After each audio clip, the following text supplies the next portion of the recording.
Okay. Let's get this party started. Give me a minute. Give me a minute, friends.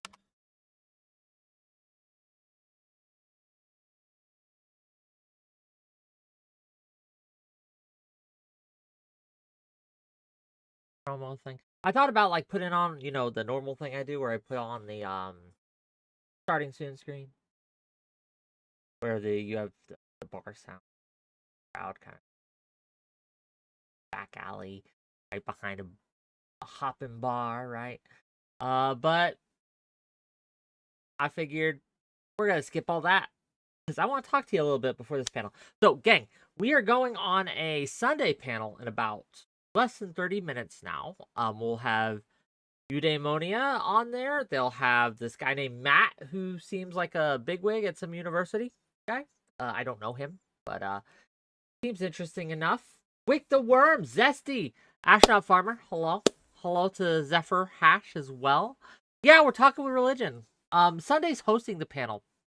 I don't know how much I've never been on a panel he's hosted, so I don't know how much he jumps in. But FairyQueen's gonna be there. We're going to have a couple people I don't know. Yeah, we'll find out. We'll see. I am excited to interact with the individuals. And I think that this is one of those things where the topic is very interesting to me. It's one that touches not only on religion, but aspects of tolerance and free speech. And I have a lot of opinions on this. So when he invited me, I was like, oh, yeah, okay, sounds good. I'll try it out. See how it goes, right? Hopefully it's good. Piggy Butt, hello, welcome. It's a Sunday, and I know I don't stream on Sundays normally, so I don't know. I don't know who's gonna show up, right? We might be a dead chat, but we'll find out, right? We'll find out. It'll be interesting to see, right? Worst case, it's only the true strongest wickers that show up, but is what. In case it pops off, right? In case it's like super good content, I'll stream it too. Because if you're going to be participating in something, stream it as well. That's my rule. And I try to follow that when I can, unless I'm asked not to, right? If they're like, hey, we don't want you streaming this, okay, I'll respect that. 𝕾𝖍𝖎𝖙, there's only one true religion, Christianity. All other religions are what you do for the Creator, but Christianity is what Christ does for you, die on a cross for your sins. Well, a lot of religions believe they are the only true religion. So, I mean, makes sense, right? There is the idea of, it's kind of like the Freemason idea, like that God is like a diamond with many facets, and each facet, Christianity, Islam, Judaism, Zoroastrianism, all these things are simply pieces of a greater whole. That's one way to look at it. I don't know if I do, though. There's also the parable, for lack of a better word, of blind men trying to describe an elephant by feeling it, and each is feeling a different part of the elephant and trying to communicate what it is that they feel. That's been another way it's been described to me. I don't know if that's sufficient either. I used to be very religious. I was raised Mormon, LDS, Church of Jesus Christ of Latter-day Saints, Christian religion. So it's like an offshoot. Mormonism is Christian, but it's just like a subset of Christianity that's kind of unique, I think. Lord Fungus, welcome to the Twitch chat, guys. Nice, guys. Bring that big wick energy to Sunday tonight. Okay, yeah, I'm trying. We got about 20 minutes before the panel starts, gang. But I wanted to get out a lot of my thoughts first, right? I wanted to warm up a little bit. I'm not that's a lot of times we're making love, Lord Fungus TV. A lot of times. 5 so far. 5 in one night. We'll call you 5-time fungus. Okay? 5-time fungus. we're not streaming tomorrow. Normally we do Monday through Friday content, but tomorrow's Labor Day, and I'm gonna do other things. Yes, 𝕾𝖍𝖎𝖙𝖘𝖍𝖔𝖜. I don't know if that's how you say. Mormonism is a uniquely American religion in a lot of ways. Like that's actually a thing. Like Joseph Smith, the American Prophet, is an interesting book. You should read it. Dragon scimitar. Would you ever consider wearing and then selling a pair of jeans? Man, you give me enough money, I will. What would you pay for a pair of jeans that I've worn around? How much money would you give me? I'll do it. Why would you want that? I don't know. Thoughts on Scientology? I don't think about Scientology a lot. It's a cool sci-fi shit. I don't know much about it, to be honest. I have heard things, but I am hesitant to take those things as truth because I know there's a lot of misinformation out there that gets passed around when someone is not a thing and talks about being a thing, right? So I don't know much about it. My intuition, what I have heard, makes me think it's kind of a scam, but I don't know, right? I don't know how many people follow Scientology. Forgive me, I'm finishing my dinner for the panel.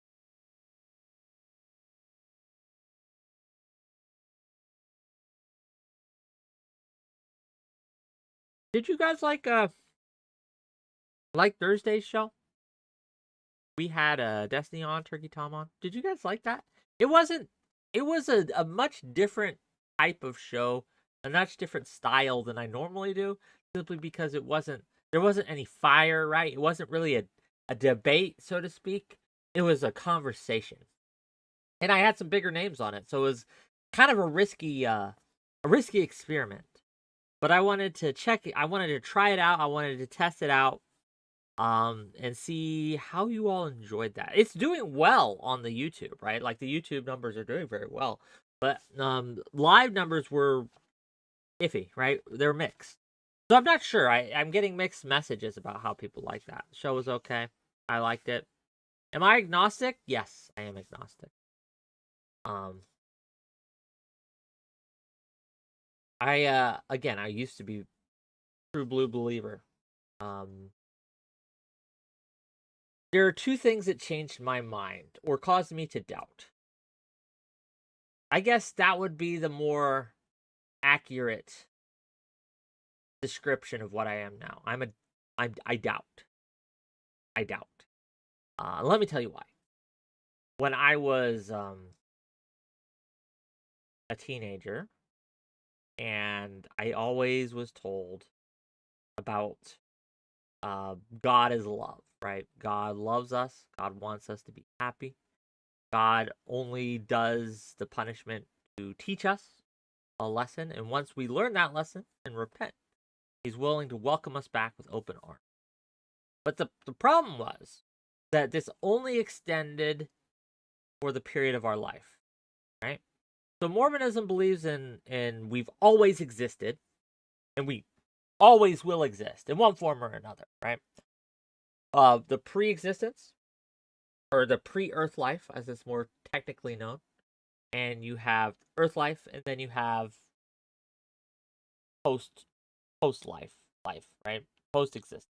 So, in pre-existence, we dwelled with God as one of his children, and we were given the chance to come to Earth to gain a body, to gain experiences, and to be tested and tried to see what we would do when we were apart from. And then this Earth life is that test. And then after that, we will be judged and assigned to a kingdom of glory. And again, for 99.9999% of people, you will go to a kingdom of glory, no matter how bad you are. Whether that be the telestial kingdom, which is the lowest, the terrestrial, or the celestial. Celestial being the highest. That's what most people would consider heaven. Though they are all kingdoms of glory, and they all have some sort of that. One of the things that Joseph Smith once said was that if you could see the glory of the lowest kingdom, right? The one where the sinners go to, the liars, the fornicators, the murderers. You would kill yourself to get there because it's so much better than Earth life. But that always is one of the reasons what I stuck by Mormonism, because I thought that was the most humane kind of form of damnation that you could have, right? You would be tried in hellfire for your sins, but after you were purified, you would go to, again, a kingdom of glory. And I thought that was a loving thing. But the more I thought about it, and the more I kind of looked and dissected into this view, the more I realized that was just another form of damnation. And let me explain what I mean by that. Like, you can advance within the kingdom, but you can never get higher than the kingdom you were in. At least that's doctrine, as I understood it, and as I understand it. And the concept of never being able to change, of being forever locked out because of something you did in a very temporal kind of span of time, never sat right with me. And then I saw how people behaved. And I saw not only how the laymen behaved, but also the leaders behaved. And again, it caused me to doubt more. I want to believe in a God that loves us, but I don't think I do anymore. I don't know.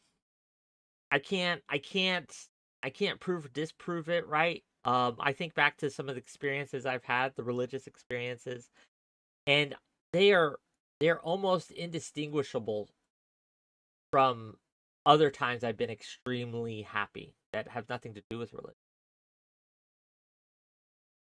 One of those things. Cringe Cucklord. God bless brothers in Christ. Okay, Cringe Cucklord.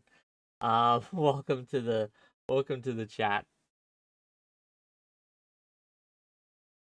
Gonna go join one of those polygamous Mormon cults in southern Utah and northern Arizona. They're denied by the church, right?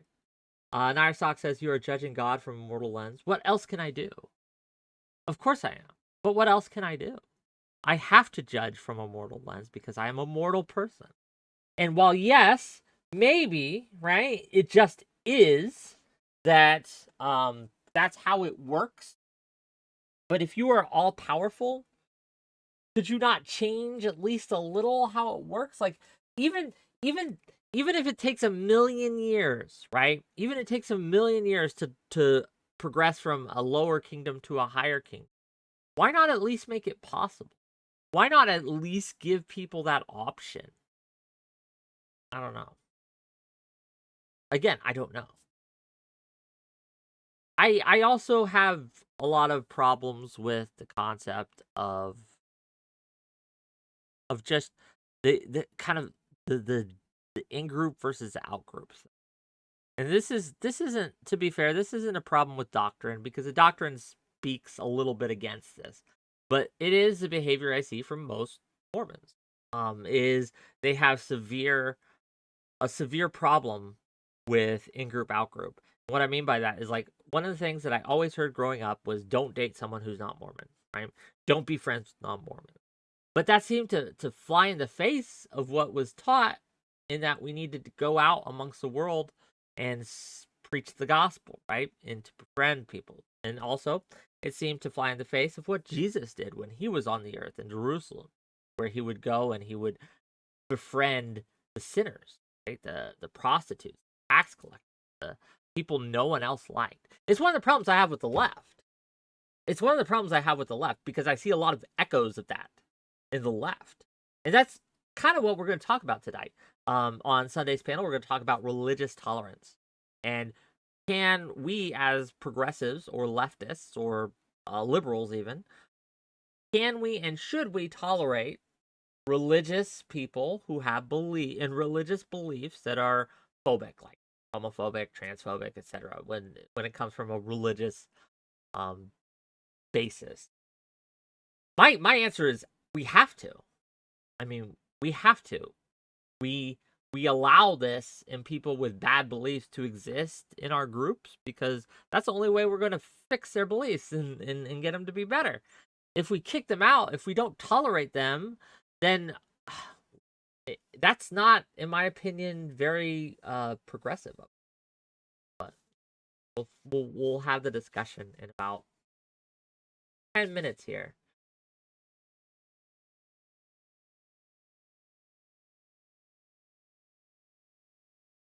Nair Sock says, maybe the formula has been ran an infinite amount of times and this is the best course of action. Maybe, right? Like, this is why I'm not a hater.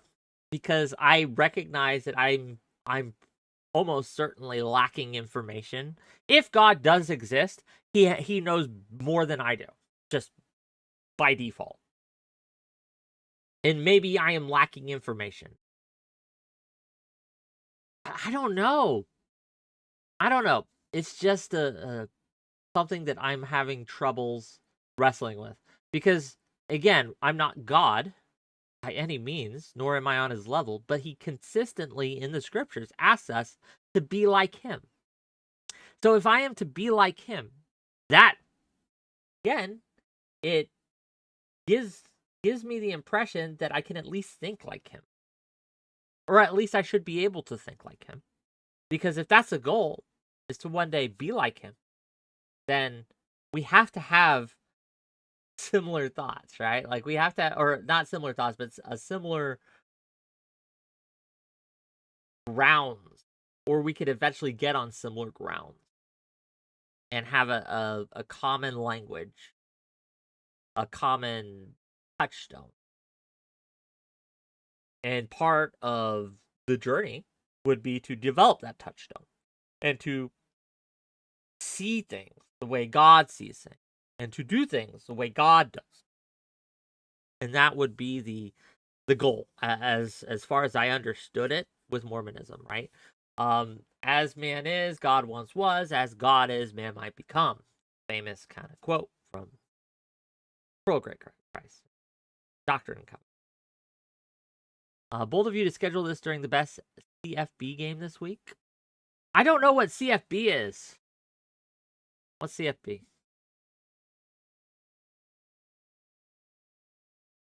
Have you talked to 𝕾𝖍𝖎𝖙𝖘𝖍𝖔𝖜 about this? I really loved what she had to say about her faith.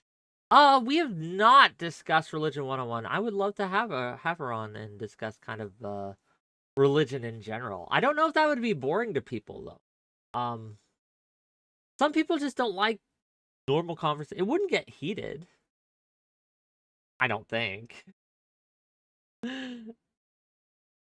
𝕾𝖍𝖎𝖙𝖘𝖍𝖔𝖜 owns you. 𝕾𝖍𝖎𝖙, I keep hearing, like, if 𝕾𝖍𝖎𝖙 wants me to bring 𝕾𝖍𝖎𝖙 on, he has to, like, tell me how.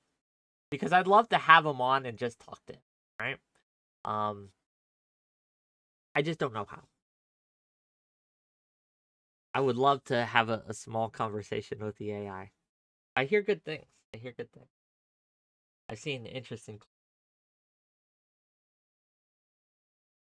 So in about 8 minutes, we're going to go on to Sunday's show. There will be a transition where I am adjusting the Discord chat rooms, right? Because we're not doing it in my server. We're doing it in another server, an event server of some sort. And so you won't see me for about 2 to 5 minutes, depending on how long it takes my boomer ass to do things.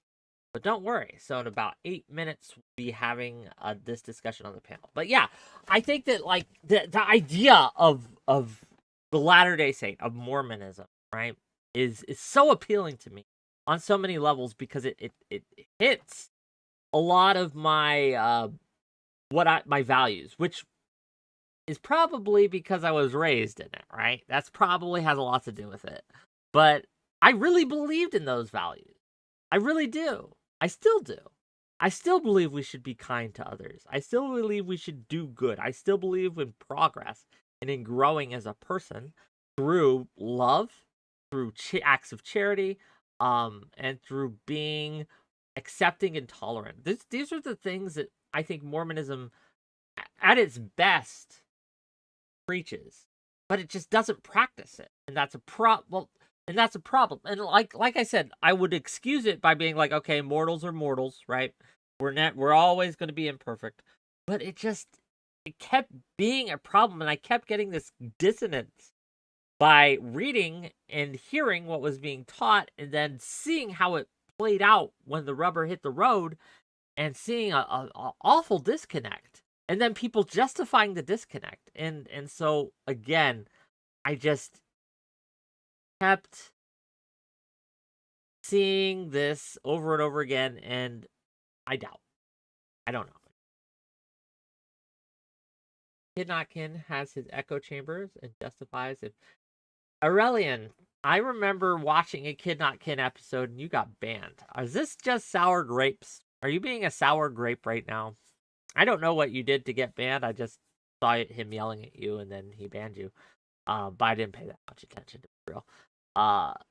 I got banned because he couldn't defend the anti-Semitic shit. Are you accusing 𝕾𝖍𝖎𝖙 of being an anti-Semite? Astronaut Farmer says, to be fair, Mormonism was very progressive back when it started compared to other denominations of Christianity. Absolutely, right? Absolutely. Like, it is the American religion. It espouses a lot of American ideals and values. I think that, like, they were, and they suffered for it, right? A lot of people don't realize this, but Mormons were kicked out of the United States. They were kicked out. That's why they live in Utah, right? Because they were forced to live in Utah. They would go to towns, and the towns would drive them out at the point of a gun. They would rape their women and kill their men. Lynch them. They would hang them from lampposts. It was bad. And they were driven from town to town, state to state, and eventually they had to go elsewhere. They had to just leave and start their own place. So yeah, it's fraught history. And one of the things that always caused me a little chagrin, for lack of a better word, was to see us today try to win the favor and get in bed with, by we I mean Mormons, right? To get in bed with organizations and groups that used to kill us. I'm like, what are you doing? And I remember back in the 2006, 2008, 2010 timeframe when the big hot button issue was gay marriage. Okay, it is one of those things where I wasn't sure what stance the church was going to take. So Mormons always, again, standard Christianity, it preached against homosexuality, being gay. Though we had gay members of the church, but it was just treated like another sin back then. Like, so it was like smoking or drinking or anything like that. Yes, it's bad, but it ain't gonna. I mean, we're all sinners.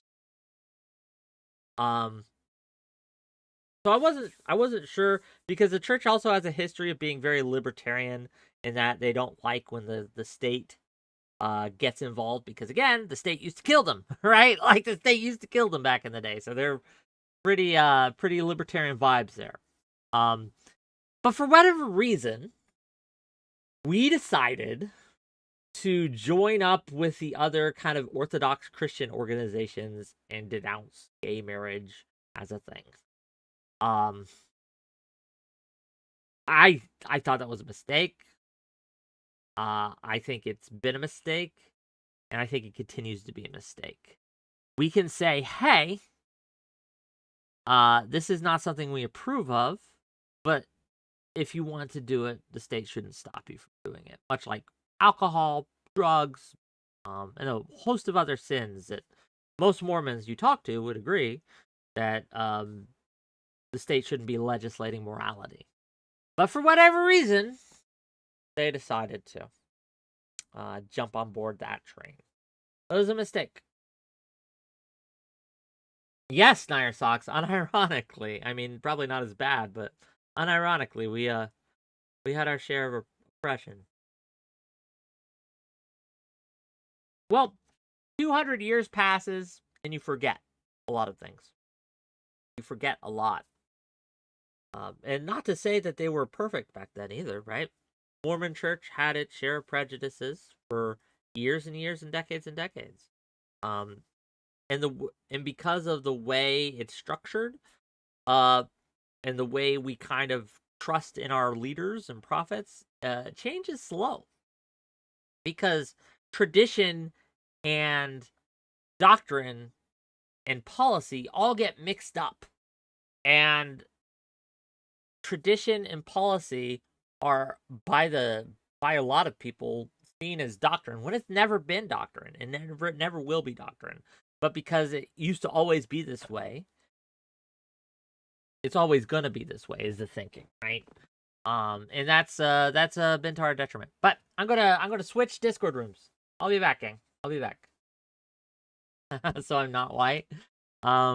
True. But anyway, let me switch Discord rooms, and hopefully you'll be able to see me soon. Brilliant. You got that set up. You're ahead of the game. Yes. Hey, Whick. Yo, what up, kings? All right.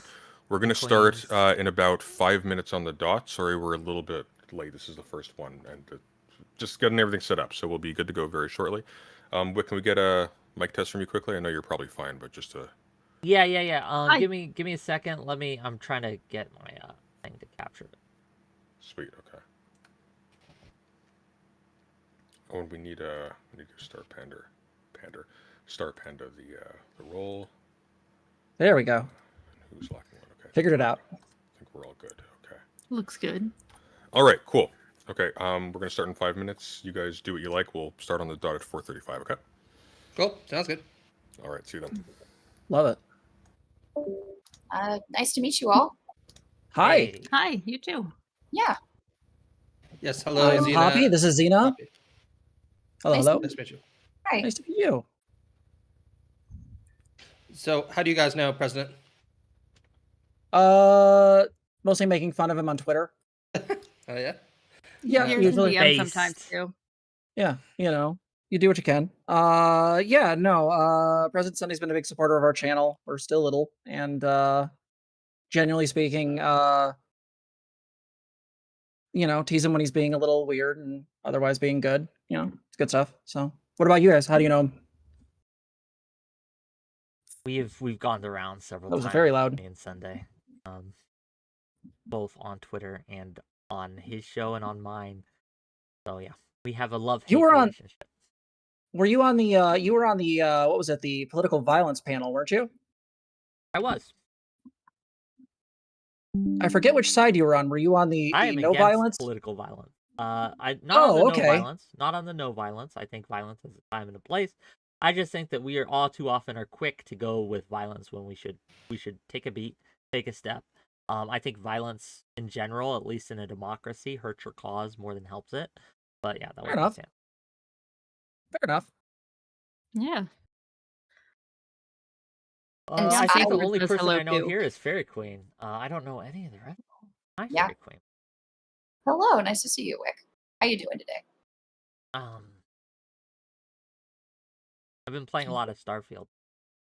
I've heard people talk about that. I've also heard people talk about Baldur's Gate 3, which I want to get, but I gotta wait. But it looks like fun, and I love Dungeons and Dragons. I really loved Baldur's Gate 3.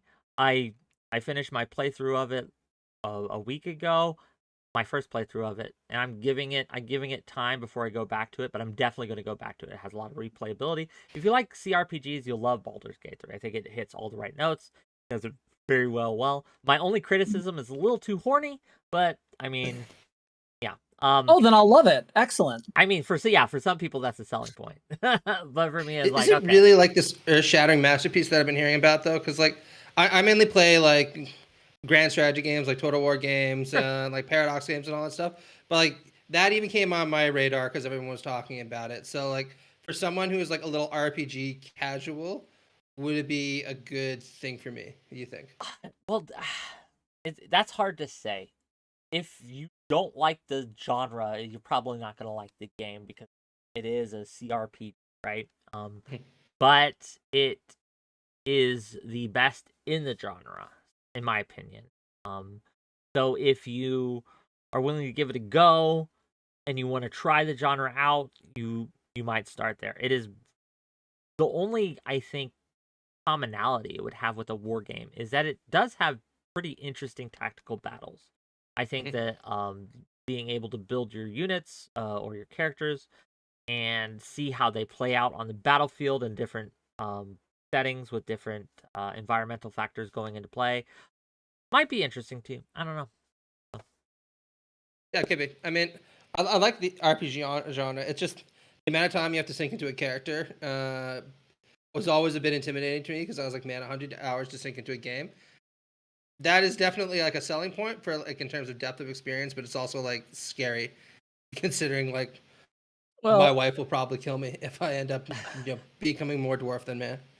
Well, that's the fundamental problem with those games, right? Like the issue is that they're really, really great when you're younger because you have all this like disposable free time. And now that like, I'm an adult with like a full therapy practice and also doing YouTube and also doing like 300 other damn things. Like, man, 80-hour games are hard to do. Like they are just, that is a time, like 80 hours is a lot of time when you start breaking it down. So yeah, no, I get it. I have a bunch of these games bought. I have not played any of them yet. They sit there waiting for a fictional time when I will have time. Yeah, like people ask me always like, why do you watch cartoons so much? Like, why don't you watch like one of those like more intellectual series that seems like go up near my alley? I'm like, yeah, I can see why you would think that of me as like a pretentious fuck on the line, but like I just can barely make a dent in it. I sit there and I'm like 5 seasons, an hour each episode. Like God only knows where I'm gonna find the time to commit to that. I need like 20-minute increments on the weekend. That's what I can do.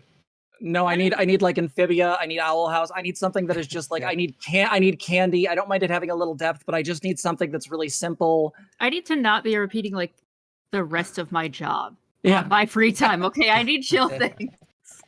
Yeah, totally. And how about you, FairyQueen? So you like RPGs? Not really. I mean, so I grew up playing Nancy Drew games, so if that counts, then yes, right? No, but I play things. Yes, I will say it counts. It's point and click with the whole genre. Yes, somebody else plays her interactive. Are you also upset about what they did when they fired the old voice actress, and now the whole franchise seems to be sinking? Tell me, did you play Salem, the new game? Well, I haven't played them before. I just think all games count. That's all. Oh man, FairyQueen got so excited. She was like, so sorry, fellow... somebody who doesn't see. I played the old school point and click conventions, but I played things like Phantasmagoria and that kind of stuff, like a lot of the horror point and clicks. But like, no, like those games are fun as hell. Except when they have like weird esoteric logic. Those ones are the ones that get me, where you're trying to solve a puzzle, but like you have to somehow do like a psychological analysis on the actual game dev to figure out what the hell the puzzle does. They're doing an actual psychological analysis on the game dev, apparently. How are we? I am sorry though that you're that the Hello, Mr. President. How are you? Down, so. I'm swell. So I'm actually going to pull you all into the live channel so that we don't have random guests popping in. So just bear with me one sec. Place. Okay, I have to reset it again. Let's fucking go. Okay, give me a sec, gang. I'll be. There we go. Sweet. Hey, stop! Don't leave. Stay in there. Stay in there, all of you. Okay. All right. All right, I clicked the join because I thought I was in the proper room, and then it shot me back to the other one. A little weird, yeah. Oh, it's unfortunate. Okay, here we go. You can hear me, right? I can hear you just fine. Oh, thank God. Okay, good. Yeah, we're gonna make it, friends. It's okay. Everyone stay calm. There's just so many of these fucking things that I use at this point, and every single one of them is different. People are like, do Zoom, do StreamYard, do Discord. I think the only other group that I use Discord with is ICS. So this is like probably the medium I'm least familiar with. Okay, so Star Panda, you're going no camera, right? I can do camera. It's entirely up to you. You have the cutest VTuber avatar, and I love it. Oh, Thank you. Welcome. That's not a real camera. That's cheating. All right. Well, without further ado, because we are already late, thank you everybody for joining me. Especially you in the audience. Technically, you're the people who actually make this financially viable. So you're the only ones who really do matter. Screw these guys. So welcome to the Sunday Symposium, which I just named about 20 minutes ago, a weekly panel show in which I will attempt to facilitate high-quality discussions on topics of cross-aisle political and cultural interest.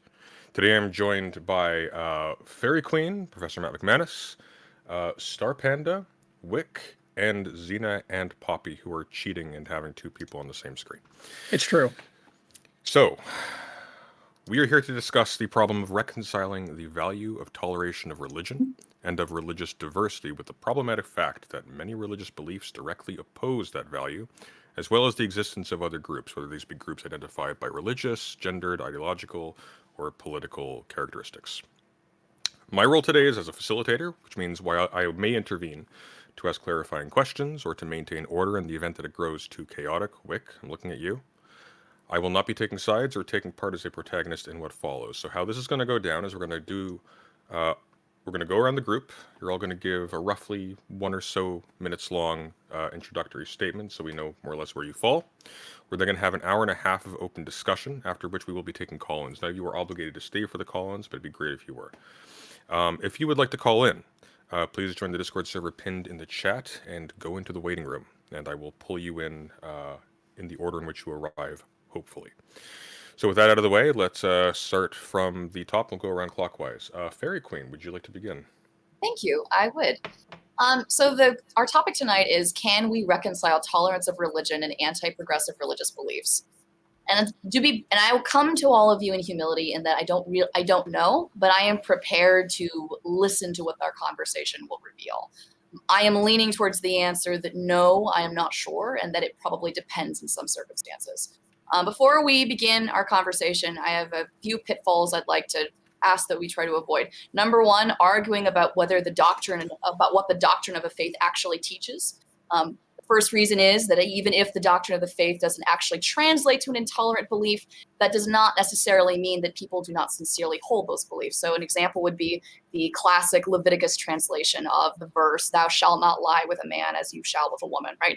But if you actually go into the actual word that is used to translate man, and we can go more into depth of this as the debate carries on, it is actually proven, it's not proven, but there are many scholars who believe that the verse actually is supposed to condemn adultery in that context. It is not a condemnation of homosexuality. It's supposed to be a condemnation of adultery, and in some instances, it's also interpreted to be a condemnation of rape, male on male rape. So, but nevertheless, even though that can be an interpretation, it doesn't mean that there aren't people who don't sincerely hold the belief that homosexuality is immoral due to their religion.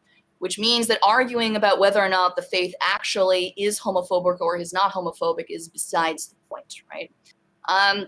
Secondly, I would like to avoid any literary interpretations, right? So there's a quote from C.S. Lewis: "Any theory which bases itself on a supposed historical Jesus to be dug out of the Gospels and then set up in opposition to Christian teaching is suspect. There have been far too many historical Jesuses, a liberal Jesus, a pneumatic Jesus, a Barthian Jesus, a Marxist Jesus.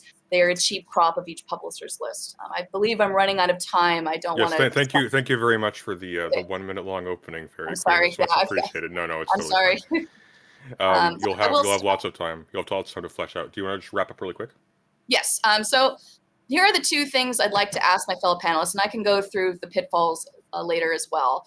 I'd like to know, one, what does it substantively mean to reconcile tolerance?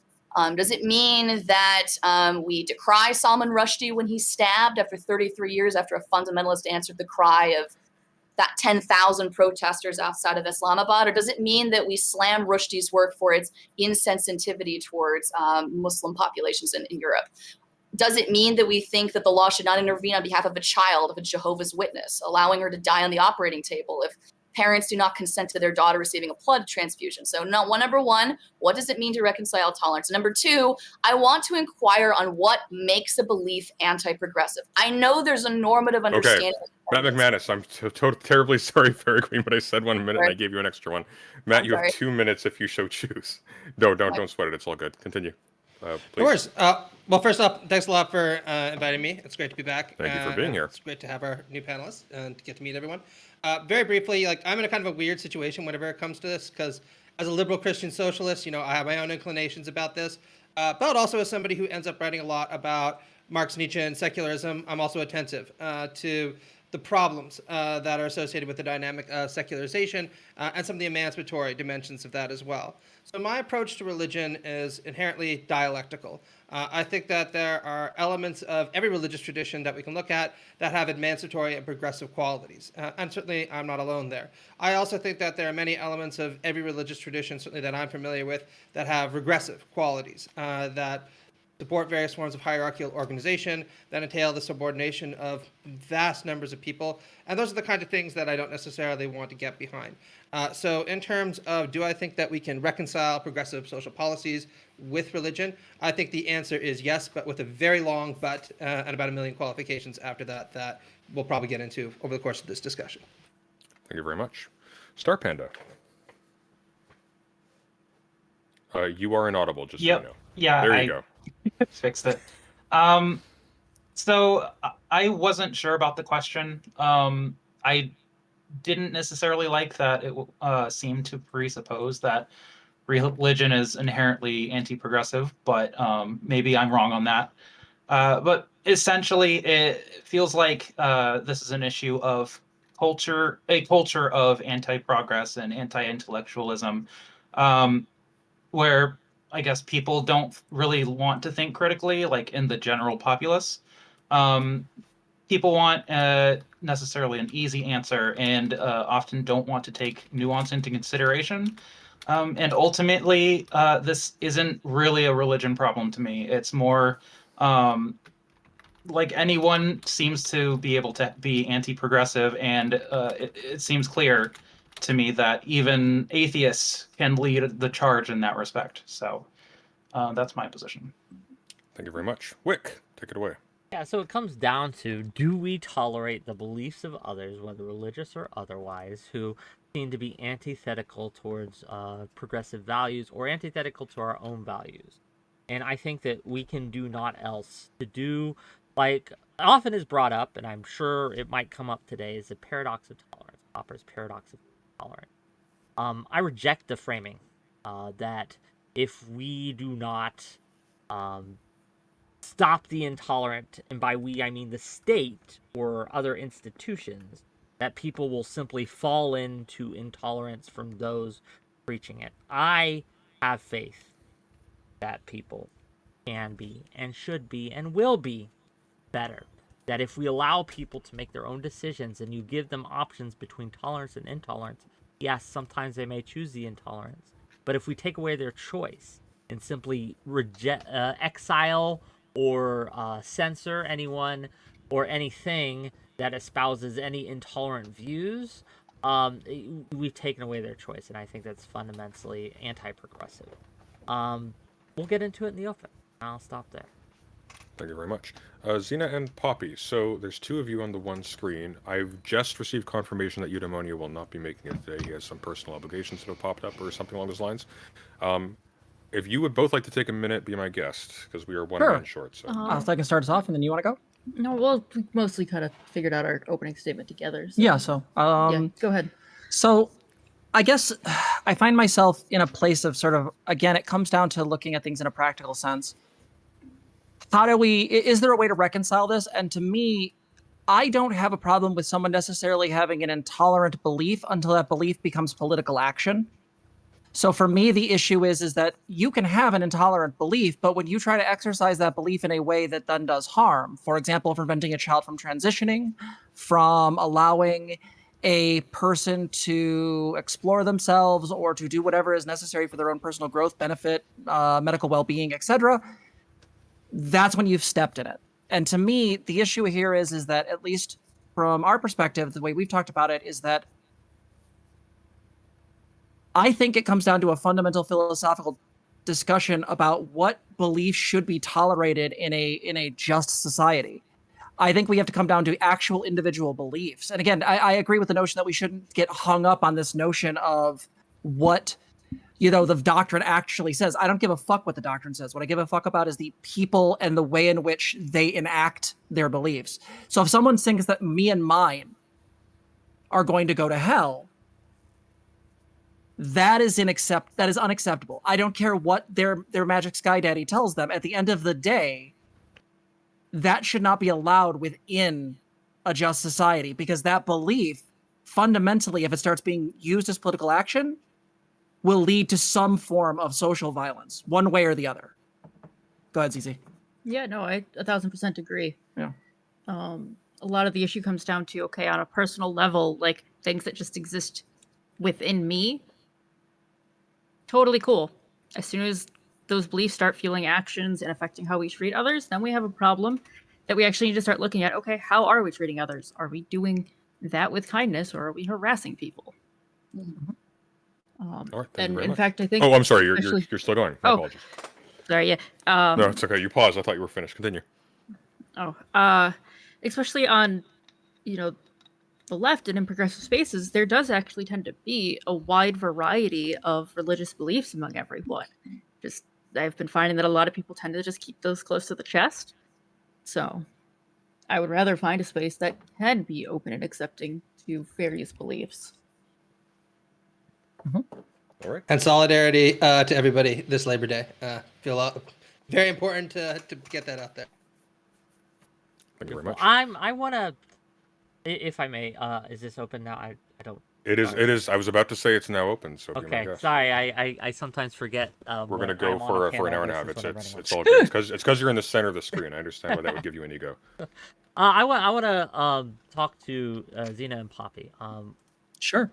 Xena is the one on the right or the left? Xena, Poppy. Okay, I'll try to remember that. Forgive me if I don't. Poppy, you mentioned that Sure. you wanted to. We can't tolerate certain beliefs. Like if someone believes that you and yours are going to go to hell, okay? If someone really believes that what you and yours is doing is sinful, wrong, and immoral, that we can't accept that. How would we? What mechanism would society use to stop that? Is my question. I mean, my joke answer would be putting them in the stocks, but the actual answer would be something more akin to, I think, genuine just social pressure. I don't like the idea of using the state because the state tends to overextend its use of violence. To me, it would be more a question of, by reformatting culture to allow for religious beliefs to exist, but also be willing to temper those beliefs against what are essentially I would consider forms of spiritual violence. Like to say that somebody is going to hell for being trans or for being gay is a kind of, in my mind, spiritual violence. You're making a claim. One of the reasons why I settled spiritually on Buddhism, I'm an ordained Zen priest in the Hollow Bones, or at least I was until I stepped away, is that Zen made no such claims. There are orders that do, but those are individual. I went with that because it seemed the best at the time, and it's also didn't make any kind of prescriptive statements about how I should be other than awake. And so to me, I come from that school of thought, which is that I think it's fine to police our own behavior. I think it's okay to have principles that you hold to because of religious values. But when you start to bring those onto other people, no, I think there should be social pressure to go away from that line of thinking, because almost always these types of things start to bleed into other aspects of reality. I was raised, full disclosure, I was raised Mormon. So while I am now, I'm still technically Mormon, I'm now like doubting Thomas type of deal, right? One of the things that I struggled with growing up was how in the doctrine it would preach we need to be accepting of others. And for example, Jesus, when he was alive, if you believe in Jesus, follow the scriptures at all, in the Bible, it says that he befriended the sinners, befriended the tax collectors, the adulterers, the whores, etc., etc., etc. And I would see the juxtaposition of that versus how I was told, oh, don't have non-Mormon friends, don't date non-Mormons, don't associate with non-Mormons because they will corrupt you and they will take away like your abilities. So when we say things, right, like we cannot tolerate, we need to socially pressure these groups out because they're not like us, they're different than us.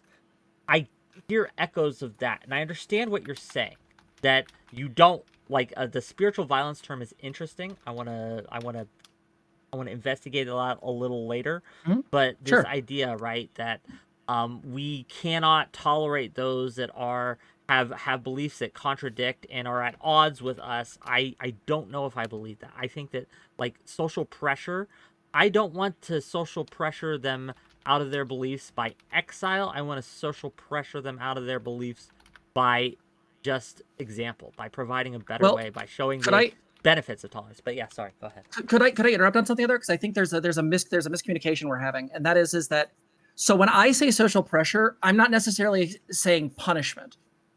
When I say social pressure, what I'm referring to is any kind of social pressure. So I could even change out the word and use incentive. To me, whether it's a positive or negative incentive, my goal would be to incentivize them away from those types of beliefs, because to me, those types of beliefs inevitably lead to certain types of, well, there's two parts. One would be they first lead to an issue where inevitably, due to those judgments, people will then start trying to enact those things on the ground in reality, right? This is why somebody who can be very, very sort of religious and aggressively so will start, engaging in things like transphobia or hate speech, things like that. But the other part of it is that at least at some level, those beliefs actually stand in opposition to the values we hold as a society.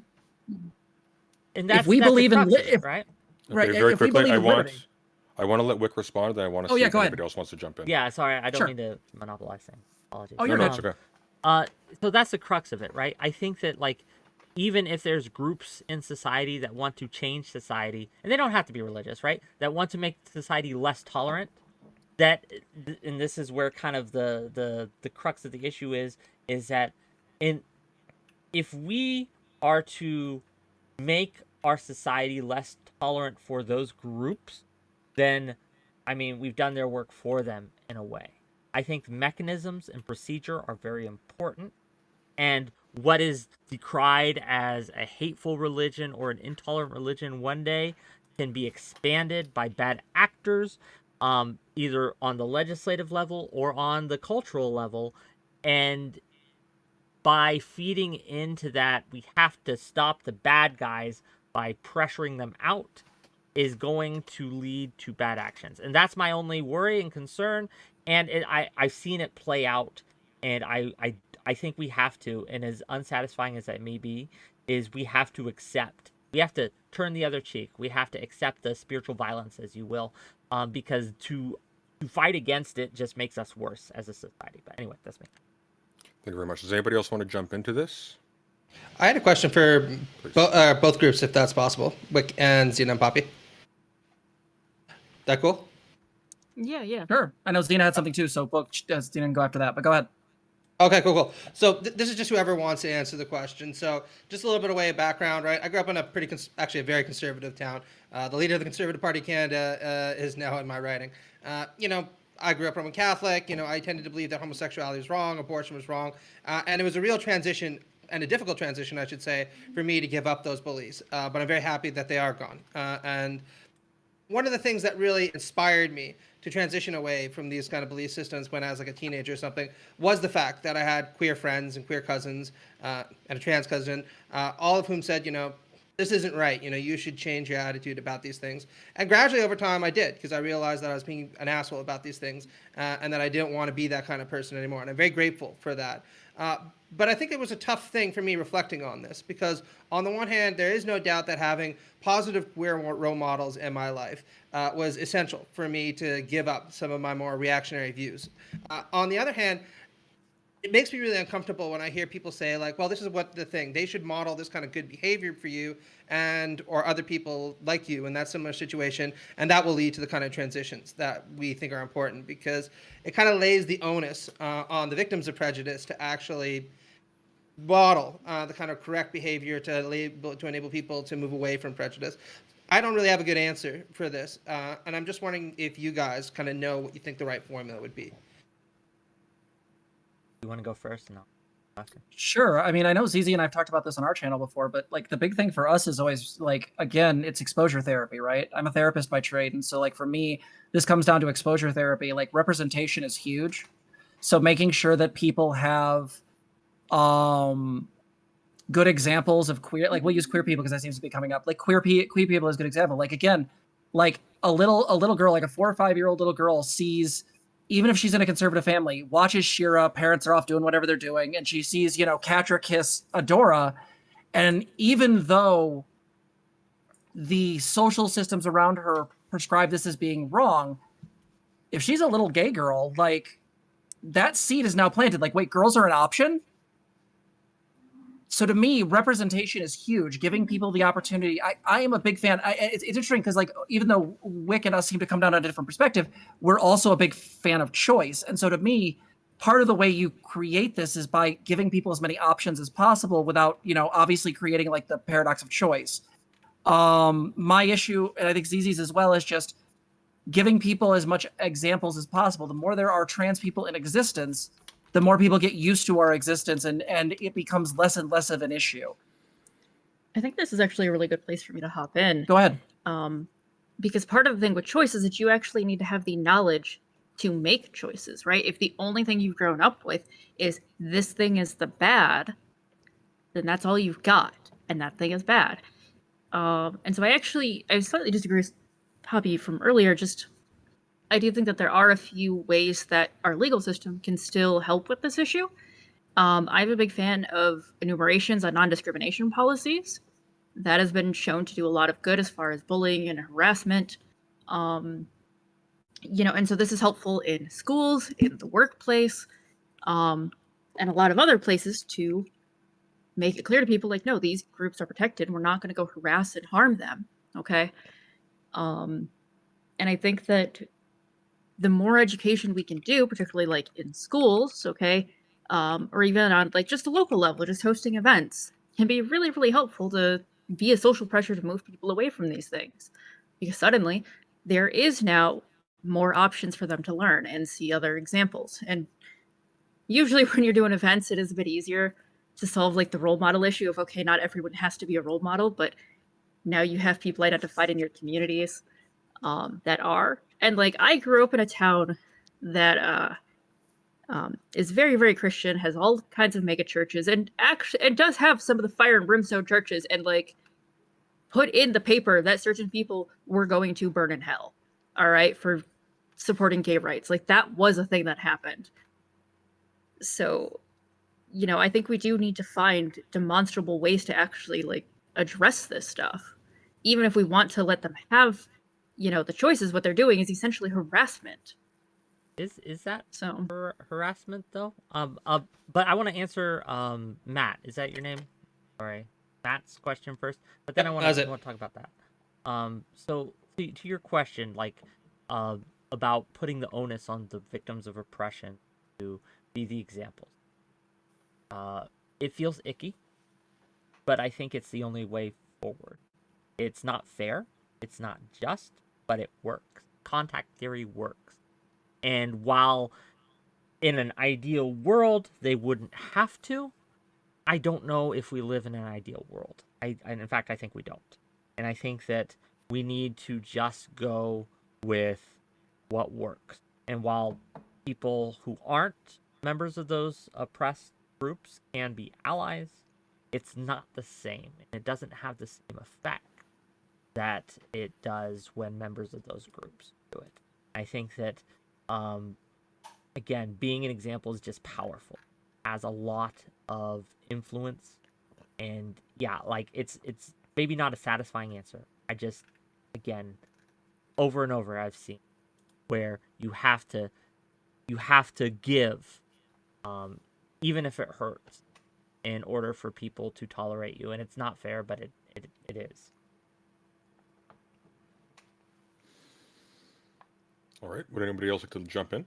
That's a really weird one. It almost, because the effect of that, right? If you're like constantly having to be in the state of a role model, you're basically like, okay, eyes are always on me. I have to constantly act like people are watching me. And then it also separates you out of now, like, wait, do I actually get to be a person? Like, I have my flaws. Okay, there are things that make me cranky, and that's gonna happen. I'm gonna get into fights with people occasionally. Like, but to say like, oh no, you always need to be a role model, like, no, that doesn't, like, groups aren't a monolith. That gives like a really strange impression anyway. We saw how well that worked with Keffels. Yeah. Pretty much. I'm not getting into the Keffels thing, but I will say, yeah, it sucks. I mean, there's no two ways about it. It's not fair. But how else are we to do this? Like, if I could wave a magic wand and make people more tolerant, I would, but I can't. And I don't have the Yeah. same effect that you do, for example. I can't talk about things with the same air of authority that you can, for example. And again, yes, that's one of the problems here. But the thing is, that's just true of any group and organization. If I remember being a missionary for my church. We were told over and over and over again, even if people hit you, beat you, attacked you, you were to not fight back because you represented the church, and that you were part of this. And while it sucked and it wasn't fair, you needed to be a better person. I don't think it's wrong, and I think it's a good thing, to be tolerant of others who do bad things to you, to an extent. There's lines, obviously. I think that makes us better people. And so, if I may interject with a clarifying question, I can see a potential problem in your analogy, Whick, in that the person who is going out to proselytize on behalf of some persecuted religious minority, say, is doing so willingly as an incursion into the comfort and territory of other groups in society. One of the ways in which this is disanalogous, even leaving aside whether or not this is a practically efficacious way to proceed, is that, for example, for a trans person who is mistreated in this way, they aren't mistreated in this way in the course, necessarily, of going out and proselytizing in a school or in a neighborhood or at someone's house or wherever. They're persecuted for existing, for being visible in the media, for walking through the store, for going into a washroom. In fact, increasingly, we've seen even cis women are being targeted in this way. So intense is the paranoia at this juncture. So how do we reconcile this? Because it seems like what is being asked of persecuted minorities who are just living their lives is to take on the responsibilities of a proselytizer, when it seems to me that I understand. That's a statement that stands in need of some justification. I guess my I just wanted to interject and say, I think FairyQueen wanted to say something a couple times. FairyQueen, please jump in and assert yourself if you'd like to speak. If I may just address this real quick, then FairyQueen can go, and I'll shut up for okay. So if you don't I'm only speaking to the people who want to make change, effective change. If you just want to exist and you don't care about society or things, and that's a kind of a weird way to say it, but it's there's no judgment there. Why should you, right? You should live your life, you should be happy, be fine. Then ignore what I'm saying, because I'm not talking to you. I'm talking to the people who want to advocate for effective societal and cultural change. And if you are a proselytizer, you are an advocate. That's what it is. It's synonymous. And so that's what I would say to that. So if you want to be an effective agent of change, then this is how you should. If you just want to live your life and you don't care, then yes, absolutely, do what you got. Anyway. All right, FairyQueen. On the one hand, I deeply sympathize with what Poppy, Xena, and with what Whick are saying on the idea that we do need representation. Yes, that having contact, in the example being given, like with more queer people, probably will make you, in the long run, less homophobic. I do agree. I do think that is true. But part of the issue that I have, the question that we have today is, can we reconcile tolerance of religion and anti-progressive religious beliefs? In my mind, the people who are most at risk are minorities who exist within religious minority communities. So an example of this would be the FLDS community. How many of you saw the documentary series, Keep Sweet, Pray and Obey? That's, if you haven't seen it, it's not a wonderful series. It's very horrific, but it's about the systematic abuse of teenage girls who were married in these polygamous marriages. Some of them were pregnant at 16. The young boys, the teenage boys, they were run off. They were thrown into the middle of the street to fend for themselves. These people cannot be helped with more representation in media. And I don't know that they can be helped even with representation in schools because of the fact that these communities are isolated in nature, right? And I also was raised Roman Catholic, and I also went to youth group clubs. One thing that I remember that was consistently said within those religious settings was, we are not of the world, we are in the world. This is something that is repeatedly said when you go and you attend certain religious communities. It's that you might live in society, but you're not supposed to be of it, right? You're supposed to belong to the church, the bubble, right? And it's a sort of an us versus a them dichotomy, right? Another series that talks about this is the Duggar series that recently came out, right? How is more representation? Well, seriously, how is more representation in media going to help, you know, one of the Duggar children when every single one of the books that even has a mention of homosexuality, even a whiff of it, is ripped out of the curriculum and thrown to the wind? Well, that's why we can't tolerate those actions. That's why it comes back to what I said earlier, is that I think that the social pressure, and again, like Zena said, even possible legal pressure needs to be dealt with. I mean, the problem is that you can't use representation to fight someone like DeSantis, right? Like, you can't fight a cult like the Duggars or like the people you're talking about in the same way. Like, that's what these groups are. I mean, to me, they're extremists. And at least to some degree, if people have isolated themselves to such a degree that, you know, like you said, they're in the world, but they're not of the world. They're they've made themselves a separate organization where they are so deeply disconnected. To me, that starts getting into a question of, should we allow those groups to exist?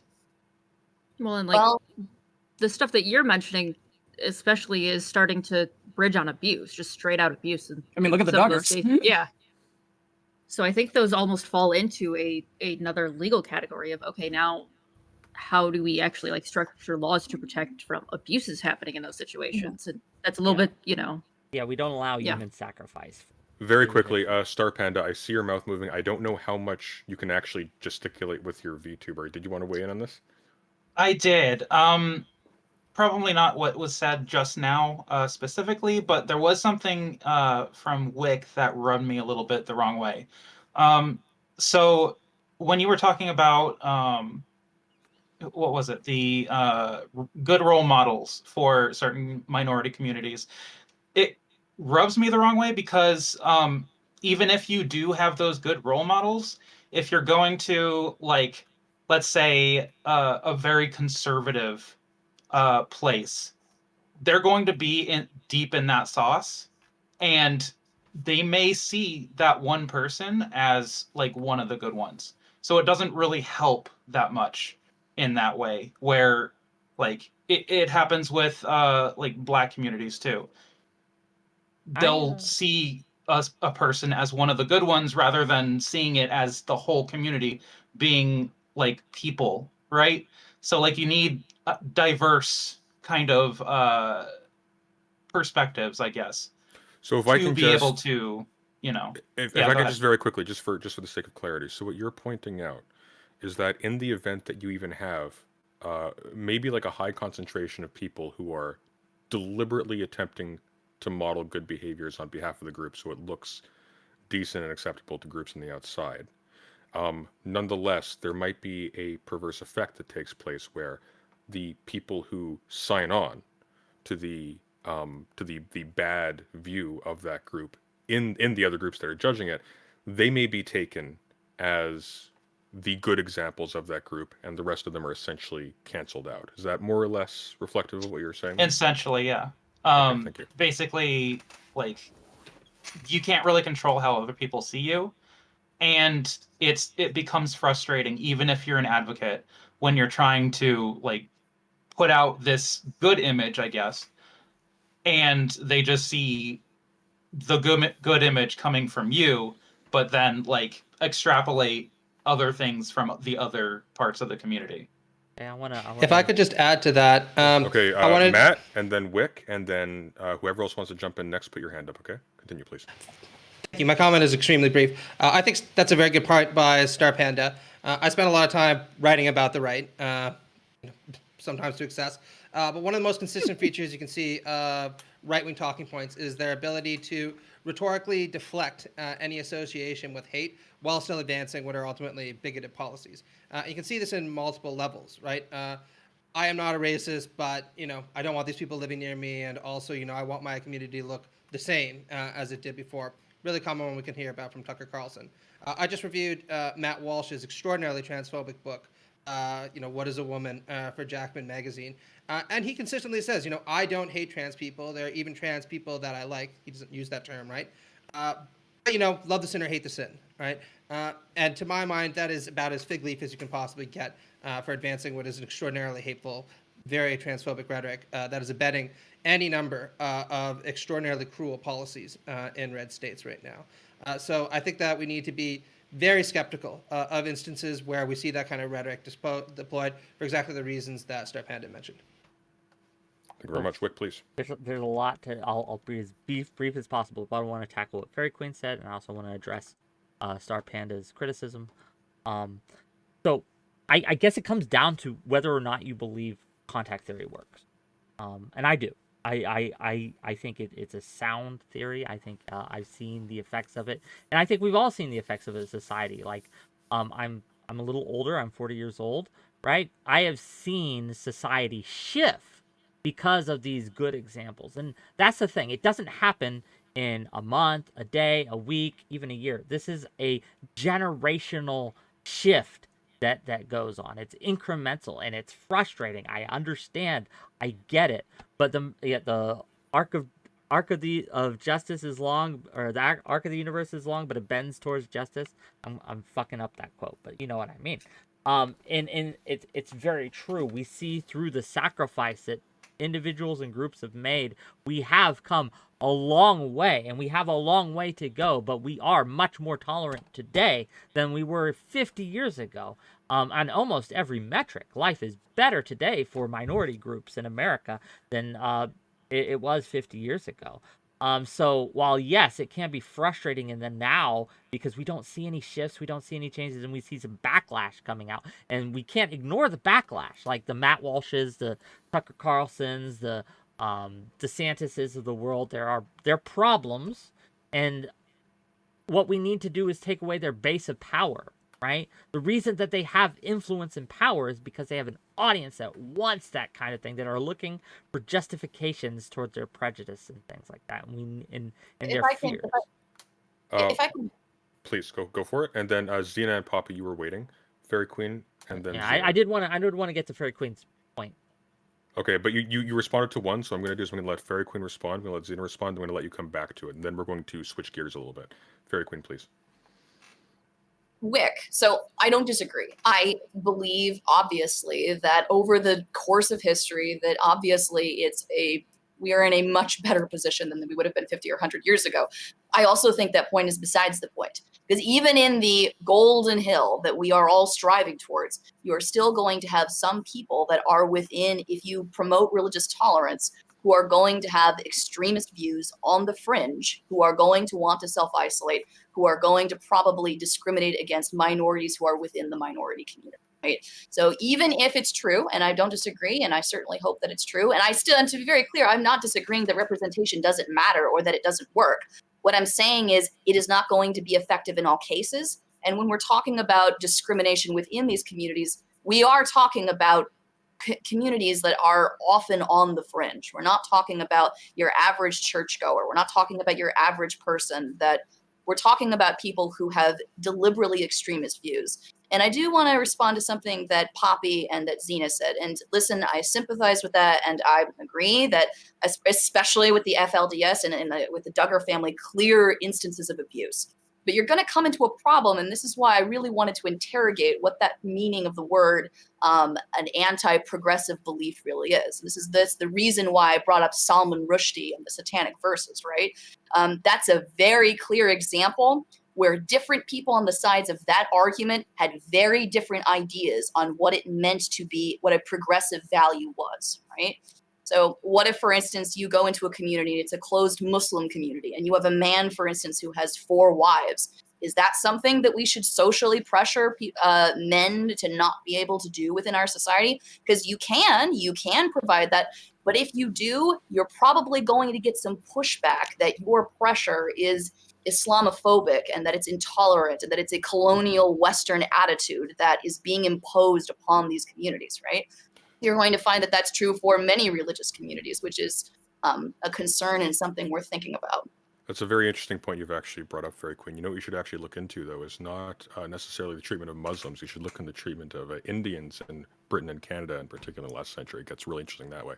That was. I was going to say Canada has exactly that problem with when we introduced religious courts for family law, starting in the early 2000s in the province of Ontario. So it's not even hypothetical, right? It's a very real problem. Very real difficulty to sort through. I'm so sorry for derailing. Xena and Poppy, you were just directly addressed. If you want to Yeah. respond. So as a woman who is 42 years old and has been around since the beginning of the Reagan administration, I guess I kind of disagree. Like, yeah, progress has gotten better, more representation has gotten better, but I've also seen the backlash against trans people become, instead of a silent killer that slowly murders my community over the course of time, a very real day-to-day life threat. Like, I can go online to any place, and basically my bottom surgery that just happened on the 10th, I can get told by any number of conservatives that that's a rot pocket. Like, there's a very real way in which, yes, things have gotten better, but just barely. If you look, like, you can go on LGBTQ Nation and look at the list of horrors that the Trump administration did against queer people, and everything Biden fixed day one. Like, one vote, one presidential election changed whether I had certain rights. So to say that, like, it's getting better, no, this is a constant tension and fight. And also, it's not just a peaceful fight through representation, it's also throwing bricks. Like, so part of this comes down to, like, first off, that question is that I reject the notion that it is a simple essentialist. We're always moving more towards progress. No, this is much more complicated than that, because I live it. I literally was in Target last night, and a teenager walked by me and called me Mr., then Miss, then they, them, because he knew it would get a rise, get an interesting reaction out of the two girls he was with. Did it affect me too much? Not really. But it still fucking happened. Now, to respond to the notion about how you deal with that, I guess my problem is that, yeah, I guess I just reject the notion that shutting down intolerant, horrible groups is somehow Islamophobic or, somehow anti-Christian or whatnot. To some degree, we have to kind of take those on the chin in some cases, because at least from my perspective, you're still describing groups that fundamentally are engaging in behaviors and beliefs that, to me, are directly in opposition to what we as a society at least ostensibly claim. Like, again, from my perspective, the Republican Party is in direct opposition, but I'll let ZZ go. Yeah. Go ahead. One of the big things that I want to bring up that I think keeps getting confused in here is we have a whole series on our channel called harm versus offense. Mhm. Okay. And so we talk about what actions are harmful versus what is people being offended. And not that the offense is invalid. That's not the point here. Like, no, sometimes you got to deal with, interpersonal stuff. Okay. And so the point is kind of teasing out what's a individual harm or offense versus what is a large systemic harm versus offense. And I think those values absolutely need to be used here, because in the example with, like, the multiple wives, okay, is this a situation where people are being hurt? Are they being harmed? Are they being coerced? Is that what, like, or is this a situation where, like, they're all consenting adults, they all feel fine in their situation, right? They feel safe, they feel like they have, the independence that they need. And so I want to use those are the values that I would use when I'm picking out, okay, well, what situations are the ones we need to call out and which ones aren't? Thank you. And Wick, I'm going to let you respond.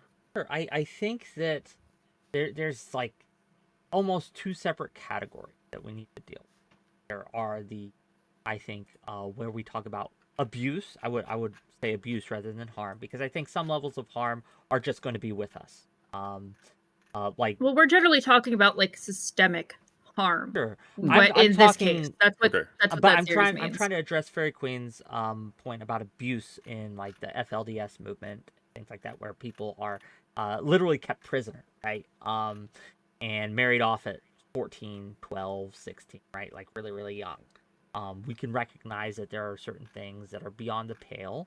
It's not about belief in that case. It's about abuse that we have decided, right? That we are just going to not tolerate.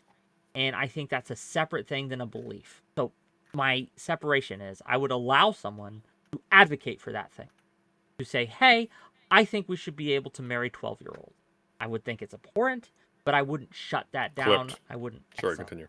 Yeah, I wouldn't I wouldn't censor that person from having that belief. I think there is value in knowing who believes that kind of thing, right? I think there's a lot of value in knowing who the Nazis are in the room, right, so to speak.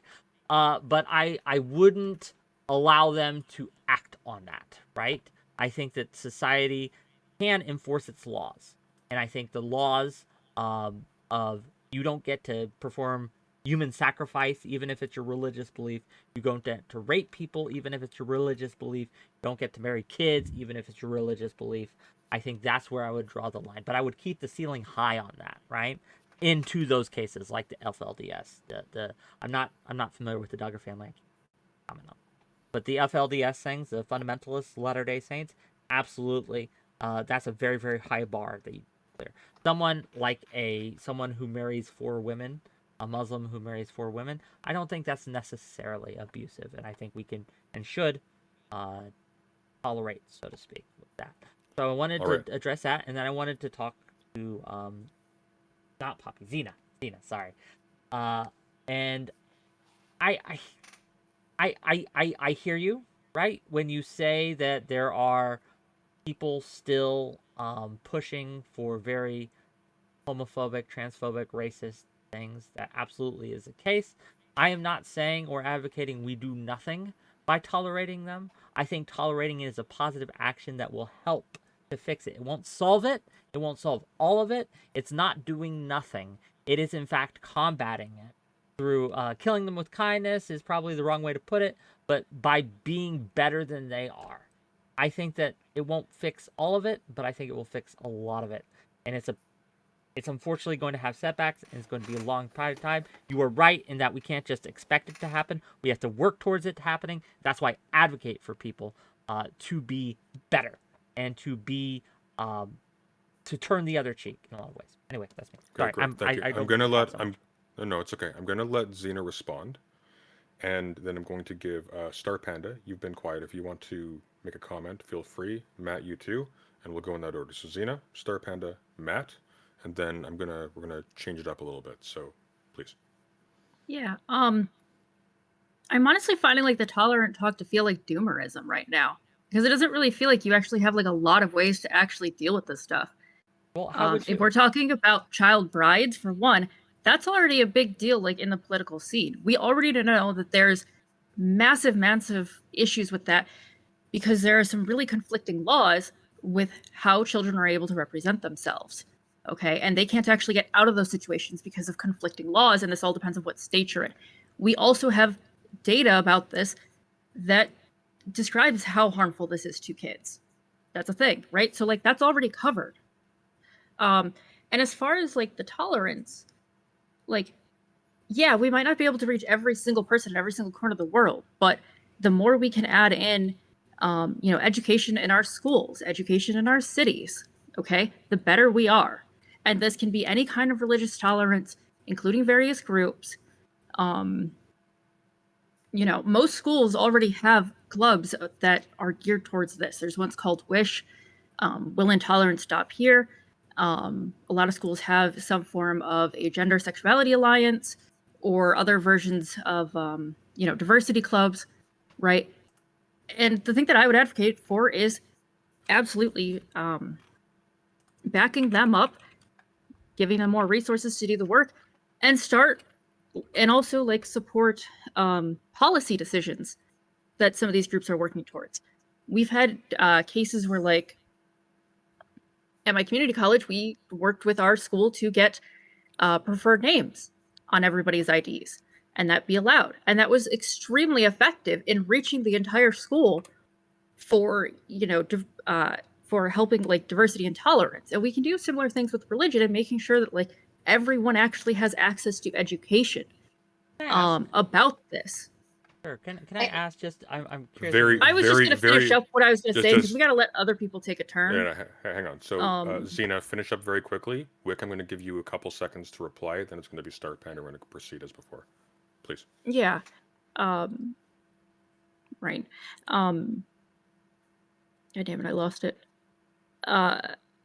Anyways, doing this with tolerance stuff, making sure that everyone has access to education, and I would also include access to education be including anyone who is in the homeschool or unschooling or any of those like outside of a public school focus as well, to also address the cases that are on the fringe, like FairyQueen has been talking about. Okay. Whick, Yeah. brief reply, Just a and brief then we're going to go to question. Star Panda. Recently, a 12-year-old boy was sent home from school from wearing a shirt that says there are only 2 genders. Do you support that action? Being sent home?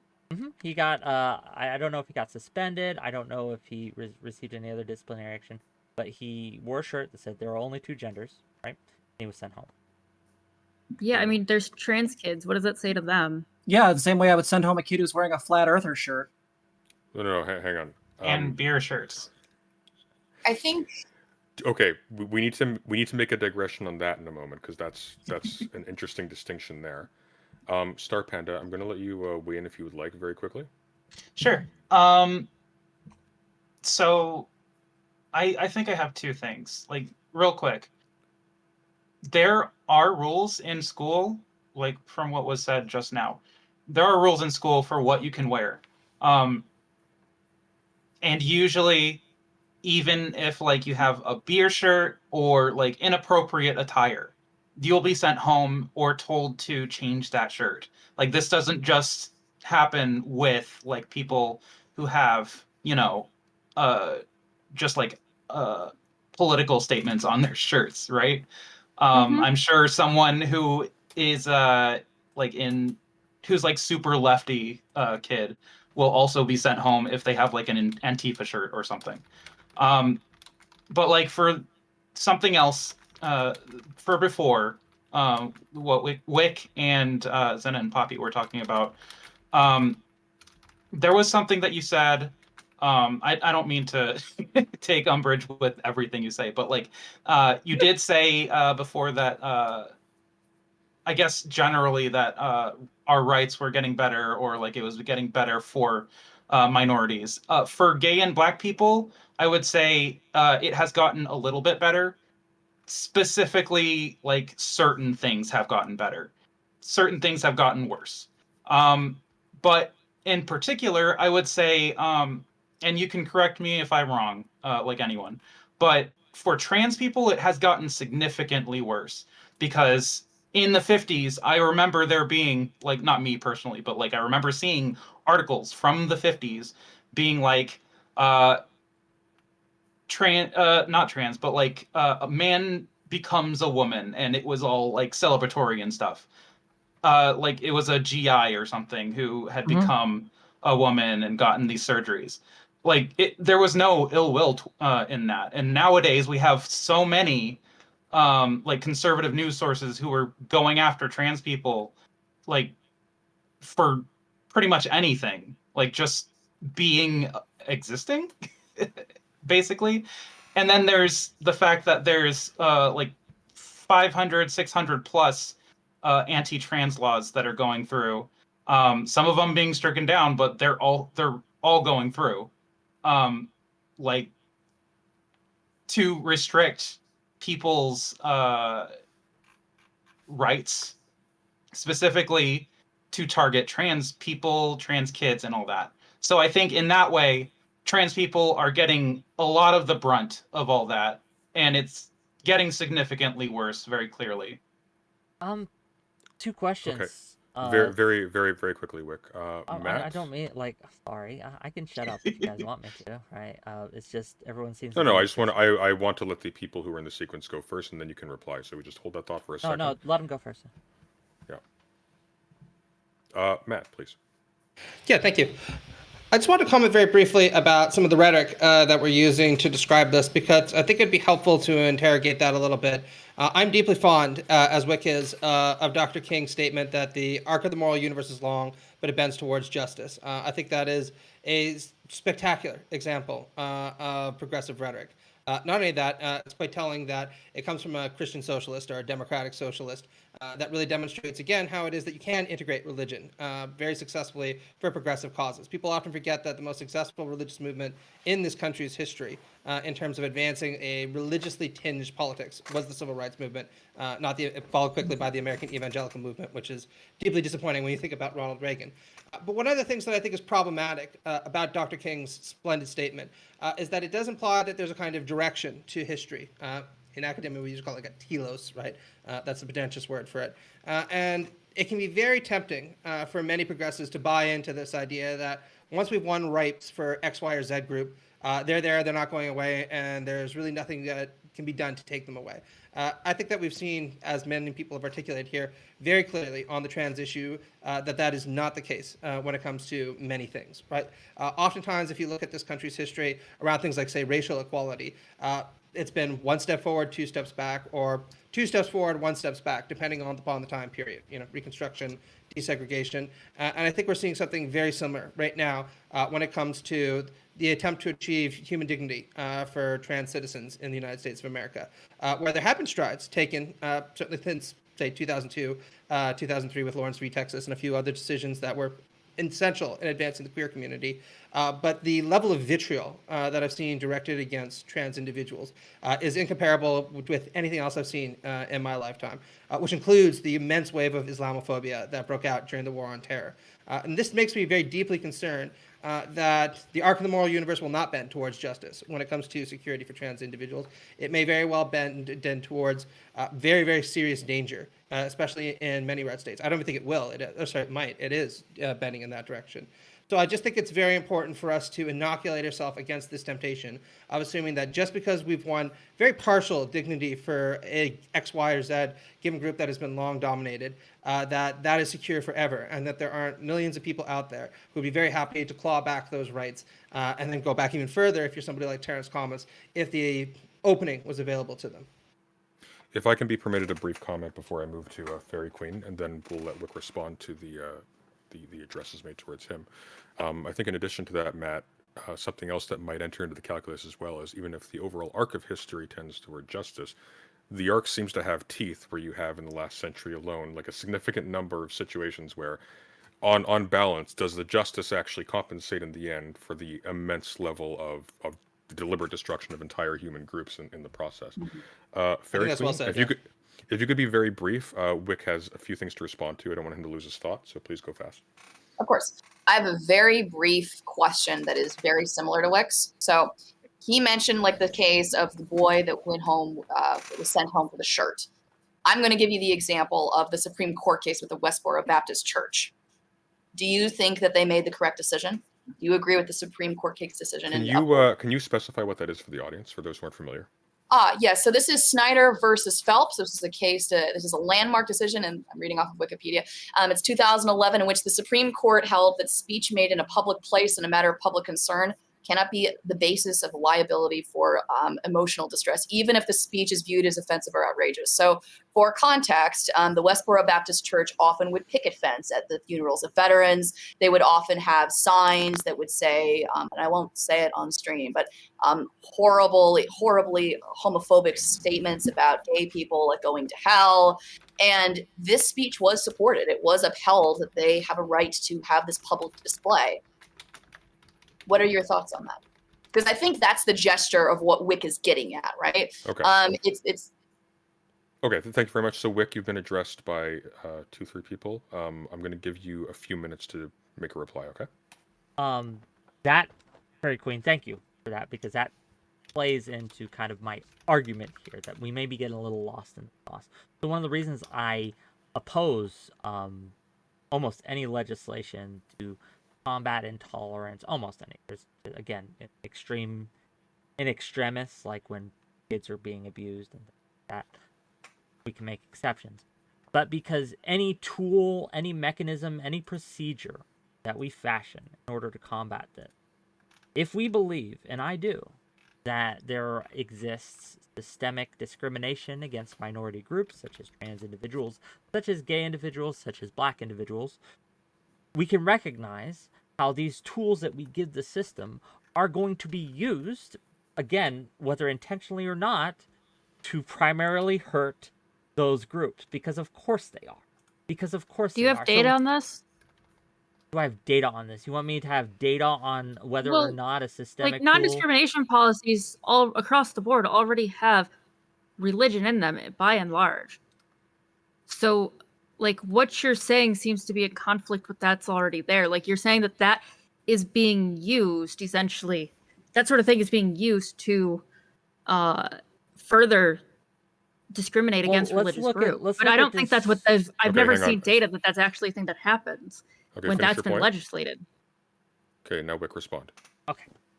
So how? Well, I'll give you some examples of how this is, right? We can look at DeSantis is passing these laws. You can't picket in front of. You can't like demonstrate in front of. Very, very anti-First Amendment laws, right? To stop people from trying to demonstrate in front of politician houses or things like that, or really controlling when and where you can demonstrate these things. These aren't going to hurt the politicians. These aren't going to But we're hurt the not people in not power, religious focused. right? Like, do you have something that's religious That's focused though? Like, religious. we're talking about Well, religion again, right now. an example of a kid being sent home. And I think the courts upheld this. I could be wrong about this. It might be still going through the courts. But again, a kid being sent home from wearing a shirt that says there are only two genders, and that is kind of religious, right?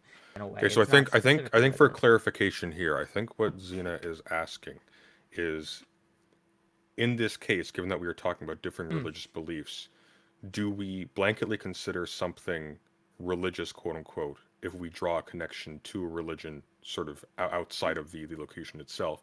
And does that in some way ameliorate the fact that it is still a message that is targeting a group that is represented in the classroom, say? So this is why we can't make these laws, because it's so up to and open to interpretation.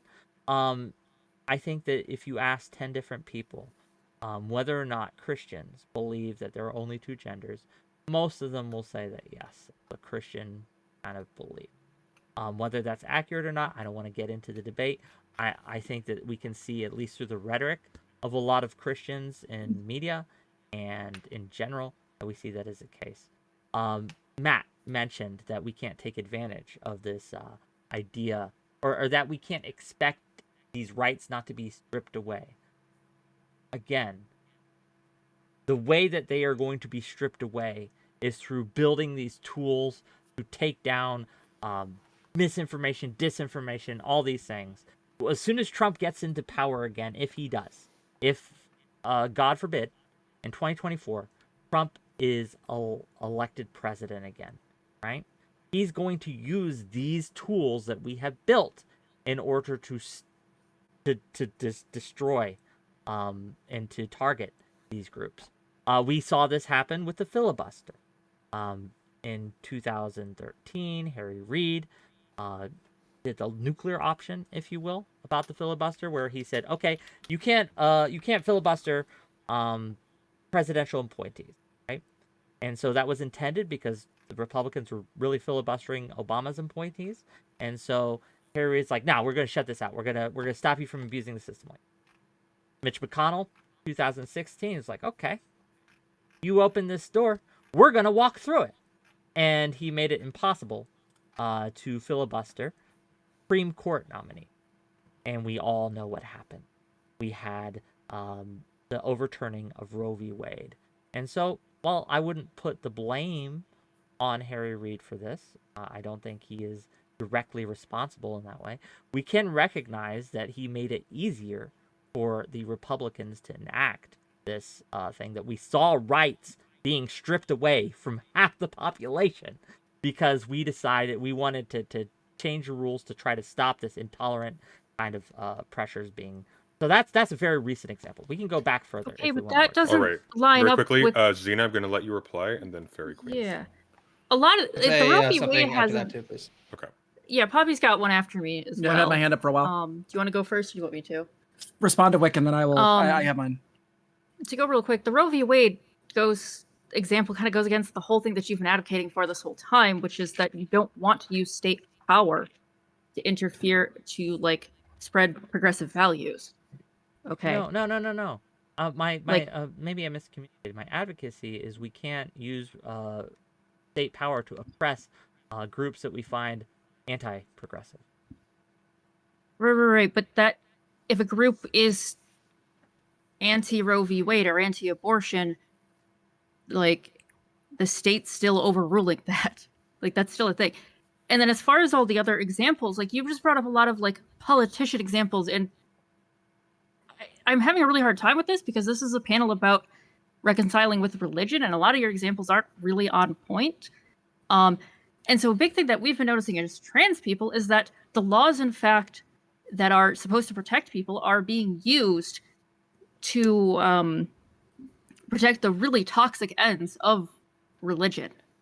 The very same policies that are being used to protect trans people sometimes get twisted around to do the opposite. And that's an example that's contradicting what you've been trying to say. Okay, very quickly. Briefly. Just very, very quickly, Whick. FairyQueen, was your point pertaining directly to this conversation? Not precisely. Okay, can you hold that thought? I'm going to let Poppy go. I'm going to let Whick respond to both of you, and then we'll let Matt go, and then I'm going to let you go, all right? Yeah, so I think FairyQueen was ahead of me, so, and then I think Star Panda wanted to say something, so you can put me last. Okay, I just don't want to cut the flow of I will try to be succinct. So back to the shirt, because this keeps coming up. Yeah, send the fucking kid home. Like, I'm going to be really clear. This is decided. I don't want to have a debate about genders, because let's be very clear.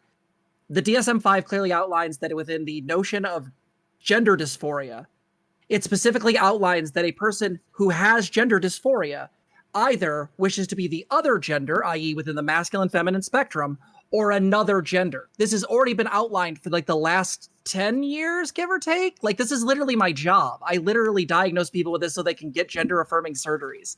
So, like, the idea that, like, that kid gets to wear that, no, I go back to my original statement. This would be like some dumbass kid wearing a flat earther shirt to his science class. No, send that fucking kid home. That kid wears hate speech, send him home. Well, and if anything, actually work with the kids too if you get the opportunity. The other thing I wanted to add on to is that, so you were talking about should they have upheld that the West Bureau Baptist Church was allowed to say these things? No. We have rules against obscenity. I do not trust a bunch of people in random gowns who get, without any say and without any checks and balances, to make random decisions about what they think the law works to. We already know we have activist judges on the Supreme Court. They have several times gone with freedom of religion as an excuse to allow bigotry. And they literally went back on previously held legal tendencies to get rid of Roe v. Wade. An unprecedented thing in the court. Fuck them. Okay, very, very quickly. Whick, respond briefly, please, and then FairyQueen, and then Matt. But this kind of gets... I know we want other people in. I'm trying not to, but I seem to be the only one holding this position, so it... well, that's why I'm granting you the opportunity to respond. So I think... Xena, right? Xena's the one on the right. Okay. Xena's the one on the right. Purple. You mistake. These laws aren't meant to protect minorities. They're meant to protect everyone. And that's the thing. We can't. As soon as we hang on, Xena. Let him reply. As soon as we weaken this shield for the people you find disgusting and abhorrent, and I don't disagree on a lot of these, right? I think that the Westboro Baptist Church is abhorrent. But as soon as we weaken the shield that protects them, we weaken the shield that protects you.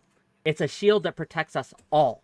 And that I strongly disagree with Poppy that I think it's okay for someone to have a very wrong belief, unscientific belief, untrue belief, and say, I believe this, I think this is true.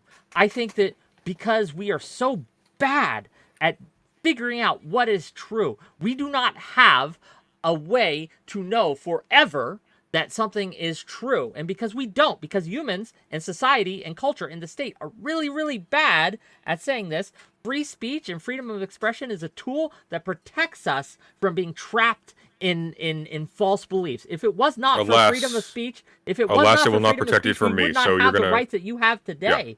And so take them away now because we have powers. Hold that thought. FairyQueen, you, Matt, and then I'm going to let Poppy reply. Star Panda, if you would like to reply as well. Who? Can I have a meta thing real quick? As we're going through this conversation, please, trying to specify exactly like which laws you're talking about or which policies would be really, really helpful, because that's why I'm actually getting lost. I didn't mean to interrupt you earlier. Just I really am struggling because when we say these laws, that could mean like anything, and there have been numerous attempts over history for stuff. And so Okay. if we could just try and specify, We're School- actually going. We're going to be. We're going policies to be against going obscenity. directly into that very. Hang on. We're going to be going into that Okay. very directly shortly. Yeah, sounds good. FairyQueen, please. Yeah, you'll have an opportunity to bring that point up again. FairyQueen, please. Yes. So I am going to come in support of Whick. And the reason why I am going to is because I'm hearing a lot of terms. I'm hearing harm, I'm hearing offensive. You mentioned the word obscenity. I mean, to be very, very clear, like the obscenity test, like, I mean, Naked Lunch passes the obscenity test. 𝕾𝖍𝖎𝖙𝖘𝖍𝖔𝖫 passes the obscenity test. A Tropic of Cancer. Like, these are all, with maybe the exception of 𝕾𝖍𝖎𝖙𝖘𝖍𝖔𝖫, which I think is a lovely book, which everybody should read. These other two books, I'm sorry, they're straight up pornographic trash. And they were landmark, they were landmark cases that allowed it's the reason why you can watch South Park and why that doesn't fall underneath the obscenity law, right? So I'm not sure why we're bringing up obscenity when it seems that we have plenty of things that are able to get by just fine, right? But they aren't prosecuted or persecuted for obscenity law, simply for being offensive. Number two, I've heard the word hate speech. It depends on where you are. I don't know. I'm assuming by the lilt in everyone's voices here that you are either American or Canadian, though I obviously don't know that for certain, right? But it's worth mentioning Canada. Okay, Canada? Okay. Well, it's worth mentioning that at least in the United States, I've just quickly Googled, I don't think hate speech is technically a legal term in the United States. Certainly, like if somebody goes and spray paints, let's say a racial slur on I don't know, like let's say they spray paint a racial slur on an ethnic minority's like garage, right? Obviously, that's something that they're going to be arrested for, but that's not because they're not allowed to write the slur. It's because they have trespassed, first of all, on the person's property, and it's because they're harassing them, right? So talking about hate speech, that's going to necessarily apply to where you are located in the world, right? If you're in Canada or if you're in the UK, you can probably reasonably talk about the hate speech laws. I don't know if I don't think they were arguing the legality of hate speech. Well, but I think that it's important to talk about the legality of it because we're talking about the involvement of the state in what you're able to say and what you're allowed to think or believe. Right? So But we're talking about this in a school setting, aren't we? But we're also talking about like schools well, are I the think state. Schools are run by the schools are- state. Okay, Yeah. hang on. Let these two develop this a little bit. Continue, please. So I work as a public school teacher, and that school is not the state. I mean, I grant you, it's not a judicial system, it's not a prison, but don't kid yourself. I mean, it is run by the state, right? It is the state. It's public funding, it's public land, it's a state-approved curriculum. You, as a teacher, you have to be licensed specifically within that state in order to work there, so much so that you have to make sure to apply for a new license if you're going to teach in a different state. I do not necessarily, the different states teach different history depending on like what county you might even live in. The books might even be different. It is absolutely a product of the state. So much so that it's even the case that some religious families will send their children to parochial school to avoid having any influence from the state. Have you finished your thought, FairyQueen? Star Panda, please reply. Yes. I just want to ask a really quick question. Do you think schools should have a dress code? Do I think they should have a dress code? I don't know, and I'm going and so there are two ways I can answer that question, right? There's the I know it's frustrating. There's the I can answer to you what would be easiest for me as a public school teacher, what I would like to see my students do. I can answer in that, and I can answer in the other realm, which is do we as a state have the right to enforce a dress code upon our students, right? It's this second hand that I am not certain of. So you have. So in New York, it's legal to be topless. Should we enforce that? It's the if it is again within schools, is it legal for children? Just very very quickly. So by enforce that, do you mean should the right to be topless be sustained on school property? Is yes. That the okay? So I all would it takes is assume, one kid Because that taking would a be picture with a cell obscene. phone and I- that Oh, hang becomes on, pornography. I would Poppy. Hang assume on, that Poppy. the answer to that is no, for the same reason why, just because you have the right to go buy a beer at the local bar doesn't mean that Johnny, who's 12, gets to go up and slam back some Jack Daniels, right? Well, there are some rights that you as a child, you may have them as a human being when you reach the age of adulthood. You don't have them when you walk into the school gates, right? We do, the rights that you have as a child are Right. different than the ones that you have as an adult. Right. You don't have those rights when you walk through the school gates. I mean, So you like got when some. you have Oh, hang on. some kind Whick. of a Start about it, speech, please. when you have some kind of speech on your shirt, which will cause distress in certain people, I think they should be allowed to send that kid home. Well, to be very clear, I don't think so. I looked into the legal background for this case, and I don't think that the legal reason why the kid is sent home is because it causes emotional distress within the classmates. The reason why, so a corollary to this is a student that comes to a school that has the Confederate flag on their shirt, right? As a different example. The Can reason why I very quickly, I don't mean to interrupt you, but I want to reorient the discussion a little bit. Suppose we flip the example, and I'm curious how you both would carry this forward. Because I think there seems to be two things that are sliding in here. There's the inappropriateness of the dress wear, and then there's the nature of that inappropriateness, whether it's because it causes offense, whether because it targets a group, whether because it's intrinsically obscene, something like that. When I'm listening to this conversation, the immediate flip side that I hear, that sort of melds these two sides together a little bit, is it was very distressing at one point in time, or such was the argument at least, for there to be black students in university.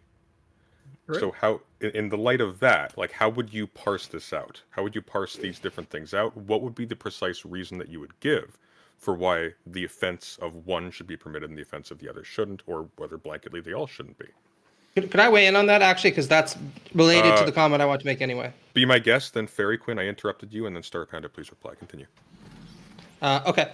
So I think this is actually at the heart of the conceptual and normative puzzle that we're trying to sort out here.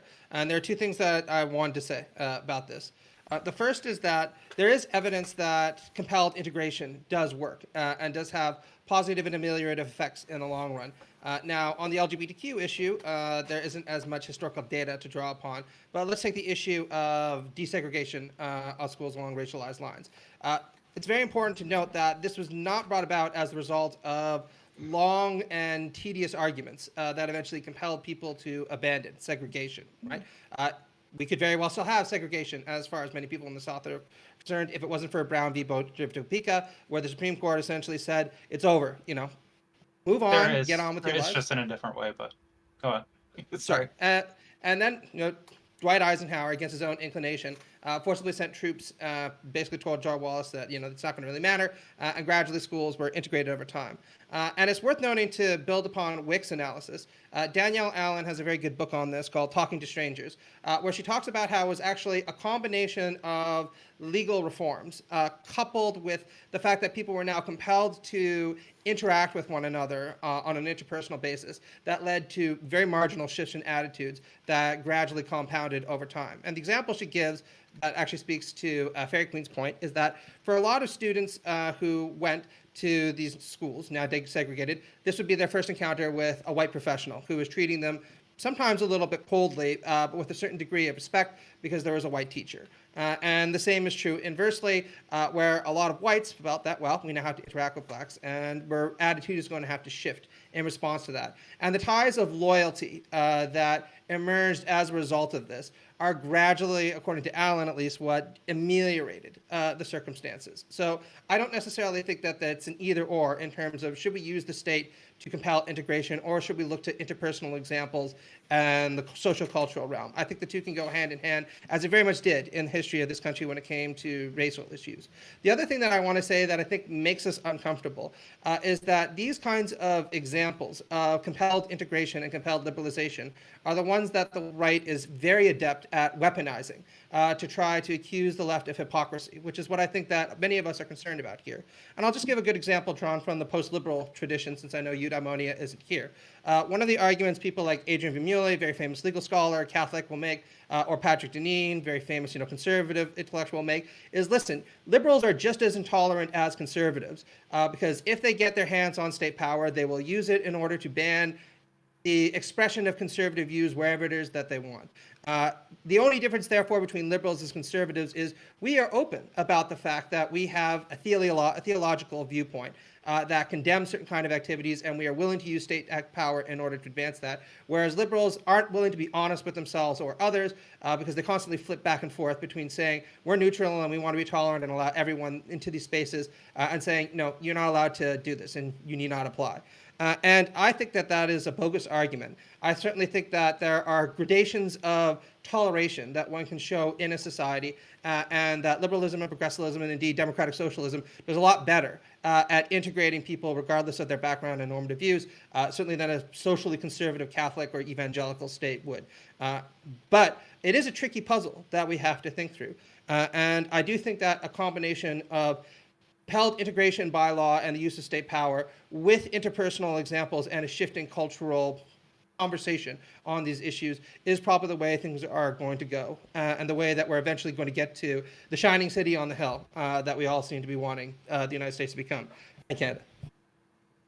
Thank you very much. FairyQueen, I interrupted you. If you wanted to respond first, you have the prerogative. Thank you. I do want to shift away, and I agree. I understand why we are discussing these interpersonal case by case, like the Confederate flag shirt and like the kid that was sent home with the shirt. But the gesture of the question, the reason why I brought up the case of the Westboro Baptist Church, right? The question isn't, would it be good for society? The question isn't whether it would improve society. The question is, do we have a right to do these things, right? Do you have the right to stand out with your picket fence? Do you have the right to have 4 wives and to have the state not put its nose in your business? Why do you have the right to have this? On what basis do you have this right? In the United States, the basis is the Constitution. The basis is this a constitutional law? Does this law follow the Constitution, which we find through legal precedent, right? And this is a problem that what you're going to find, especially within extremist like fringe communities, is they are not going to respect the law as it exists, because they're going to ask the natural question, which is, where do we get these rights? And the answer is, we get them from God, right? In which case, why do I give a damn about what rights you have in the Constitution? These are the rights that I have enlisted within my scriptures, right? These are the rights that I have, right?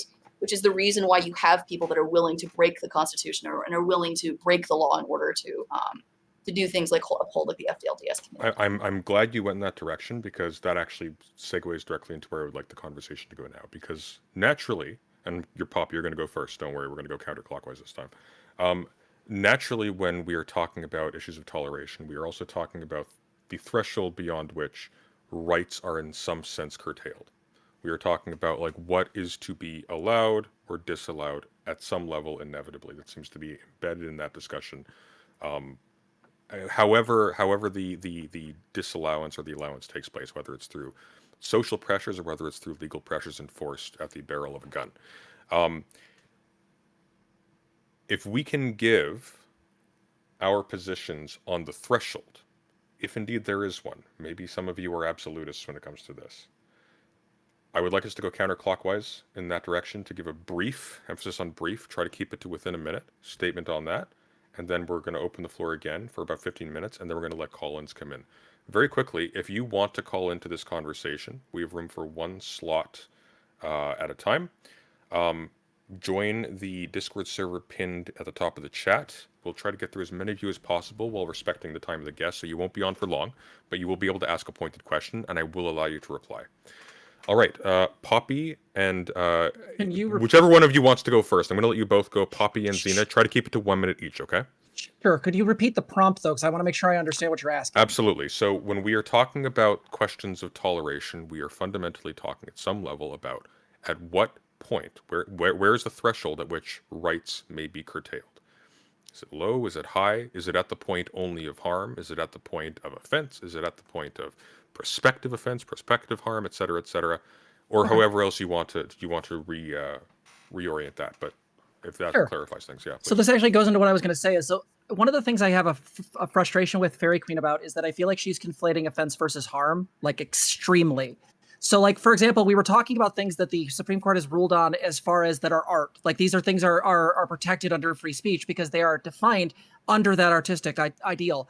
Well, comparing that to the Westboro Baptist Church, who makes hate speech flat, like signs. Like, these are not the same thing. And so to me, like, this feels like a false equivalency. It also feels very strange to me. Like, again, my question is always, what does systemic harm? The Westboro Baptist Church did harm.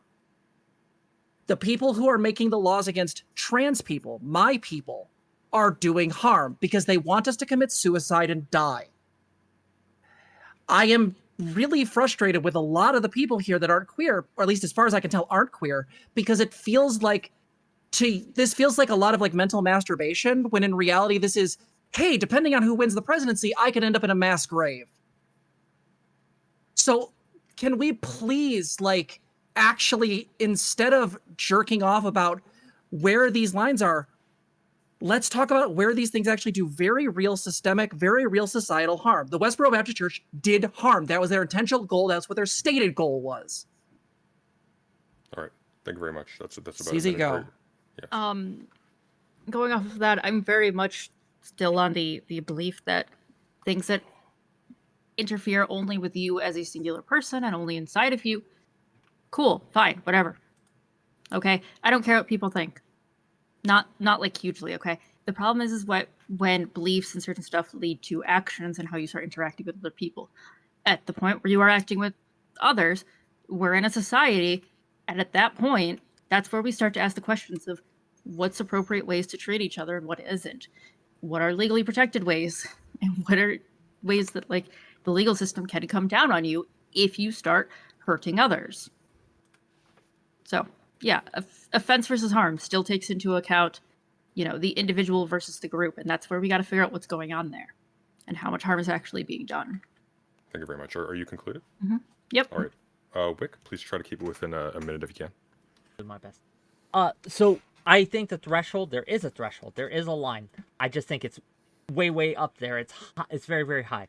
I allow a lot of harm to be done, right? I think that we should allow. Society does not have the right, just because there will be some harm, to stop all these things. We cannot save people from all harms. We simply cannot, because to try to do so will be an even greater harm, in my opinion. Where I know this will be frustrating, but I don't know where the exact line is. I don't.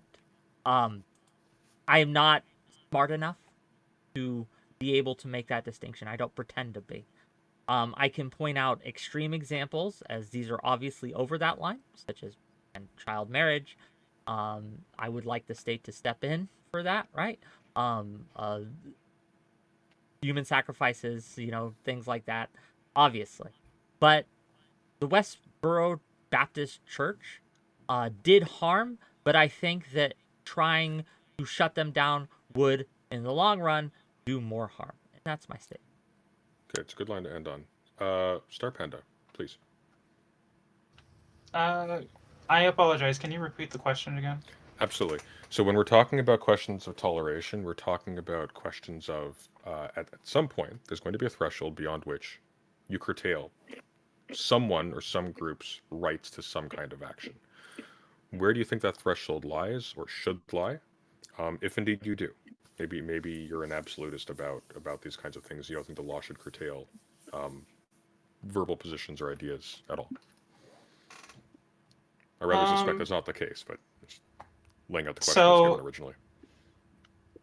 So I think ultimately, like, where we should be with how much harm we allow.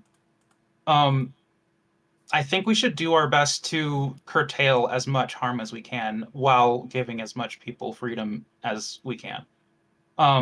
Obviously, there's going to be disagreements. Right now, there's court cases going through about people essentially, like, using their religion to justify things that are very harmful to people.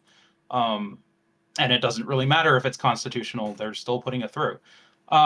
And these kinds of things, I think, should be curtailed because it's going to do a massive amount of harm to people. Not only to those minority groups, but to the people who they're trying to, I guess, like, keep as the norm or whatever.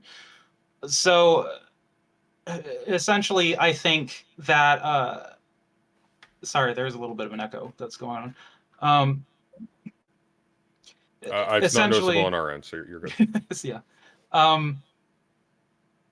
Basically, I think, God, the line. I don't think intolerance should be tolerated, essentially. Like, you can believe what you want to believe. I don't care. Like, Westboro Baptist Church can exist. They can say what they want. But, like, once they're going to events that are designated for specific people who want to be in a safe place, I think that crosses a line. And there should be steps that we can move towards protecting those people a little more than just allowing Westboro Baptist Church to get right up to that line of being harassment, or in some cases crossing that line. Thank you very much. Matt. I wanted to say that I think one of the foundational semantic problems in thinking through these difficulties is the fact that a lot of the way that people think through issues of free speech and religion in this country are through the language of the Constitution. And the American Constitution is a very crude document in many respects, particularly in terms of the grammar of rights that it deploys. So if you look at the U.S. Constitution, for example, it tends to guarantee rights to freedom of expression in very absolutist terms. And, you know, there's a nice American quality to that. You know, think about New Hampshire, you know, live free or die. And yet, in practice, of course, we know that the right to freedom of expression in this country has never been granted, absolutely. And I'm sure that FairyQueen could give you numerous different examples that'd be more articulate than I could. But, you know, since United States versus Ulysses, at the very least, the general orientation of the jurisprudence of the court has been to take freedom of speech rights very, very seriously, and to only compromise them in very selective instances. Sometimes I think to a repellent degree, if you think about something like Citizens United, where apparently corporations are now entitled to politic if they wish, and to spend money to politic. All that's to say, I think that it would be far more easy if we were to adopt a different kind of grammar if they're thinking through about these issues, and recognize that any kind of rights that we have in a liberal society are subject, and this is Canadian language, to reasonable limitations. And that includes on issues like hate speech, for example. And I think that the rule that has been adopted by Canadian courts is a lot more exact and a lot more reasonable than what you find in American courts. And the general rule of thumb when it comes to freedom of expression is that Canada tends to be broadly tolerant, even of hate speech. However, it becomes much more stringent in allowing hate speech in settings where there are particularly vulnerable communities, especially children who might be harmed by it. A very famous case involved a school teacher called Mr. 𝕾𝖍𝖎𝖙, Mr. Keitra propagated neo-Nazi propaganda in a high school, and you know that was within his rights to freedom of expression. But the Supreme Court decided that no, you cannot propagate neo-Nazi material to children. And there are similar cases when it comes to things like the promotion or the sale of child pornography or allowing cyberbullying, you name it. And I think that we have to assess this on a case-by-case basis, ascertaining who is particularly vulnerable to expressions of hate speech. And there's no firm rule that we can apply in those circumstances, but a loose rule that says that we can inhibit the expression of speech in circumstances where it does not contribute very much to society, as neo-Nazi speech does not. And the expression of this speech really damages a vulnerable community that we have reason to be particularly concerned about in these circumstances. So that, I think, is the better way of approaching these things. And I think that the unfortunate reality is that as long as we continue to rely upon the inadequate grammars of American constitutionalism and its absolutist viewpoints on rights, it's going to be very difficult to culturally have these conversations, which is why, frankly, we need to abandon various forms of constitutional idolatry and try to think about these things from a more pragmatic viewpoint. Thank you very much. FairyQueen, please. Well, as much as I agree with most of your takes tonight, I'm afraid I cannot allow you as the Canadian to colonize the United States. So I am here to bat for freedom of speech, as American as that may be. I do have a couple of things to say on the note about obscenity. So this is the Miller test. This is very specific what the Miller test for obscenity includes. So whether the average person applying community standards would find that the work taken as a whole appeals to prurient interest. So prurient is a synonym of lascivious, right? Usually that implies sexual. Normally what's implied by that is bluntly pornography, or at least it used to be until like certain landmark Supreme Court cases. Number 2, whether the work depicts or describes in a patently offensive way sexual conduct specifically defined by the applicable state law. And 3, whether the work taken as a whole lacks serious literary, artistic, political, or scientific value, okay? So it is not true. So I grant you that like the horrible signs that they held may not necessarily have artistic value, but they do have political value in the sense that they are expressing their religious freedom of speech in a public area. And the other fact of it being that even though it's extremely offensive, it's not strictly sexual, right? This is not they are not showing like huge giant billboards of naked people, for example, out in public, right? So I'm not sure why we would think that, and I think that's a misinterpretation. That's not accurate, though. All right, hang on 1 sec. That is literally not accurate. No, hang on, Zena. Let her finish her point, and then I'll let you reply. Okay. Well, I apologize, Zena, but I literally am reading directly what the Miller test is. That is the Miller test. That is what about test what you're saying. Hang on, no, Zena. I'm letting you all go around and make your statement, so I need to let her do that. Continue. But secondly, the question is, at what threshold do we restrict someone's freedom of speech? Is that, or restrict somebody's rights? Is that sort of the question? Is it more directed at freedom of speech or rights? Is that feels like we're finish your statement, and then I'm going to let you do it back and forth. Yeah. I would say, to broadly address the question that you proposed, my answer is at the moment that your right violates somebody else's right? That's the minute that you restrict somebody else's ability. You have the right, for instance, to go in to buy a gun at the local store, right? You don't have the right to go to somebody's house and just shoot up the windows, right? You have the right to write as many offensive things as you please. You just don't have the right to go and to distribute them in a school, right? Thank you very much. Zena, did you want to make the first comment? We're going to run for open discussion for 15 more minutes to try to keep it brief. I don't really want to make like a commentary so much as like, I wish there would be more stepping in when people say things that are just blatantly false or inaccurate about a situation. Like when you're talking about the Westboro Baptist Church, no, they wrote awful things on their signs that were like obscenities or sexual, horrendous. Like it was not pretty. Okay. Am I allowed to use the F slur? No. No, I'm sure okay, on Twitch. good. They'll ban me. That's what I'm checking. That's why I asked, because I was about to say, what is the political value of calling me that?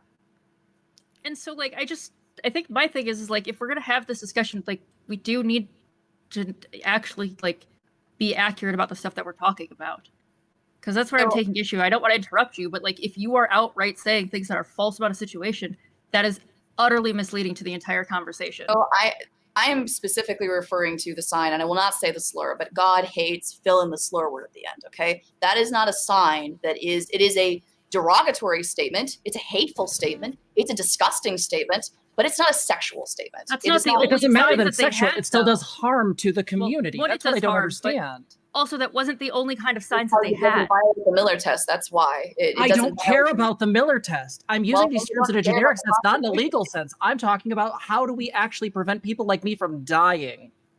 Did that sign? Because that's the. Does that like sign? Again? No. I want to be respectful. Wait. Finish your sentence, Poppy, quickly. Yeah. Let me just say this really quickly. Again. This is, again, the mental masturbation thing. We're getting lost in the weeds because, again, it's not real for you people. I don't understand this. This is so strange to me. Like, again, we have neo-Nazis in 2023. These people want us dead. And you're talking about, well, it doesn't meet the Miller test. No, it's still obscene to me. I will respond. It does harm. Hang on, very quickly. FairyQueen, if you could clarify in your response what the relevance of the Miller test is to this particular conversation as it pertains to this case. Well, I believe Poppy specifically claimed that it violated obscenity law, and I am stating that's not what I said.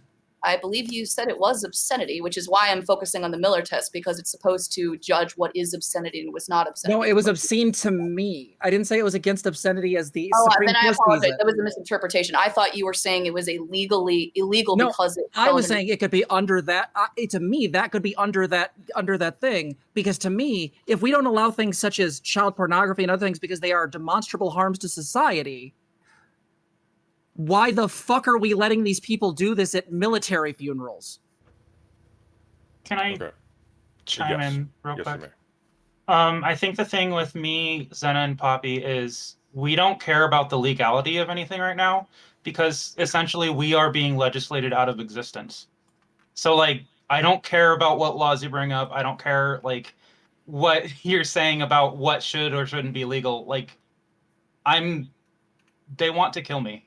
I don't want to die. So, Yeah, pretty much. Yeah. Okay. If I could weigh in on that for a second. No, okay, let Whick, him you're go okay? first, and All then right, Matt, I please. because I have a lot to say. So, please. I just want to say, first off, I do think that based upon my own presentation, I'm absolutely in agreement with you that the law should be doing everything it can to abet and support the trans community and the queer community. And there's certainly ways that we can go about doing that. One of which will involve, I think, transitioning the way that we think about rights and rights to expression in this country along the ways that I'm talking about. Saying that, I do think it is important to look at this from a legal standpoint because having a firm kind of comprehension of what can be achieved given current context will better allow us to use the law strategically and tactically in order to achieve the kind of gains for the community that you're looking for.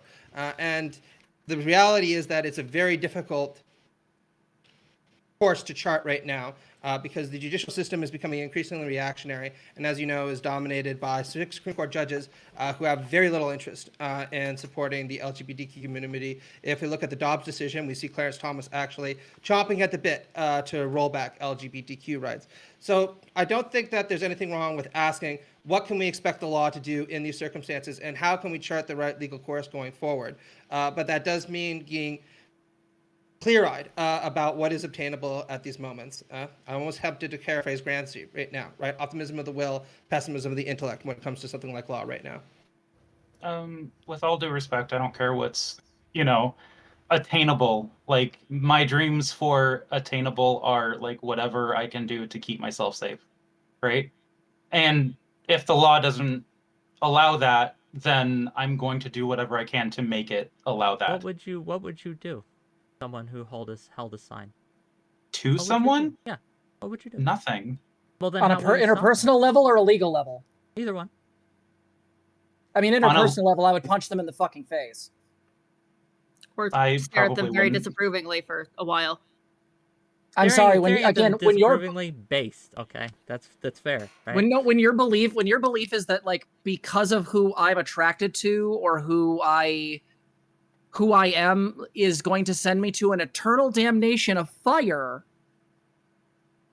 that's crazy talk. So guess what? I'm going to push back on that. That's fine. Sorry, I don't care about religious beliefs in this regard. Like, I feel like we're being very protective of this in a way that makes no sense. So maybe I can Okay, very, very quickly. So, Whick, please make your response. Sure. So the reason that I care about it, because I agree with you, it's horrific. I don't disagree that these are things that we want to get out. Matt, I think we need a separate discussion at some point on your views on hate speech and free speech. Hey, no commercials on my panel. That's for the end of it. That's beyond the scope of today's. I just fundamentally disagree with you. But to address Poppy here and Star Panda as well, the reason that you should care about these processes is because these processes are how we get things done. And unless you want everyone individually deciding when it's appropriate to punch someone in the face and when it's not, and I don't think we want to return to vigilantism because that led to lynchings and all sorts of horrific things done in the name of righteousness, right? Then we need some sort of process, communal system in which we educate these things and say, okay, in these cases, we can perform some sort of state level of censure or violence. In these instances, we cannot and should not. And the reason that I'm saying we need to stop and not legislate or try to remove these things through hate speech laws or anything like these is because by restricting someone's right to harm or offend by words, then a lot of people are going to catch strays for that, and it's going to be a worse world overall. You're going to have more harm done to you. Yeah. That's a good place to stop. You don't need You to keep reiterate using that. this threat that there's going to be this magic harm that's going to be used later. You haven't demonstrated that with any examples except for one that had nothing to do with religion. Do you not remember the McCarthy era? Right, where I do, and that had nothing to do up, with religion. Can you please give me a religious example where that's come back later to bite us in the ass? How this could be analogous, right? Where I understand how analogy works. I'm very knowledgeable about that. Let's look at the Spanish can you give me an Inquisition. actual Do you think example? that the Spanish people who were Jewish, for example? Again, I still feel like this is fear mongering. I really appreciate it. It's great. Fair enough. I think okay, no more Mr. Nicewick. You said you would kill yourself because of the sign. Okay, talk about fear mongering. I would punch someone in the face. Talk about fear mongering. Right, you said no. you I'm would talking kill about I yourself punch someone in because the of the face sign. over sign. I'm saying You've that been those saying signs over and lead over to again people if they're allowed to Okay. say what they believe. I love being All right, represented. this one's clearly a liberal who has no spine. I love it. 𝕲 did not say she would kill herself because of the sign. She kept saying they want us dead. We're going to kill ourselves. True. No, but hang on. But the invocation of I will commit suicide because of the sign. That's wasn't actually in anything that she said. So just for clarification. I never said this. Please be honest. God. All right.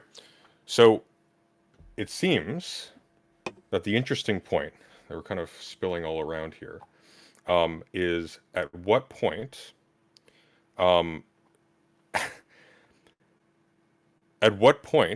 does discussion about the enforcement of thresholds for toleration, at what point does that switch to questions for the threshold of legalization? So what I mean by this for clarity is it seems like a solid half the panel, roughly, is drifting to a position where the discussion about what should we, quote unquote, tolerate, has sort of fallen apart because the we part, the state, the law, whatever, the thing that is supposed to represent our collective judgment, that has increasingly turned categorically against their existence. And so that we is in a lot of asterisks. At which point now it becomes a question of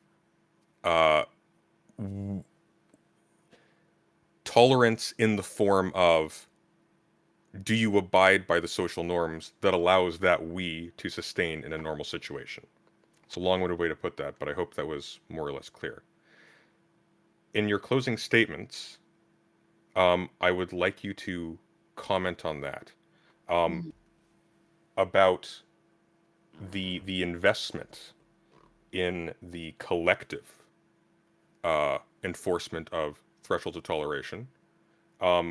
Where does that end? And at that point, what do you do? Does that make sense? It does. Is everybody following that more or less? Because I can understand if you had trouble following that. That is my pathology. We're going to start from the top this time, and we're going to go back and forth. So, Matt, if you want to go first, then it's going to be FairyQueen, then it's going to be Xena and Poppy, then it's going to be Star Panda, and then it's going to be Whick. Thank you. So, how long do I have? Just try to keep it brief, a minute-ish, okay? Sure.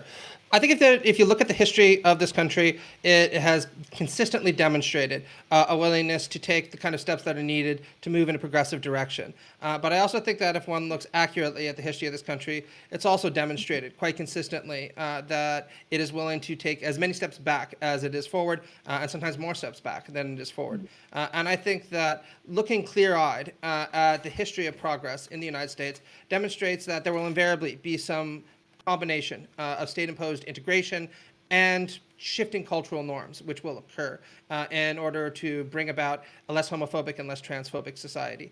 I don't think that there's any silver bullet that is going to get us there, and I don't even think necessarily that the same policies should be applicable in one place that they would be in others. However, I do think that when it comes to evaluating which rights to prioritize, we need to recognize that there are going to be certain circumstances where certain rights might be qualified relative than others in a process of rights balancing. And I think in these kind of circumstances, the most important imperative that we should follow is to try to ameliorate the conditions of the most vulnerable individuals in our society, particularly children, and particularly trans and queer children, who I think are being very, very vulnerabilized at this point. And that's inevitably going to produce some pushback from religious groups who might say things like, listen, you're inhibiting my social freedom by not allowing me to, for instance, pass legislation that would allow me to be more active or more militant in expressing my homophobia. And I think as liberals and progressives, we need to acknowledge that there's some truth to that, right? 𝕵𝖎𝖎𝖙𝖘𝖍𝖔𝖜's freedom is being limited if we say that he is not allowed to pass an ordinance which will admit him to discriminate against LGBTQ people. But what we should respond to that is by saying that the freedom, your right and your freedom to discriminate matters far less than the freedom of this individual to live their life as they see fit, with all the dignity and all the equality that should be attended upon that. And these are going to be difficult choices, and I don't again say that I have the answer in every circumstance. I need to think about it on a case-by-case basis. But that should be the overall principle I think that we should adopt when trying to adjudicate these extremely painful and very difficult issues. Thank you very much. FairyQueen, please. If I understand your question, Sunday, just to be very, very clear, you're asking what if the state is opposed to your existence and thus does not recognize you as an individual that is deserving of rights? Is that Precisely. the thing? That seems to me where the stakes are dividing here. We have one side, because this was the challenge that was laid forth by Poppy and Zena at one point. There's a skin in the game question here, where one side is able to say we with the assuredness that there is a we, and the other side is not. So if you can comment on that. Well, I will invoke Martin Luther King again, and this is the last speech that he gave before he died. And one of the things that he said just before he walked off the stage with the podium was, all we say to America is to be true to what you said on paper. If I lived in China or Russia or any other totalitarian state, maybe I could understand the denial of certain First Amendment privileges because they have committed themselves to that over there. But somewhere I read about the freedom of religion, of the freedom of press. Somewhere I read the greatness of America is to protest for your rights. The reason why the Civil Rights Act worked, the reason why they were able to push that through, the reason why that movement worked, wasn't because Martin Luther King merely claimed that it was harmful or merely claimed that it was offensive. It was because he consistently argued that these laws were illegal. That's why he uses the word illegal injunction. He is stating that, in fact, despite the fact that the United States has had a long history of discriminating against Black people within the United States, that on paper, Black people were included as a part of that we. And that in order for the law to be properly applied, they had to be considered to be a part of that we. And I think that that same principle applies to trans people and applies to the struggle that many queer people are facing right now at this moment. All you have to say is be true to what you say on paper, right? If you live in the United States, that means that you get to be treated as an equal citizen with equal rights. You live in Saudi Arabia, I'm sorry, that's going to be a different story. Thank you very much. All right. Zena and Poppy, one of you go, and then I'm going to switch to Star Panda. I'm going to switch to Whick. I'm going to let the latter one have the final word, if that seems fair to everybody involved. Yeah. Okay, excellent. All right. So in 1933, the Institute of Sexology was burned by the Nazis. And the reason I bring this up is because we keep talking about what's legal and what's that. My enemies don't give a fuck what's legal. They will wield the systems of power as a means by which to kill us. We've had people in Texas talk about making lists of trans people. DeSantis is literally trying to legislate us out of existence. And you can say that that's fear-mongering, but I hear this literally every day of my life. To me, I think the issue that I'm coming down to is that the problem is that everyone wants to be rational about this. They want to say, oh, it needs to be equal. We can't be hypocrites. It needs to be legal. If it's what it says on paper, then this is what it should be. But these are irrationally held beliefs by people who hold them with hate, and then they use their religion to justify this garbage. To me, your faith stops being valuable when it leads to harm towards others. And to me, the Nazis had very deeply held beliefs that then led to them burning down the Institute of Sexology, using those files, and then hunting down every single person there. And putting those people in camps, because we were the first ones to go. So again, I just have to be really clear that, like, right now as somebody who is deeply afraid to go to a red state, a lot of what you guys are saying is falling on deaf ears. I'm good. Okay, thank you very much. Star Panda. So, I really enjoy the conversation that's going on. Like, I know it's gotten a little bit heated, but like, I enjoy the conversation with people. Like, I don't think you guys are having any ill will or anything, but like that. Well, I will say is that, like, when I said I don't care about legality, it was true. That's not my job.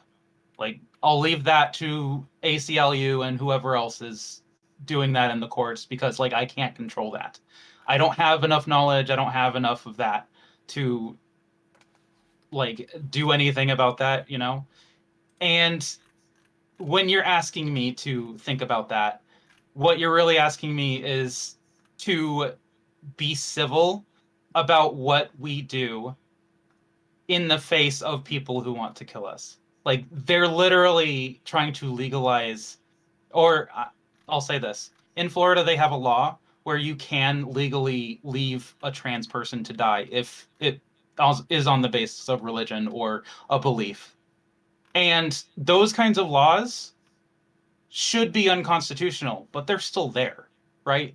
So I ask you to forgive me when I say, like, that shit doesn't matter to me, because they're already doing it, right? They're already coming after us. They're already creating laws that are making it illegal for us to exist. And I'm done. Okay. I don't want to be civil anymore, right? It's not like I'm gonna be violent or anything. Like, I don't like violence, but if I need to protect myself, I'm going to protect myself. All right. Thank you very much. Whick? Yeah, so at the end of the day, it comes down to what we think will move the needle. What will get us and keep us, and by us I'm including every single person here, even the Canadians.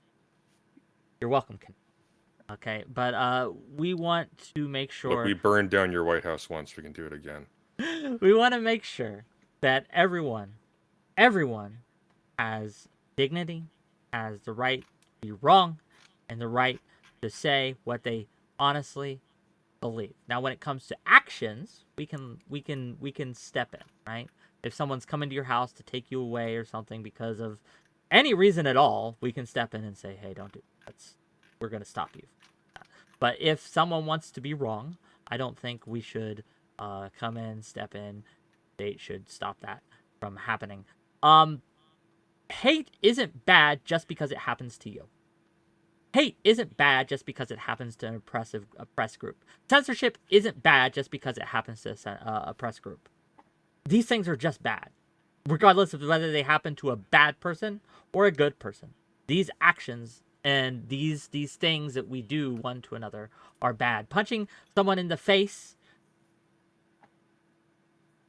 last resort, if they're coming at you. But if they're saying mean words to you and you punch them in the face, then yes, I think the state should come in and stop you from doing that. Regardless of whether you think that you have every reason in the world to stop them from saying what they said, the state should come down with the full force of the United States government and stop you from doing that. And I would stand that, and I would bless them as they did so. But if you want to call them really mean names, if you want to be uncivil, I don't think that the state should step in. And in fact, I would stop the state if they tried to do so to the best of my ability. That's my statement. Thank you. Thank you. And Zena, final statement.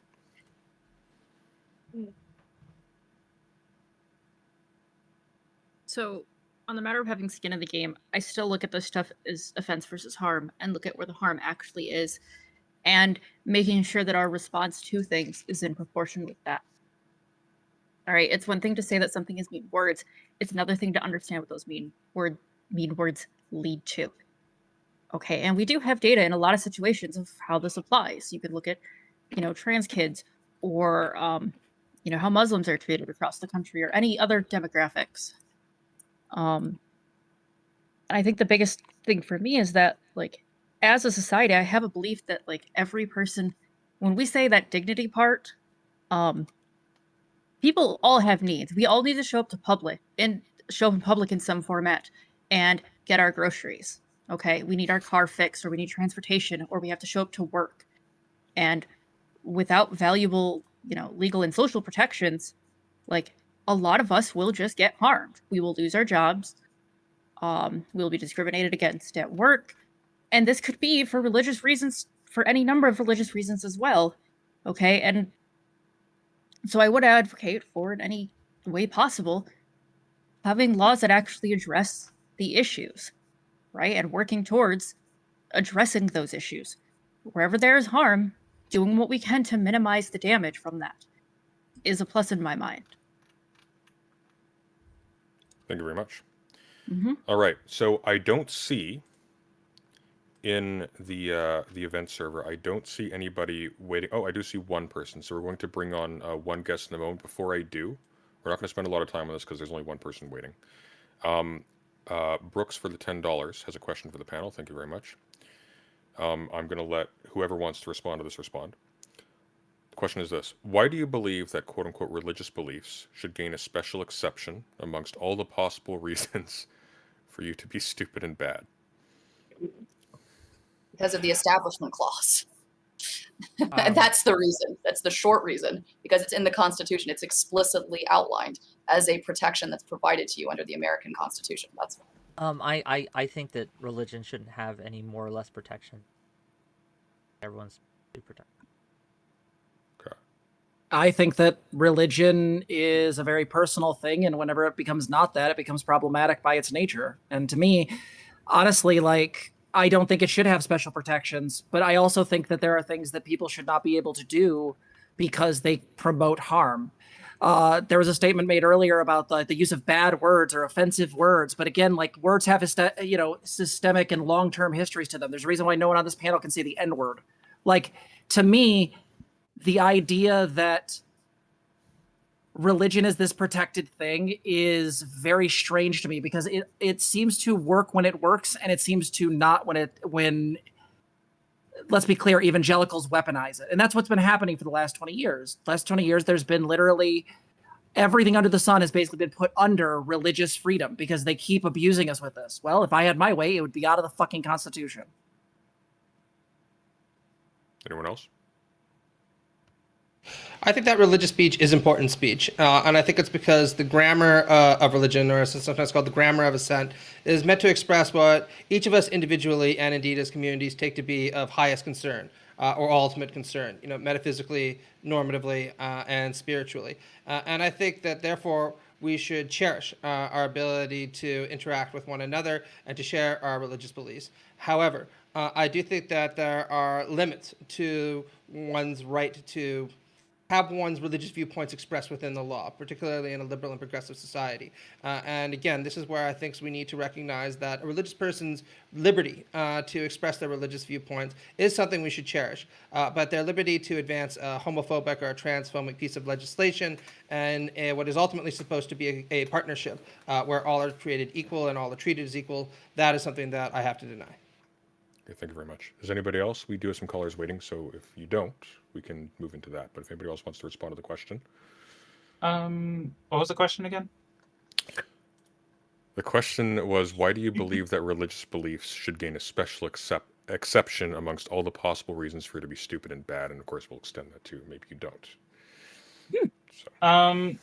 So I guess generally, I'll answer this question. I think religion should be able to be followed if they so choose. I think people should be allowed to be stupid.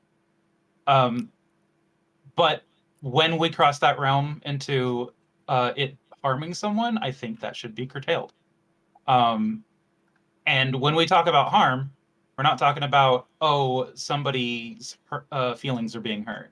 That's not what we're talking about. When we talk about harm, we're talking about like substantial harm to oneself, like these laws that are being made, threats to our lives.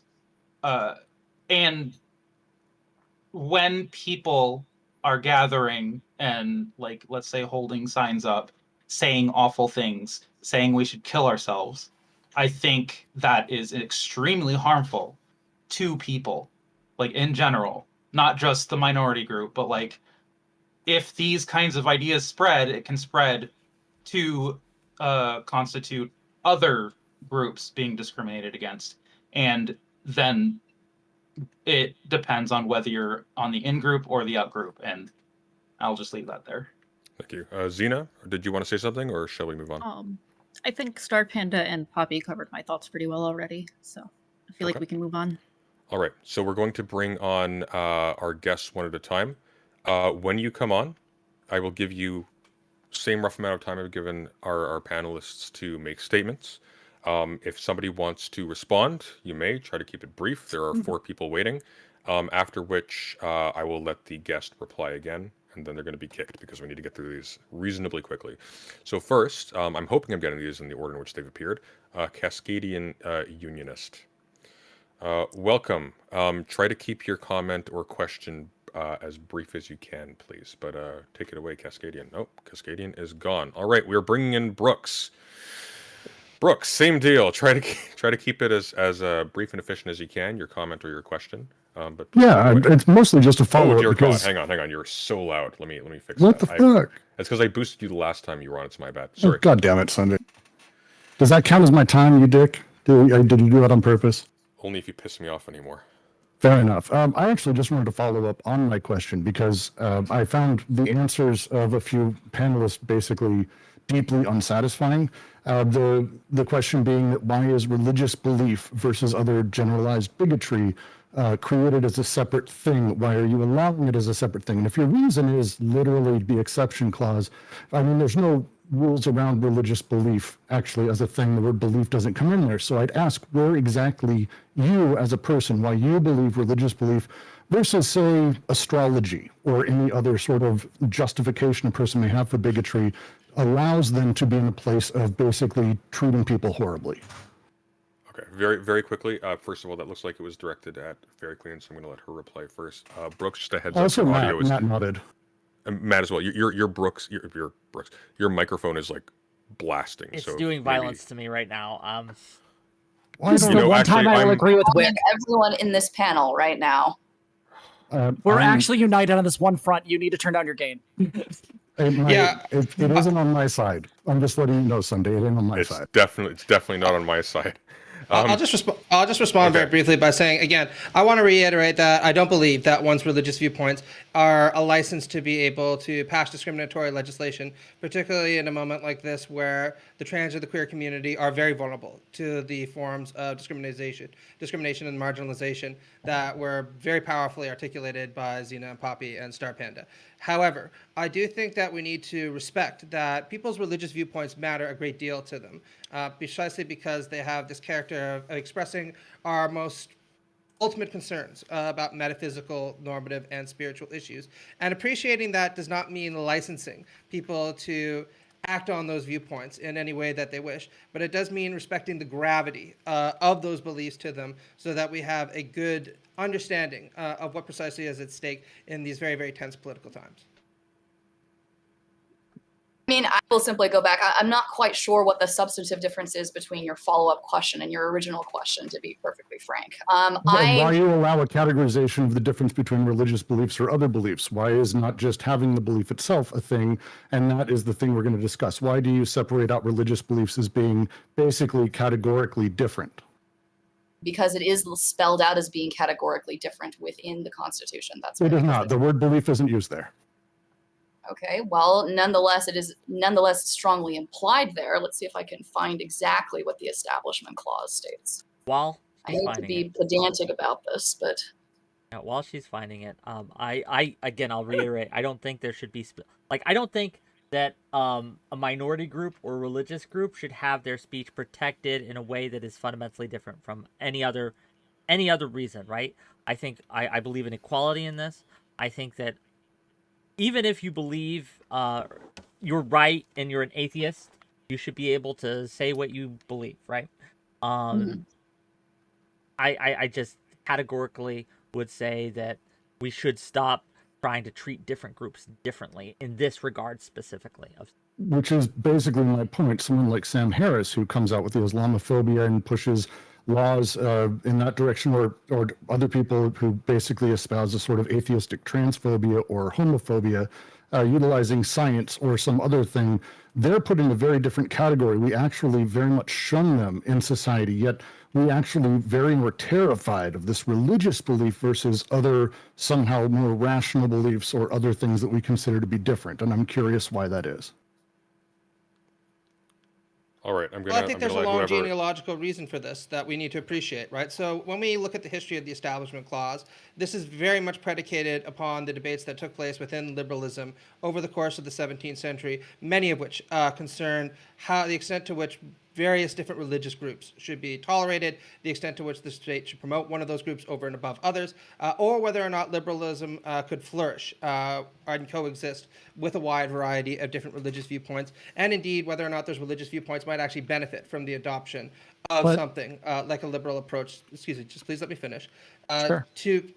Now, that doesn't necessarily mean that we need to be beholden to that genealogy, because I think it's possible to extricate the insights that one finds in the liberal approach to freedom of expression as iterated in the Establishment Clause from that history. But when we try to ask ourselves, why is it that there's all this fuss around freedom of religion and freedom of speech? That's because that's really where the origin of a lot of these debates came from. Yeah, I just wanted to say with that like I think my problem is that I understand that there's this long history of this legally speaking. I think my concern is that like, but we already have the system being bent in a direction where one religion is being promoted over others. We saw this during the War on Terror. We see this now with evangelicals, where they're making like nonsensical religious arguments against the existence of trans people, despite there being 40 years of research on our existence. Like, again, like I have no problem with people being wrong, but with this idea that like the religion should be this fundamentally like separate protected thing, again, I don't care about the genealogy. At the end of the day, I don't think people should be able to weaponize which particular sky daddy they believe in to decide whether I get to live or die. Simple as. Yep, and I would absolutely agree with you. And I think that both normatively and politically. But I want to say that I would actually emphasize that the danger is even more grave than we've really articulated here.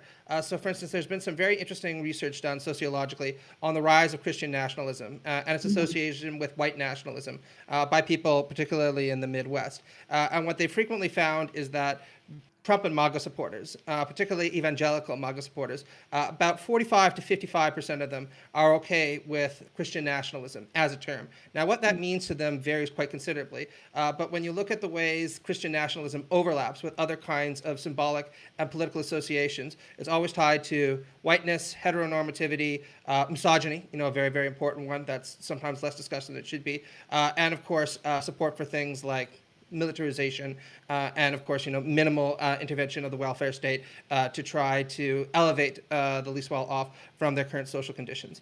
So I think that this demonstrates that the struggle against white Christian nationalism is absolutely about securing the dignity and the equality of trans and queer individuals in this country. But one of the reasons I support this struggle is because it is so deeply tied to other things that are very dear to me, which is why I consider myself an ally to the community, and why it is that I think that any progressives or liberals should also get on board with the struggle as well. Okay. I'm going to let Brooks have the final word, but we need to bring in the next guest. Brooks, do you want to say your piece before we move on? I got nothing. Thank you. Right. Thank you. Take care. Thank you. Mm-hmm. All right. So next we have who's waiting here. Looks like 𝕾𝖍𝖎𝖙. I think that's who this is. Hang on, give me a sec. The way Discord abbreviates things is absolutely obnoxious. Okay. Yeah. If you disable streamer mode, that'll go away. Thank you, Mr. Overachiever. Okay, here we go. Is that Skeletor in your background, Wick? Oh no, this is my nephew got me for this. It's a transformer of some sort. I don't know which. It's the only the only possession Whick has. He's just in a white I room am with poor nothing. and you should give me money. Yes, true. All right. Welcome. Do you want to introduce yourself, pronouns, etc.? I can't see your whole name for some reason. Guest? You with us? I'm going to give you 10. 9, 8, 7, 6, Silencing 5, voices. I don't 4, 3, 2, 1. That's because I'm not a liberal, Wick. All right. Oh, I don't want to kick you. I just want to kick you from the call. Disconnect. There we go. All right. Sorry. And now we have Why are all... Oh, I see. It's because I'm in stream. Oh, that's so annoying. Whatever. It's fine. In you go. We've got somebody called Jay. Do you want to introduce yourself? You'll need to unmute. You will need to unmute. Everyone went to Hello? the bathroom at the same time. Hello? Guest? Gonna count to 10. You got to unmute. Sorry, is my audio acceptable? Ah, thank God. Okay. Perfect. You're back. Okay. Sorry about that. Make your comment or ask your question, and she'll let you have a quick back and forth, and then we'll move on. Yeah, I'm pretty interested in like a lot of what Matt's been saying. So I have a sort of different tack on this topic. I feel that the right wing, or the political like right wing, at least like in North America or whatever, really has sort of laid claim to being religious, you know, as like a sort of identity, part of their identity, right? So, and like by that sort of defaults the left to having this sort of atheistic identity. But I've met a lot of leftists who are religious. I've met a lot of LGBT people who are Christians. And like I've also seen like a sentiment among lefties that finds a lot of disgust with what they call like edgy Reddit atheists. You know, like people don't want to come off as like an edgy atheist. So I was wondering, like, is it really possible to decouple how much the intolerance of LGBT is attached to religion, to like maybe possibly allow the left to reclaim like a sort of a proud religious identity? You know what I mean? To where like they don't have to be like hide that they are religious because they're surrounded by people that they assume are atheists. Would you like me to respond to that first, or would you like to go first? Anybody, but I just was naming you out Maybe because let you Matt said go something about first, since it was decoupling. directed at Matt. Matt, go ahead and go first, and then we'll go because this is something we've covered recently. Go ahead. Okay, thank you.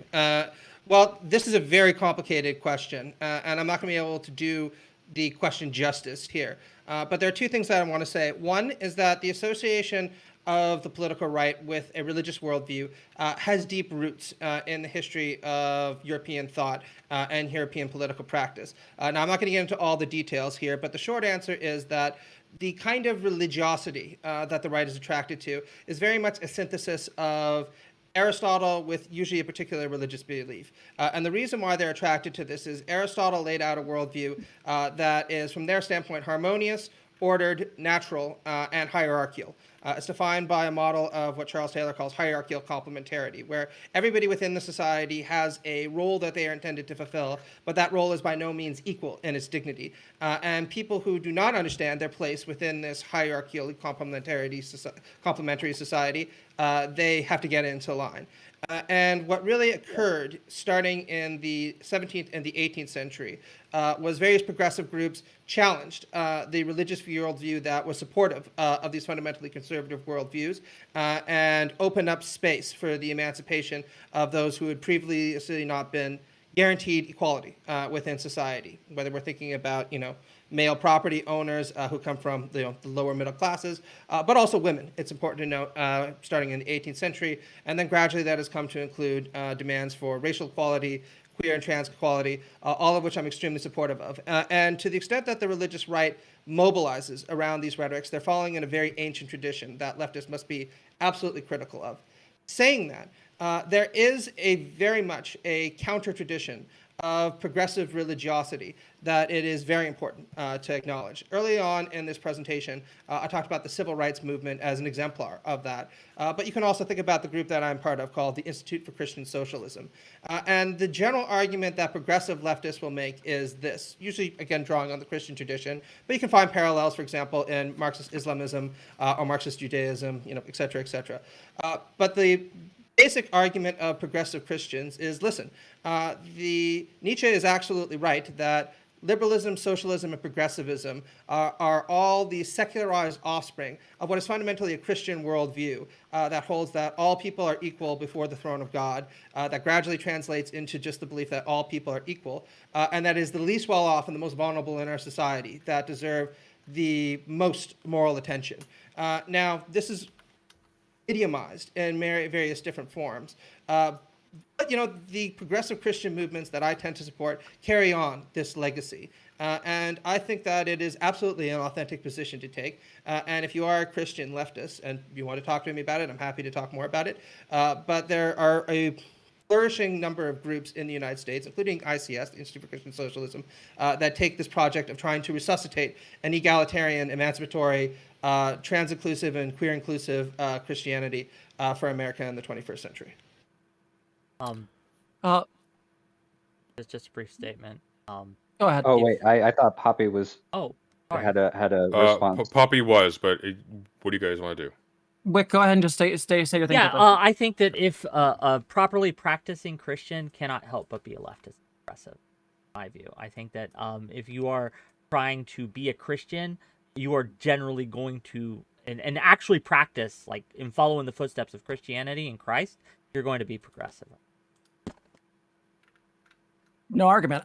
So my response to this, and I think ZZ has one as well, but so as I said before earlier in the discussion, like, I'm an ordained Zen priest. I've practiced pretty much every faith under the sun.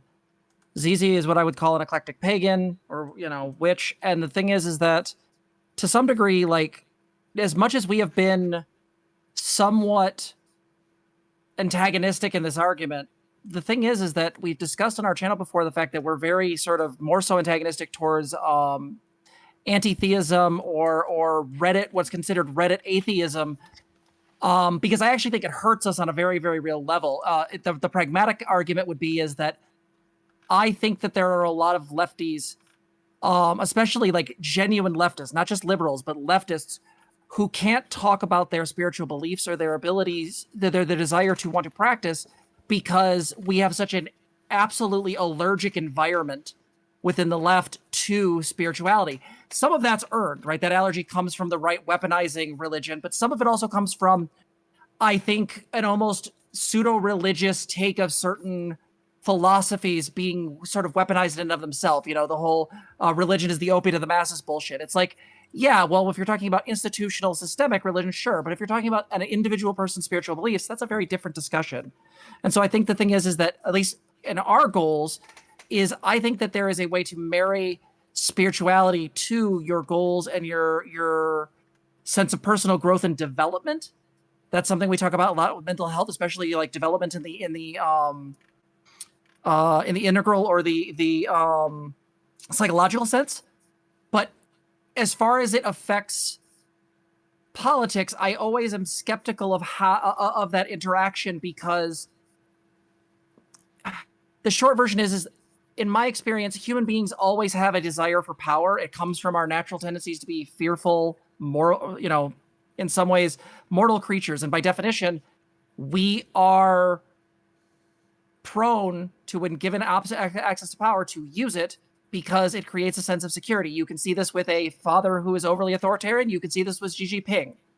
So to me, I'm always skeptical of when religion gets interactive with, state power. But again, I think there's a definite place of spirituality in the left. There should be a place for spirituality in the left, because at the very least, we're just losing people who could be voting or who could be doing on the ground work because we're being allergic to them unnecessarily. So that's my piece. There you go. One thing to ask Poppy if people get a chance is about some of the benefits of spiritual beliefs on like a psychological level. Like, there are demonstrably some of this, and Poppy knows that way better than I do. I'm not always big on the like reclaiming necessarily, because there's a whole lot that goes into that. But I have seen positive ways that like integrating religion into this works, especially because like we tend to advocate for the things that we're passionate about, right? We tend to show up as people, and we show up with our full authentic, our full selves, basically. And for a lot of people, that does include some form of religious beliefs. And so some instances I've seen this go well is like with Zen or Unitarian Universalists, which are both very strongly based on like positive principles. Okay, and they're not necessarily making like prescriptive claims about like after death. I mean, there might be some depending on the denomination or who you're asking, but by and large, it's based on shared principles. And so I think one of the interesting things that we've been dealing with too on our server is how to make more space for lefties who are also religious that want to talk about that. And so we're kind of figuring out the best way to do that right now to still give space to that, because in our system, like, we talk a lot about how like mental health is political. Okay, like these, especially for queer folks, these things are inextricably tied together. There's no way to pull these apart. So I think there are some ways that people can, on the individual level at least, have a personal sense of reclaiming. Large scale reclaiming is another story, but on a personal sense, yeah, I absolutely think it can be done. On the subject of intergroup tolerance, it is a magnificently it is a very interesting thing to see just how different culturally the perception of a minute is between Americans and Canadians. Does anybody else want to respond to Jarvkar?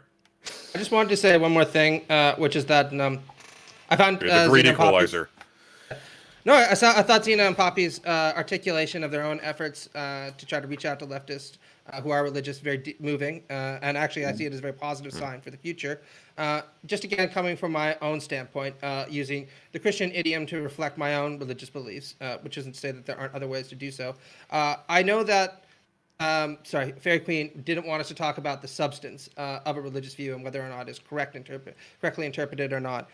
But my view of this is that if one looks at the Bible, one sees very clearly that Christ says that the wretched of the earth will know that God is on their side, and that later on is what gave Frantz Fanon the famous title for his great work of post-colonial theory, by the way. I think that a religious left is very much a live prospect in this country. If you were to find a Christian religious movement that took seriously this idea that our primary duties are to the most vulnerable in our society, and that would involve a very different approach to politics than what you've seen on the religious right, which tends to seem to think that big business, large corporations are the kinds of things that we need to be protecting as Christian leftists, or sorry, as a Christian community. Thank you very much. Anyone else? 63% of Americans consider themselves Christian. That's 210 million people. We were just to reject them outright. That's silly, especially in a democracy. Don't do that, okay? Death or any kind of legislative power. Yeah, I mean, just to respond to what everybody said, like, yeah, that all of that makes me very confident, because I think the act of recuperation is sort of like having people on our side that are proud, to speak about it. But yeah, personally, I'm an atheist, but I think it would just be better off to sort of have like religion in the hands of the left, because, I prefer more compassion from a system that ostensibly says it's about compassion.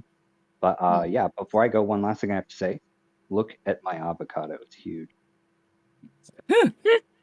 That's TOS. Discord's got guidelines against that. Okay, we're gonna bring on 2 more people, and then we're gonna call it, because this is going much slower than I anticipated. But that's how we do, I suppose. I want to have a conversation about religion and politics. That's like the number one thing you're not supposed to do at the dinner table, because it always goes on long. We didn't even get dinner. I know, right? Where is the dinner? Yeah, right? That was a mistake. I should have ordered food. All right, we have Insomnoir. This is your last chance. Oh, I see a green square, but I don't believe hear in you. anything. Hello. Oh no! Yay! Squeeze harder. There you go. Okay. Sorry, 1 second.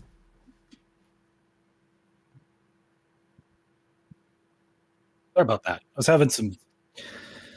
I have an NVIDIA card, and so I have to run everything through an NVIDIA controller system. I am certain someday I will find it in my heart to forgive you.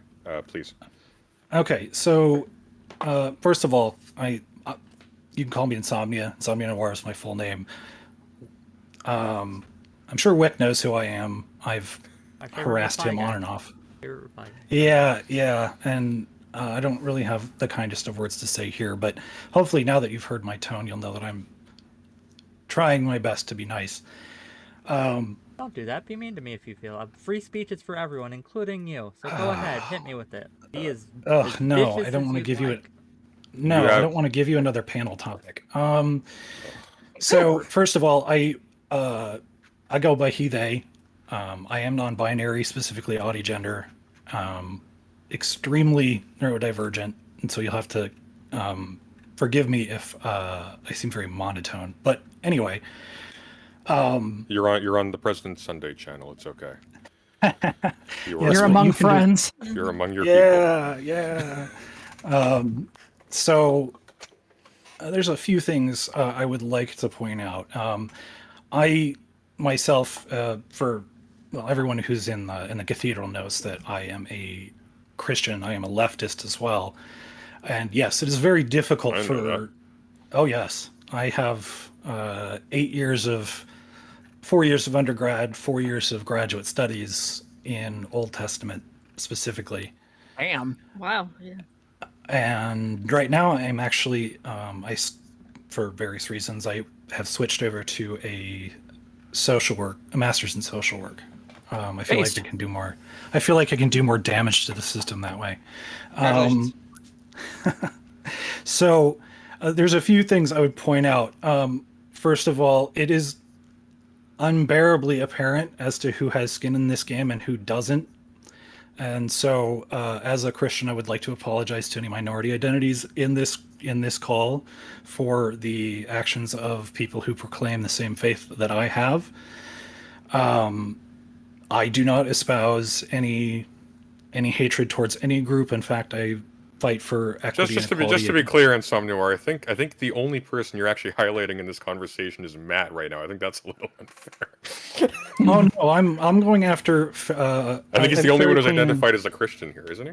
Unless I've missed something. No, I have no idea what Matt believes as far as a Christian is concerned, so I'm not. I bear no judgment towards him. All right. But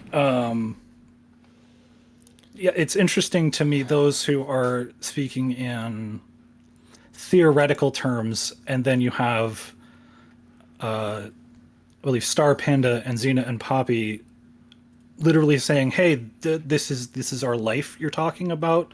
Now, as someone who is non-binary and autistic, people are trying to kill me too. It's really interesting. That's where you get anti-vax sentiment, which also comes out of the religious right, interestingly enough. But I guess my sticking point here is why are we still privileging the idea that nonviolence is okay?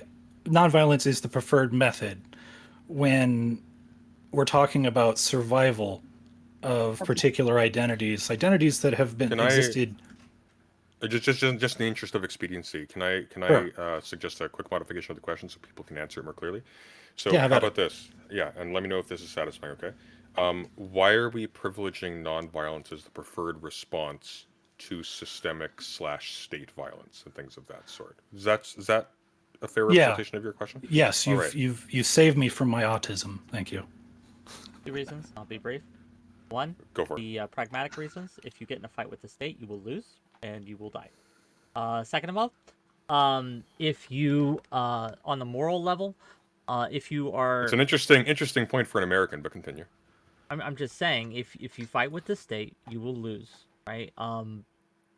At least, again, I don't see a world where minority groups are able to exercise enough physical might, especially today, right, in order to win that fight. I don't see they will stop you and they will destroy you, and that sucks, but it will happen. The second is on a moral level. If we're trying to enforce our will through the point of a gun, I don't know about that. I think that's, if we can get something done non-violently, it's just preferable on all levels, because again, violence begets violence begets violence begets violence. Where does bloodshed stop, right? And we see this play out again and again with revolution, then counter-revolution, then counter-revolution, and the oppressed quickly become the oppressors when they get that power, if they go by violent means. Anyway.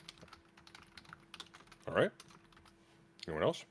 So I will respond to this because I'm picking up, to be very, very clear, before I launch into this story, I want to buttress this by acknowledging the very real concerns that Poppy, that Xena, that, I apologize, Star Panda, and you have insomnia. You're right. There is a huge amount of transphobia that exists in our society. It is absolutely the case that many people who are trans, people who I love, are fearing the laws that are being passed. I do not disagree. I do, however, take great umbrage at the idea that on this question of religious intolerance and whose views we are tolerant of is something that I don't have skin in the game. So I will share with you the personal story of my family. My family, my grandparents, they were both Irish. They both came from a small town called 𝕾𝖍𝖎𝖙. And my great-grandfather, his name, well, I can't give his name, but he was involved in the Irish Republican Army. He used to store guns in his backyard and covered them with horse shit so that the black and tans wouldn't find them. The street and the area and the communities in which they live, we're talking about violence, and I'm hearing this. I understand the concern. Until you've seen a child's school being blown up, cars being thrown into cars being blown up, guns in the street, it's really easy to talk about this in vague terms. It's a different thing when your family has actually been involved with this. Religious discrimination, like that it happened to people who in my family, is something that doesn't affect us anymore because they moved and went to the United States, but it is still an enormous part of our life and a part of our history. And so I reject very strongly, in the strongest possible terms, that at least I do not have skin in the game, if for no other reason than the people and the community of people from where I come from. I take very great offense to that. And I will end with one more addendum. I don't usually discuss this. I was diagnosed to being on the autism spectrum. I will agree there are lots of laws that exist that are horrible to people who are autistic. I also think that it's wrong to use it to slam dunk a W on who you think has skin in the game and who you think doesn't. Okay. All right, Tipper Gore. So- let's put that back in the. Let's put that away for a second because you've essentially. Hang on. Poppy's Wait. had her hand up for a minute. So, One sec. yeah, Let's Xena reply, and then Insomnoir, I'll let you respond. I think wherever it you're was going me with who that. had the reply, and I was going to say two things. Was like, one is that, we keep talking about the Constitution and how great the freedom of religion is. I also want to bring up, this whole thing about violence begets violence. I mean, the right to bear arms exists also. If we're going to be really hardcore American, like, again, I own guns. Like, I have no problem defending my family because, again, that's the history of this country. If that means I lose against the state, so be it. I'm not going against the state. What I am doing, though, is defending against the fact that there's potential violence against me. So that's one. Two is that, again, like this idea that like we're going to, first off, I guess I want to say, like, FairyQueen, I'm really sorry that your family went through that. That really fucking sucks. Like, that's really awful. I also want to say that, like, until you've been in a session with a non-binary child who you've had to hold crying because they're afraid to go to school, because they're afraid of the violence that will be enacted against them, I say the same thing. I have literally had to stop kids from cutting their wrists. I have had to enact like school plans in order to make sure that a kid doesn't have to doesn't have like atrocities done to them. Again, I'm not saying that your experiences are valid and that there is definitely an argument to be made that religious intolerance can go into horrible extremes. But right now, this country isn't dealing with an issue of religious intolerance. What it's dealing with is a very small vocal minority wants us dead and is bending the system over backwards.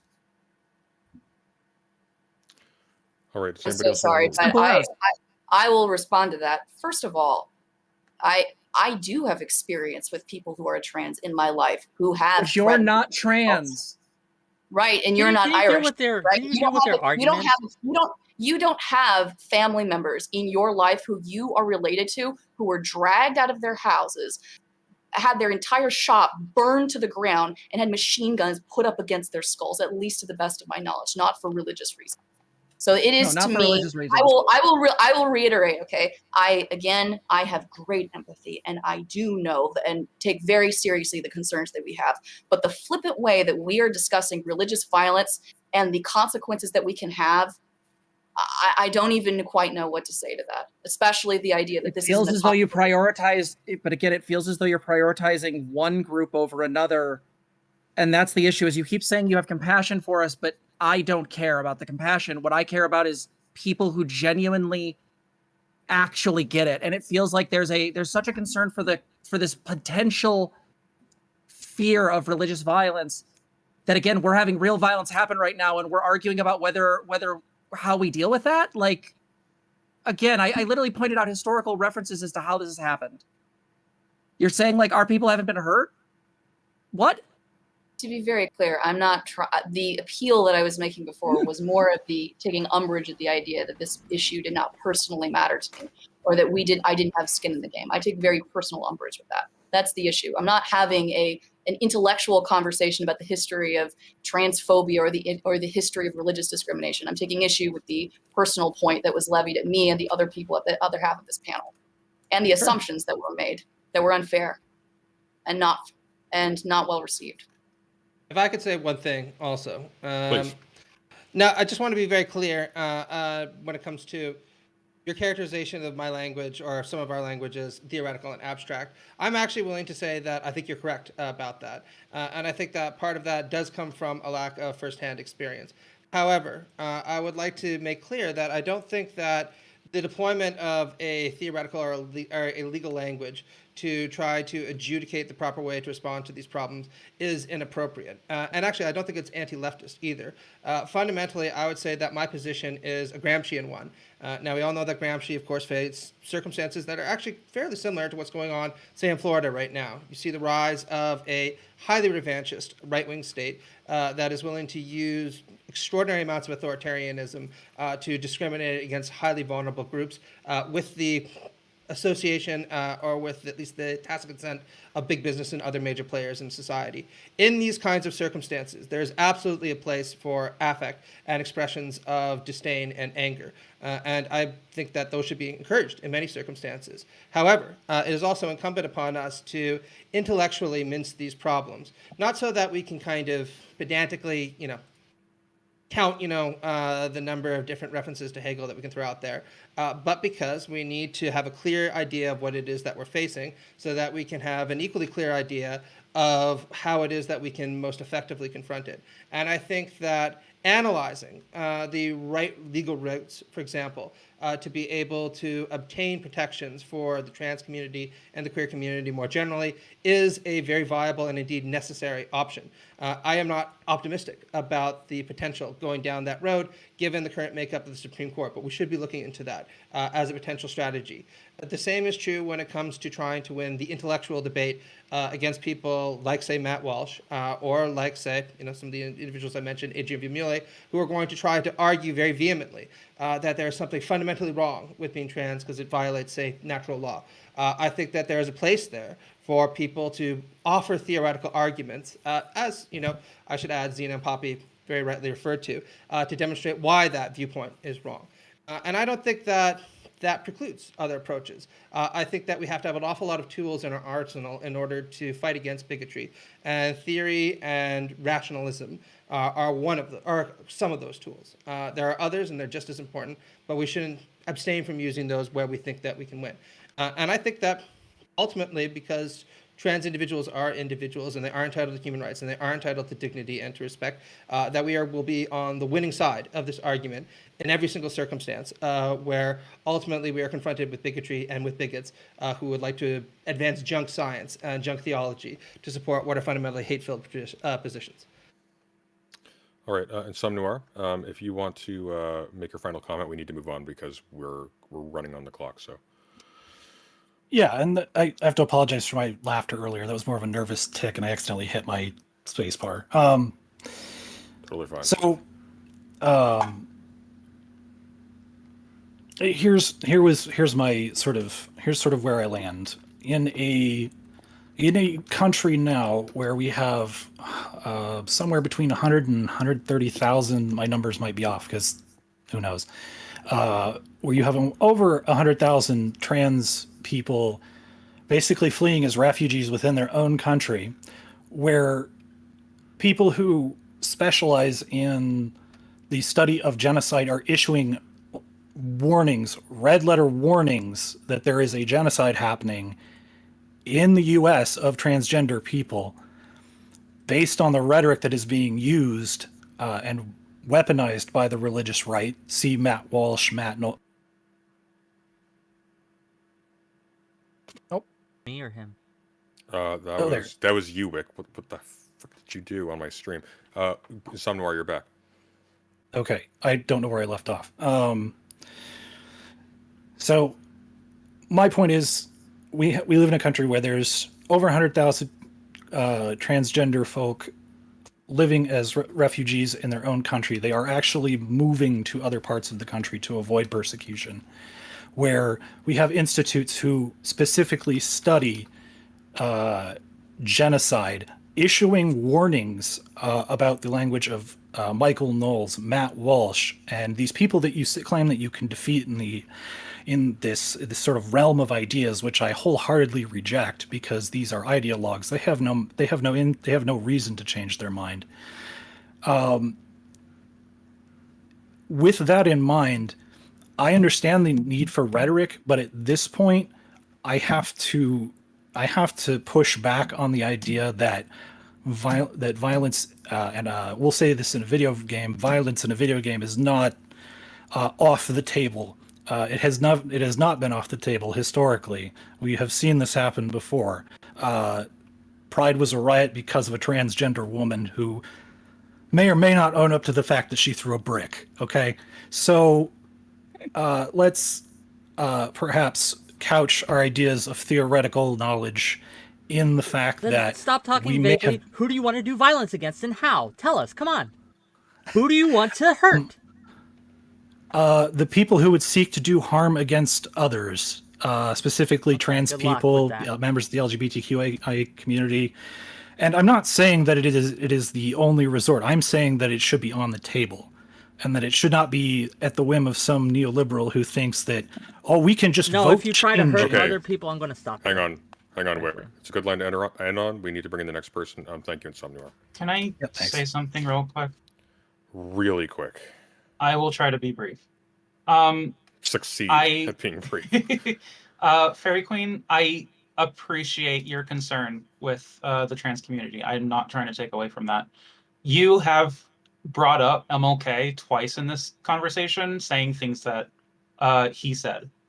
He also said that he was gravely disappointed with the white moderate. People getting in the way of progress. And like he didn't just say nonviolence. There were other ways that we do, like protests and stuff. Like sometimes these things do get violent, and it's not really about like whether we are violent or not. It's who started it. And in many cases, mostly it's going to be the people who are trying to legislate other people out of existence who are doing the violence first. So we're not asking to do violence to other people. We're asking to protect ourselves, right? So that's all I'm going to say. All right. No more. 𝕻𝖎𝖏, thank you very much. We're bringing in the next person. That was 20 minutes. Okay. I got a lot to say on this, but fair enough. Last person. I think Razor was waiting the longest. We're This is the last one for today. We're gonna stay live after this. I want to talk about this. Better luck next time. I don't care if Sunday and them join. Razor. Never mind. Wow, that was loud. Why is it still playing? Okay, it's gone now. What the hell? That took a long time to get rid of. Okay. That was kind of Wowzers. MSTXR. like in a world where Yeah, it's really I love when random people demonetize my stream. Okay, MSDXR, how are you doing? Hello. 10, 9, you did 8, on your end. 7, 6, 5, 4, 3, 2, 1. You did on Terribly your end. sorry. No, Next fine. person. I tried Okay. to save him or her. We're not that kind of. It's not a democracy. Cascadian Unionist, how are you doing? Okay, why on earth you are banned from the server. Do not come in to the waiting room if you're not going to come on. Last person, Stomps Are Us. Hello.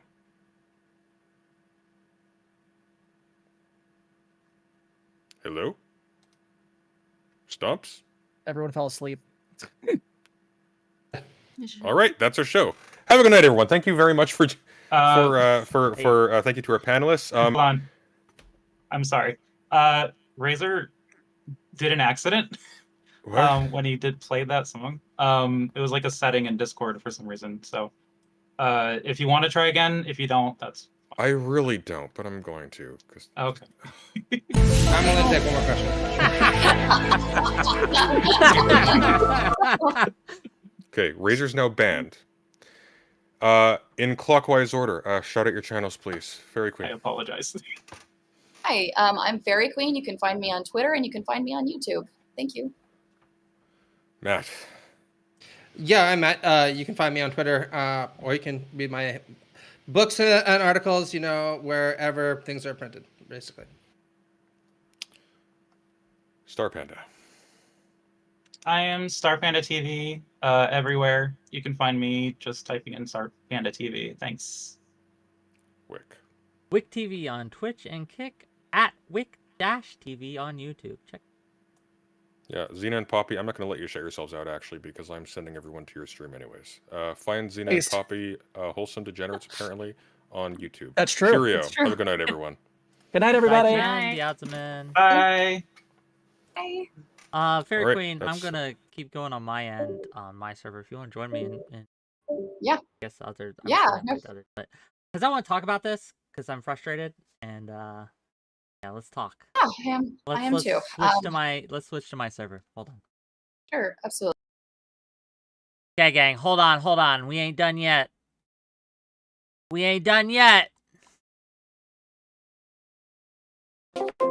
Okay. Give me Let me 1 just make second sure just to my make sure camera's everyone on. can see us. Okay. I have to warn you, I am a bit tired. No, we won't. You can if you're too I tired feel. to stay. Oh my goodness. Please go. If you're too tired, just No. I'm please not. yeah. I'm not too tired. So for other people that watch me or who know me in the community, you know how it is, right? I'll go on a panel, I will talk to you guys, and then I'll go into like one of the VCs and I'll talk about what happens. Like, and anybody that's known me in the community knows that I typically do that. So I guess this is the airing out session on stream instead. Well, first of all, yeah, give me your thought. You were kind of attacked at the end. I just so here's what I'll say. Okay. I have really admired Sunday's. I think that Sunday's content is deeply undervalued in this space. I know that a lot of people dislike Sunday because of his demeanor. But I think that the spirit of his channel is to provide political theory and discourse and to make it accessible to a broader group of people. So that's one of the reasons why I went onto his stream. It's one of the reasons why we're on collegial terms. So I was happy to be on his symposium for that reason, number one. And I also liked meeting Matt, what is his name? McManus? Is that what his name was? McManus? Whoever the professor was. He was really interesting. I deeply enjoyed talking to him. I thought that he had a lot of really good points, a lot of really good thoughts. Of course, I come on your stream. I like talking to you, right? I felt very disappointed with Xena, with Poppy, and with Star Panda. I felt very frustrated talking to them, and I felt very frustrated that the conversation seemed to shift and devolve into a variety of other topics, including personal attacks, which frankly, like, really offended me, and it made me really angry towards the end. So that's sort of me, like, just sort of venting, I suppose, live on stream. Those are my thoughts of it.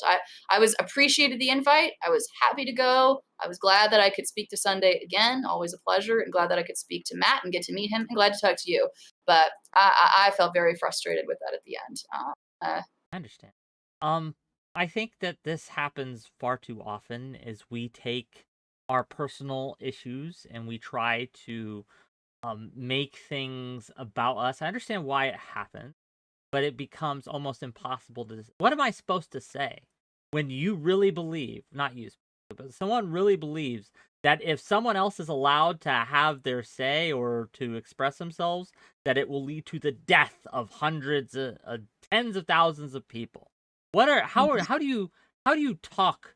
It's like a thought termination event, right? Like it just shuts down conversation. I can't respond to that. It's counterfactual. I don't see anyone, right? I don't know of anyone who is being killed by the state because they're trans. Maybe I'm wrong, right? I'm very curious what law Star Panda was referencing when she referenced the one in Florida about how it's legal to kill trans people now. I forget exactly what it said, but I'd love to see the law. Frankly, I'm gonna be real. I don't believe them. I know that there are issues with anti-trans legislation, talking about access to hormones, access to medical procedures, and that's a real issue. By all means, like that's something we should fight against. But to conflate it as it's going to lead to like this massive wave of death is, I think, not helping. I am not honestly as well informed enough on this topic to really comment because I don't know. I am unaware of like that particular piece of legislation that Star Panda brought up. Like I can't possibly comment on it, what she talked about, because I'm not aware or familiar with it. Yeah, right? And to be clear, if there is a law in the book saying it's okay, yeah, I oppose that law. We should get rid of that law. That's bad law. We should, the Supreme Court should strike it down. We should, yeah. And I do not want to say, I do not want to mischaracterize the very serious difficulty that what it means to be trans in the world that we live in. Of course that's true. I've seen that happen. I know that that's true. On the other hand, like when there's not a ton of substantiated proof of like when they're using the words genocide and killing, and I think about like very real events that have happened to people that I am related to that didn't happen all that long ago. You know, that, I mean, you know, the Troubles, this didn't happen in the 17th century. This, I mean, happened like in the past 100 years, right? And to hear somebody talk about like what religious violence is and what it looks like, I don't know, there's a part of me that is empathetic, but is also, I don't know. I feel a bit offended, frankly. I think they're using violence in a very leftist way. Right. Spiritual violence was the early cue to me. That if someone believes you're going to hell, that they are doing spiritual violence against you. The phrasing, I understand the framework which they're working, and I'm in Sunday's house, so I obey Sunday's rules. And if I'm speaking to people like that, I will speak their language because I understand their language, I understand the framework, and I'm more than able to meet them on that ground. But I think that I wholeheartedly reject the framing of that as violence. It simply is not. And I think that when we talk about harm and offense, and I know that Xena mentioned that on their channel, and I haven't watched it, so this may be true, that they take great pains to delineate between harm and offense. But it felt like on that panel, at least the examples they were giving, were not doing so. They were equating all offense to harm. They were deeply offended by that sign or that boy's shirt or the flat earther's shirt. And because of this, they're like, it hurt me and therefore it's doing harm. Or it makes people feel uncomfortable and they're doing harm. What we need to do is get out of this way of thinking that because I'm uncomfortable, I am being hurt. And because I'm even deeply uncomfortable, I'm being hurt. I was deeply uncomfortable in many situations of my life. And again, I'm sorry for ranting, but I'm going to keep ranting. The idea that because I am not of a certain group, that I am somehow less qualified to speak on an issue that may also affect that group is weird. It's dehumanizing, not to me though. It's dehumanizing to them because they are humans, just like I am a human. Just like I am a person, they are a person. Pain is pain. Regardless if you're black or white, people feel pain in the exact same way, right? People experience hurt, loss, in the exact same way. It varies from person to person, but my skin color or my cisness or my transness has nothing to do with it. The only thing that it occurs because of that is the frequency at which I might be discriminated against in various ways. That's fair and that's fine, but don't act like I don't know what pain feels like or what it's like to be discriminated against or what it's like to be X, Y, or Z because I am not a member of a certain group. I just get out of there. Anyway, I ranted. What's your thoughts? I just separate to that, I felt that there were many aspects to this question that we really didn't get to. And one of the points of the questions that this is a derailment, I wish it actually happened, right? Which is the question of where do we receive our human rights from, right? We have this concept of human rights that exists, right? But where and how do we actually justify that, right? And the problem is, like, when you're speaking to a religious person, the way that you substantiate that you have a right to life, really, at the end of the day, is based off of the faith that they practice, right? The reason why you have a right to life is because God grants it to you, right? The reason why you have, I mean, this is literally like what Matt was saying and what many Christian leftists say, right? You have a right to be clothed, to have a housing, to be fed, like if you're hungry, et cetera, right? Because this is a human right to you that is given to you by God, right? Which goes into conversations about natural law. And this is part of the problem, like when we're talking about religious intolerance, specifically as it relates to anti-progressive views, is when you're speaking to people who have anti-progressive views, who are in communities like the FLDS or who are in communities like the Duggar family, right? Their understanding of what a right is could be fundamentally different than what is actually outlined as a legal right that you are entitled to in that country, right? So it might be the case that you are legally entitled to have freedom of speech, right? But that doesn't necessarily mean that if you follow a religious practice that you actually believe that you have it, right? And this is the issue that often, so what you think is your Christian right to have might come and butt up against what your actual legal right to have is within the society that you live in. I think, and this is where I would disagree with Matt. Matt mentioned that the Constitution is an antiquated document. I don't believe it is. I think that it is one of the reasons that America, like it or love it or hate it, right? Like it or love it, right? Love it or hate it, honestly, is one of the least discriminatory countries on this earth. We can look at the hate speech laws in Europe, right? And they have a lot of hate speech laws, varies from country to country. But anti-Semitism is almost double the rate there than it is here, right? So those laws aren't helping. Those laws aren't working to curb discrimination or anti-Semitism or hate, things like that. What it does is it simply makes it harder to see, so people change the words to skirt the laws. It doesn't solve the problem or issue. It's a comfort thing. It's a way of burying your head in the sand and keeping people from actually addressing the core root issue. And unfortunately, at the end of the day, it's going to take sacrifice to address that issue. It's going to take being... When we talked about segregation, for example, and how Black students in the 60s had to be forcibly integrated into their schools. That's very true. But by kicking out kids who wear there are only two genders shirts, that is segregation of a different sort. It would be as if every white kid who had ill feelings towards a Black person was kicked out of their classes, right? Integration would not have happened. It would have been less than. The whole point is to make it so that people with intolerant views have to deal with and respect on a basic level, right? Maybe not in their heads, maybe not with their words, but have to work with people who they may or may not respect naturally. And I think that, again, it's just not going to help the situation, and in fact it's going to make it worse. And if you want my prescription of why that it could be argued, I don't think it is. Like, I think his point also about how transphobia is at a worse place than Islamophobia was right after 9/11. Dude didn't live in America after 9/11. Like that was just such an ignorant statement to make.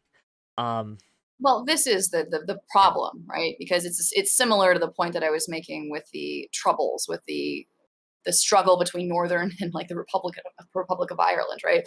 Like it's quite something. Like it just bothers me, and perhaps this is wrong of me, but like when I'm thinking of like actual events where people are storming into people's houses with machine guns and threatening to kill them, right? When people are actually being threatened, when their cars are being blown up, when their children are being murdered by other communities. This is, and to then, to sort of hand wave that away as not being a relevant or a less relevant thing to talk about when we're discussing religious intolerance, to me, left a very bad taste in my mouth. And you're right with the point of Islamophobia, right? I mean, there are people who, what was it? There was the case of, was it in a mosque?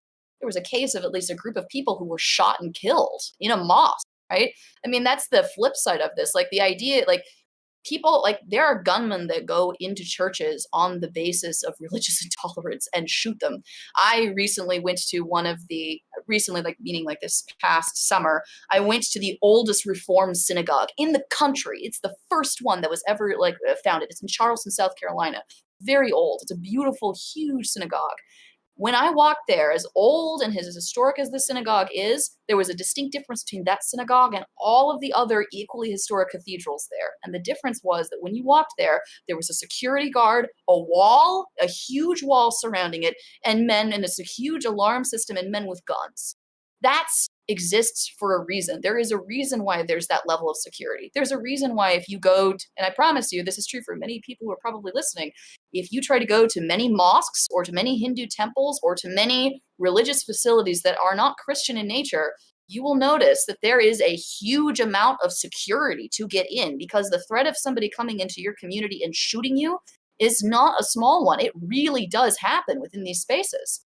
And so I felt that level of gravity was really ignored, deeply ignored, and I felt that it sort of left a really bad taste. There was an incident a few years ago in Pennsylvania, maybe it was 10 years ago, where a gunman came into an Amish school, shot up a few children. Right? It was horrific, but again, because they're not oppressed, right? It doesn't get the same level of care, and that's what bothers me. Like what it seemed to be that everyone was saying, right? Except for us and maybe Matt. Though Matt's a professor, and it shows, right? So he's a Canadian, which also shows. That's true too. But what it seemed to be saying is, well, it's bad because it happens to us. And that's true, but it doesn't give you the right to go and do that same thing to others. Because the reason it's bad when it happens to you is because that thing is bad and just outright. Hate is wrong and bad. And I hate to dumb down my words, but I'm talking to my audience, so I'm going to be as dumbed down as I can. Also, the last caller, Insomnia Nor or whoever, being like, no, I think we should have violence on the table, has never seen violence. I can tell you that right now. It is like starting a fire, and you may think you're going to just do this controlled burn, but one slip of the wind, and suddenly you have a raging inferno that you cannot control. Opening that Pandora's box is a last resort. And I wish more people would take that seriously, but they don't. We LARP a lot online. We try to posture and virtue signal about how we're going to stop the bad guys by punching them in the face. Right. That only works if you're strong enough to punch someone in the face. It really leaves people who are weak and defenseless and who have less power out in the cold. If you're going to make a power play, make sure you have that power. And unfortunately, right now, right? Minorities just don't. So just by definition, they're going to get smoked. And I want to avoid that happening. Don't give them ammunition to use against you. Don't give them a reason. I don't know. I have strong thoughts. Anyway, I don't want to keep you too much. Okay. I guess I do want to just give off 2 points before I hop. Well, 3 points actually, because these are some things I wanted to be able to get into the panel more. I really wanted to talk about some of the documents that talk about religious tolerance that are really famous for it. So one of them is John Locke's Letter Concerning Toleration, right? Everybody's familiar with that, right? It seems like in that document and in Voltaire's, a treatise on tolerance, and even like I found like one of the, and irony, what the third person will talk about, they all have this history of deeply supporting religious tolerance, but it's clear that they don't support it for everyone or for any old reason, right? So Locke, for instance, he, even within this tolerant Christian society, was still a Christian society, number one. And number two, Catholics and atheists were certainly not welcome. They were not welcome within these spaces, right? Because there was a great fear that their influence, and there was an interesting example in Voltaire's where he's discussing a treatise on tolerance, where he's explaining what that line is in when you begin to step in. So this is a true historical thing that happened. There was a sect of Danes during the time, so he was about the 17th century, 18th, 17th, I think 18th century. So in about the 18th century, there was a group of Danes who were Catholics who believed very strongly that they wanted to save tons of souls from going to hell. So what they would do is they would target infants, babies. They would quickly baptize them, and then they would murder them. And they murdered them because they believed that by murdering these children, it would preclude them from going to hell, right? Because now you can't make a decision that could end you to your soul being eternally damned, right? So when you're trying to talk to somebody like that, right, about doing harm, this is doing harm, from the perspective of, even if it's a bizarre and crazy thing to say, from that person's perspective, they are eliminating harm, right? Because now this baby who might otherwise grow up to be an adult, who might otherwise go to hell and their soul is burning for eternity, is now getting a one-way express ticket to the big man upstairs, is now going to sit in the arms of Jesus, right? So you can't rely on the rhetoric of harm in that instance because it's not going to be effective. You have to rely on the rights that you have as a civil citizen within the society. You have to rely on the rights that you agree to, like when you come within that state. And that's why it's important to talk about the Constitution, as boring as everybody thinks that is. That's why it's important to talk about the founding principles upon which our legal system is based. In the United States, that's the Constitution, right? There's one more example, which is just kind of a funny thing that I found. It's in Benjamin Franklin's autobiography, and it talks about a person who also advocated for religious tolerance. He advocated, according to this, this is, for those of you who know, it's in the Norton Anthology, American Literature. It's on page 251. It was written in 1675, the homespun verse of that time, and people, and addressed to those in concern with the government there.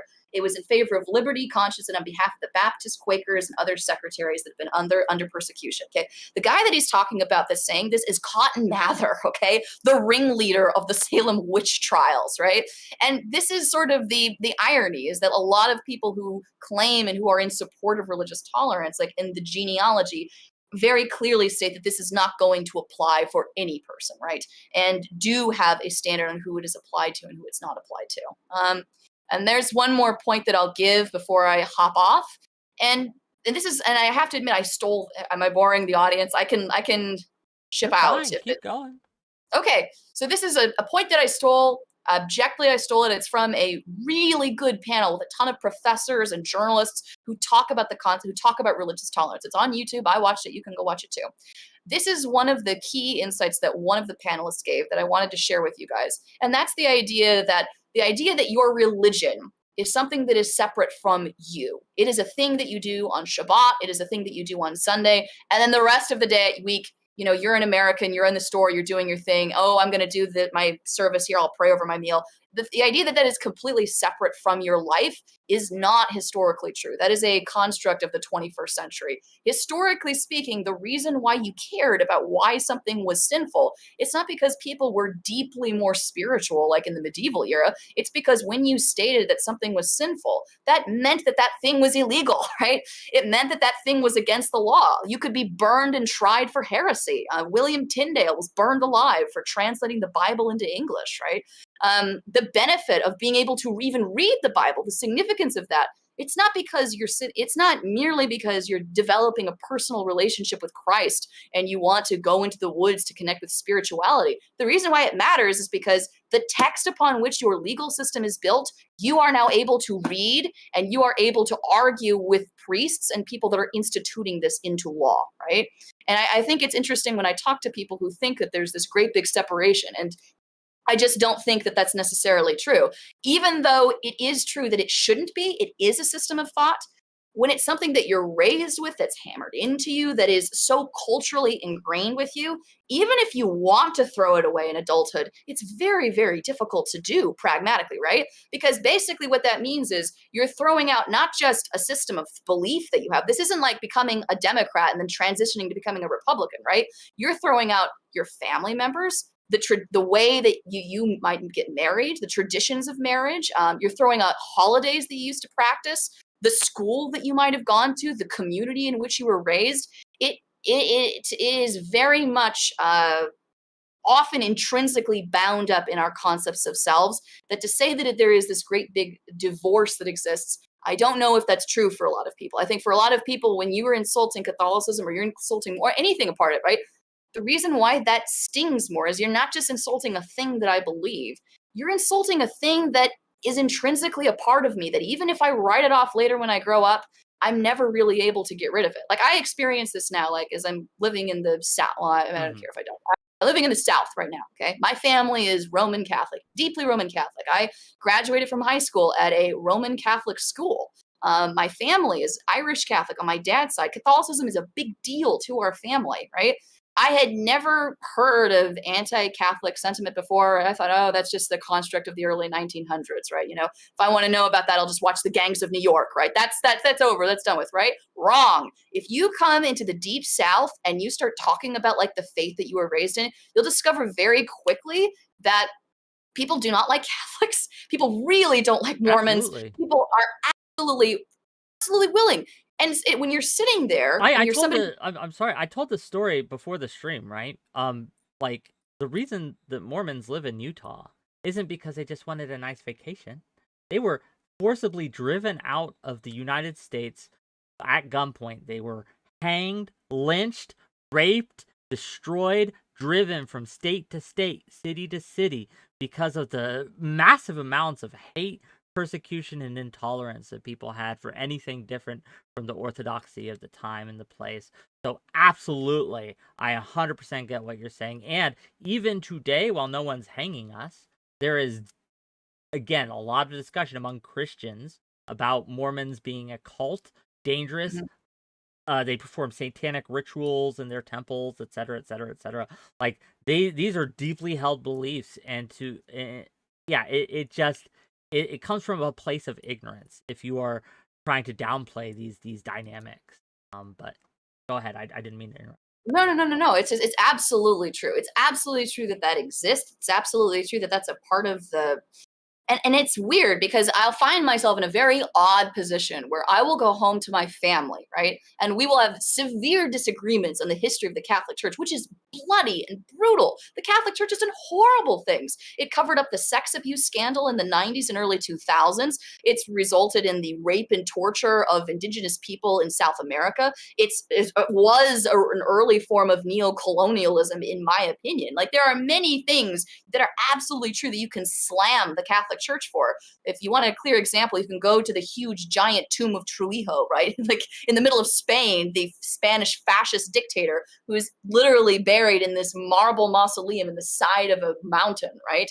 There are so many examples of this. But the problem is that I'll have these conversations with my family, with the community that I'm from, and then I'll leave and I'll go down to the South and I'll meet people. I'll see people who are Protestants, who are deeply Protestants, and I will find myself in the perplexing situation where I am not Catholic, I do not believe in the Catholic Church, and yet I am defending Catholicism because to this group of people. Because when they're arguing, it seems to me often about, you know, the sex abuse scandal of the 90s and the early 2000s, when they want to talk about, you know, the fact that gay people aren't allowed to get married and are treated horribly in the Catholic Church.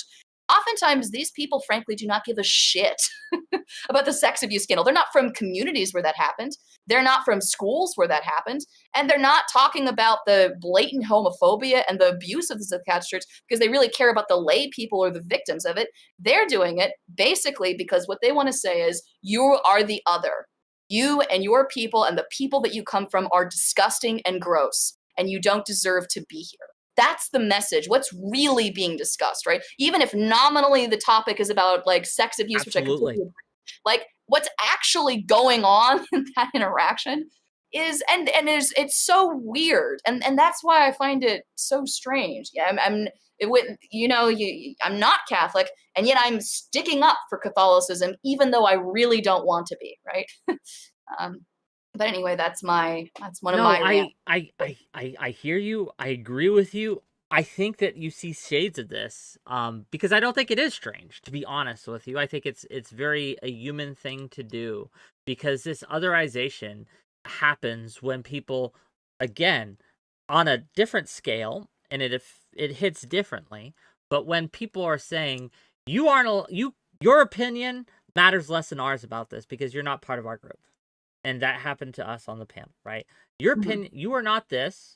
So therefore, you can't possibly know what you're talking about or have any idea, and we should just treat you as less than because your opinions are less than, because we know, because we've lived it, and there's multiple problems with that form of logic, right? But at a fundamental level, people want to hurt others in a lot of ways. There are a lot of people who just want to be mean to those they don't like. And they will seek any sort of justification to do that. There's a quote, I'm going to mangle it, but the quickest way to get an evil act done is by appealing to the righteous and saying, unless we do this, there will be an evil greater wickedness that will come about. And so you can see a lot being done in the name of protecting others, in the name of not doing harm, of mitigating harm, in the name of protecting the weak and the powerless. And you will see a lot of really horrific things done in that vein, because they really do believe it in a lot of cases. They really do believe what they're doing is righteous and good. And that is why I think processes is important, and that's why I think we need to have a neutral approach to topics. I hate the concept of hate speech. I hate it. Yeah. I hate it. I hate it. It's only going to be used to destroy. It's not going to work. It's not going to help. But anyway, I've kept you. No, if I may, if it's all right, if I may usurp a little bit more of your time. You can stay as long as you like. I'm just trying to give you outs. No, of course, of course. I do want to paint a picture, and this is something I wasn't able to speak on the panel, partially because it was a bit off topic, but it is related to this discussion about religion.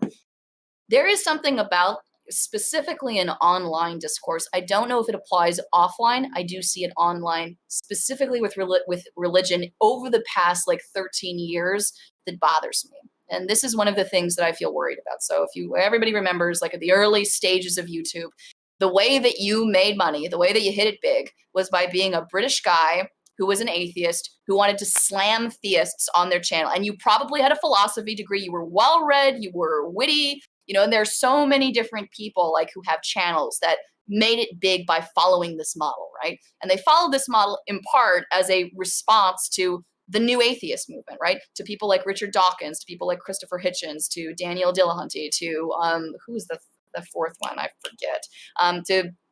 To these specific figures who made atheism not a backwoods thing. It wasn't a crazy thing anymore. No, this is the thing that people who are literate, people who are scholars, people who are eloquent believe, right? They brought it. Before then, I think there was only one person in the United States who was known as an atheist figure, and that was a woman who was frankly a bit gross. She basically filed a lawsuit saying that her son shouldn't have to say, his hand, what is it, one nation under God, one nation under God. Yeah, she was the one that filed this. But beyond that, but that was largely distasteful, and she wasn't particularly popular. They made it popular, and they made it popular in part because of the huge social pull that each of these figures had within each of their specific circles for different reasons. So anyway, so this happened, right? And then what happened was that it seemed a lot of people began to notice that a lot of rhetoric coming out of the new atheist community was not earning anyone any friends. So an example of this would be Richard Dawkins's tweet about abortion and Down syndrome, about the fact that many women who have babies in utero that are diagnosed with Down syndrome will immediately choose to have an abortion. And his handling of that was less than delicate. Then you have examples, for instance, of Sam Harris having the IQ and race discussion just for the sake of conversation, right? With the guy that wrote The Bell Curve. The fact that Sam Harris became known as an Islamophobic figure. It was something that a lot of people called him. And on top of that, there were accusations that it was not friendly to women. that it was also a misogynistic culture. You couldn't help but notice whenever you turned on the television with one of these guys, right? There's nobody here that's an ethnic minority, and there's nobody here who's female, right? They're all pretty much of the same ilk. And out of that, I think, and I can't substantiate this. This is just a sense that I have. And if somebody thinks it's bullshit, they can prove me on it. But out of this came a lot of bread tubers, right? So then you started having a lot of SJW content, looking at literature, looking at movies, criticizing. Gamergate is an example of this, right? Criticizing like examples of media and examples of criticisms that, weren't exactly the great. That moved into the anti-SJW arc of 2016, right? And then you sort of get more religious discussions at that point, right? With Jordan Peterson as an example, very famous in this space. Another person less talked about is Alain de Botton, the School of Life person.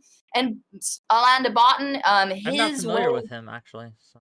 Oh, he's this bald guy who's like, he runs the School of Life channel. It's like these little 5-minute slice of life, sort of, this is how you get through your day to improve and to make society happier. And his take on religion is that it is this,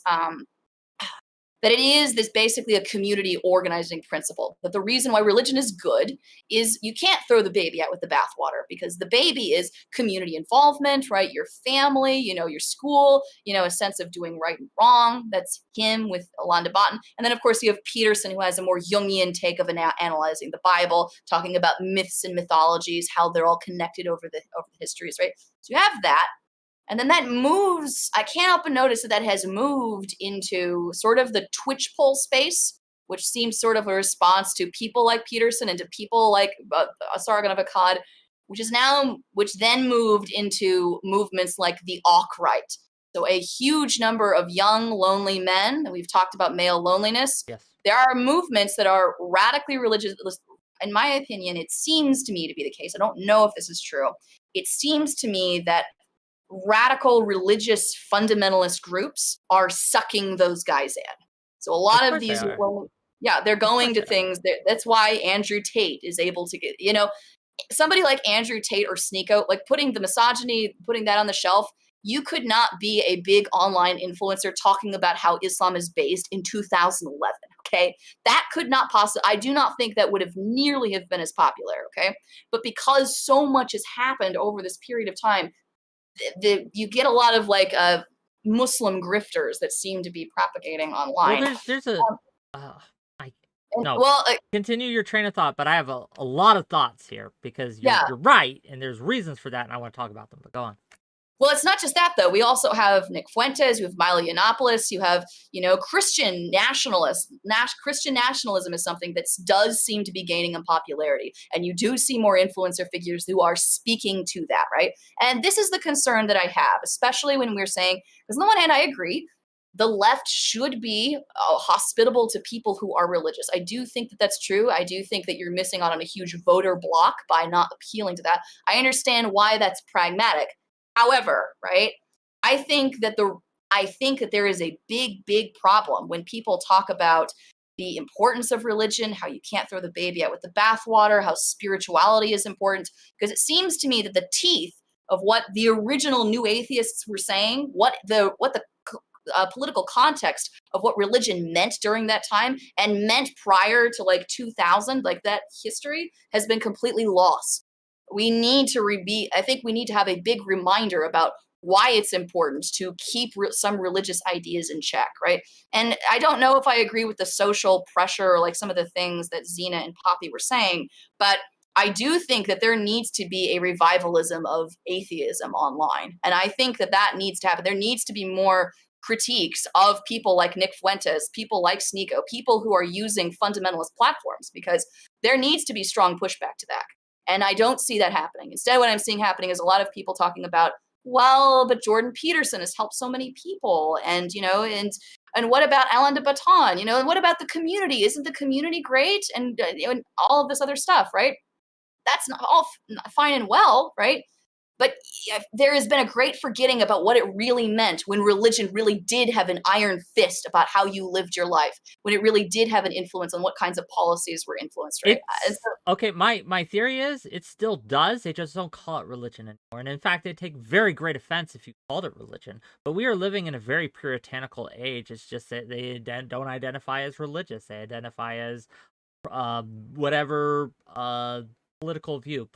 They're politically religious, meaning that a lot of the same ways of thinking that Iron Fist you're talking about is being exercised. So that atheism, right? That new atheist movement, right? It what it should have attacked is the behaviors, right? Because if a religious person isn't engaging in any of these harmful behaviors, it doesn't matter. But when it, again, it's this rigid thinking, this otherization, this purity testing, this saying of, if you aren't with us, you are against us. That is something that people say with their whole ass chest nowadays, which we would make fun of you saying back in the Bush era, because that was one of the lines that Bush used. If you're not with us, you're against us. And we mock that, rightly so, because of the religiosity of the statement. I think that too many spaces online, and Twitch poll is no exception, have become religious in anything but name. It is, however, simply a style of thought, a belief pattern, a system behavior that is indistinguishable outside of the trappings. It has the rituals, it has all the baggage with it, and unfortunately, in a lot of times, it doesn't come with a lot of the benefits. And so it's just a worse version. Now, I would cast aspersions at the new atheists for that. I think they are at least partially responsible because of the way they engaged with this. It led to a reciprocal radicalization, and that's what I see happening, where you're absolutely right that a lot of these new kind of right-leaning individuals, young men and things like that, are getting sucked into these groups because they are being pushed out by everyone else, saying, we don't want you, get the hell out of my space, this is a safe space, go away. Where do we expect them to go? They aren't going to off themselves, right? They're not going to like cease to exist. They're just going to go into a space where that will accept them and that does want them. I think that we absolutely, and one of the reasons I preach civility, and I want to be clear, I do preach it, I advocate it for it, I try to live it, I'm not perfect at it, is because civility is the only path forward that doesn't lead to this continual reciprocal radicalization of things getting worse and worse and worse. Civility politics is good, actually. Civility politics is the way forward, actually, and anything else, anything less than that, is going to create problems which are going to be hard to fix. We have these unintended consequences from people trying to do what they felt was right and slay the dragon, but they didn't realize was the ripple effects that would have on the ecosystem, the ripple effects that would spread out. And we have this sense of justice sometimes that I think is ill-earned when we are castigating others and attacking others. Like and you mentioned this much earlier, but I wanted to touch on it again.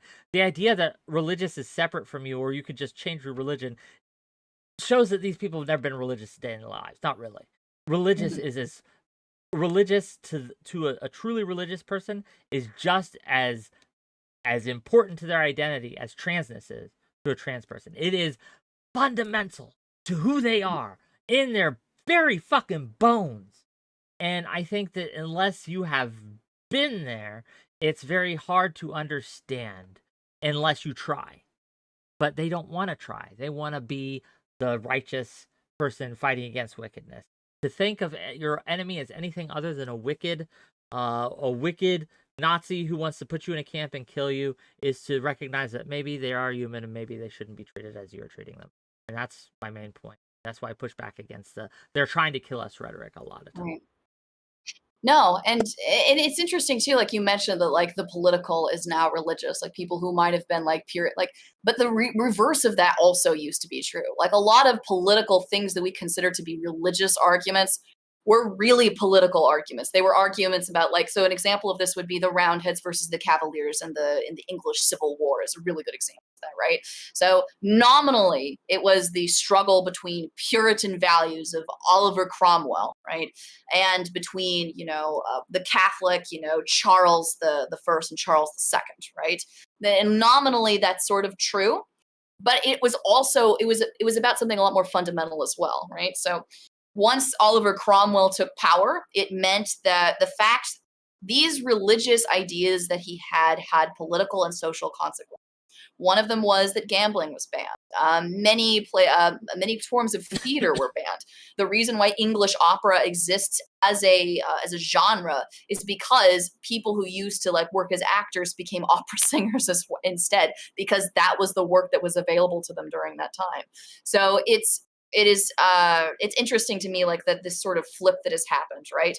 I think it's important to remember also that, like, the past, what seems to be really religious, and it was, actually functioned more as a political identity often. Like, so an example of this, what is her name? She's the first English author. Her name is not Christine de Pizan. I don't pretend to know. Well, let's see if I can find her. She wrote, let's see, the Dutch lover. Let's see, Aphra Behn. That's who she is. So Aphra Behn and her lover, his name was John Hoyle. And John Hoyle was a bisexual man. Both of them had affairs with a lot of different people, probably of both sexes, and they were known for it. And Charles II was the same way. He was well known as the party king. He had tons of mistresses. He drank frequently, right? And so when you tell people this, and you tell them, oh, and also they were Catholic, then the addendum is said, well, how can that possibly be? They're not living. How can that possibly be? They're doing all these things. Well, it's because Catholicism isn't just about. To be a Catholic for many people doesn't mean, necessarily that you think that abortion is wrong or that you think that any of these things. There are lots of Catholics that disagree with tenets of the faith. What it actually functionally means is, this is the community of people that I care about. These are some of the values that I practice, and this is where I go. This is my family. This is where I come from, right? Her making that statement was an allegiance to the king at that time, right? It was an us versus them kind of a dichotomy. But anyway, I feel like I kept you on far too long. I'm gonna stay on after you, right? So I'm gonna talk for a little bit because I have a lot of thoughts on this, and I think it needs to be addressed. And so again, you're free to go, you're free to stay, whatever you wish. I just wish people would treat other people as people, and I don't see it happening.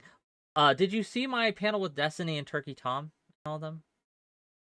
I did, actually. I did. I did see that. So one of my frustrations with that is how callous I think people are to this. Well, it's gonna happen. There's nothing we can do to stop it. So whatever. I fundamentally just reject that notion that there is nothing anyone can do. Like, a lot of people will say, well, this is just the world. People are going to mistreat others. You really can't do anything about it. You just have to accept it. I don't just accept the fact that there are people who are going to want to do violence against other people. I don't. I reject that out of hand. I think that we can make society better through our choices. And individual choices absolutely matter. So if I can convince one person who's watched me to treat someone who they vehemently disagree with and see as lesser as a better person, then I have done my job. I think that to a lot of people, as a reaction to the mistreatment that they have felt or that they have had thrust upon them, will then use that as a justification to mistreat others in similar ways, and then justify it by saying, well, actually, I don't have any power here. I can't possibly hurt you in the same way you can hurt me. But that's not the important part, because power is transitory and will shift with the wind. One day you might wake up with power, and how you act when you don't have power is going to be indicative of how you act when you do have power, because why would it not?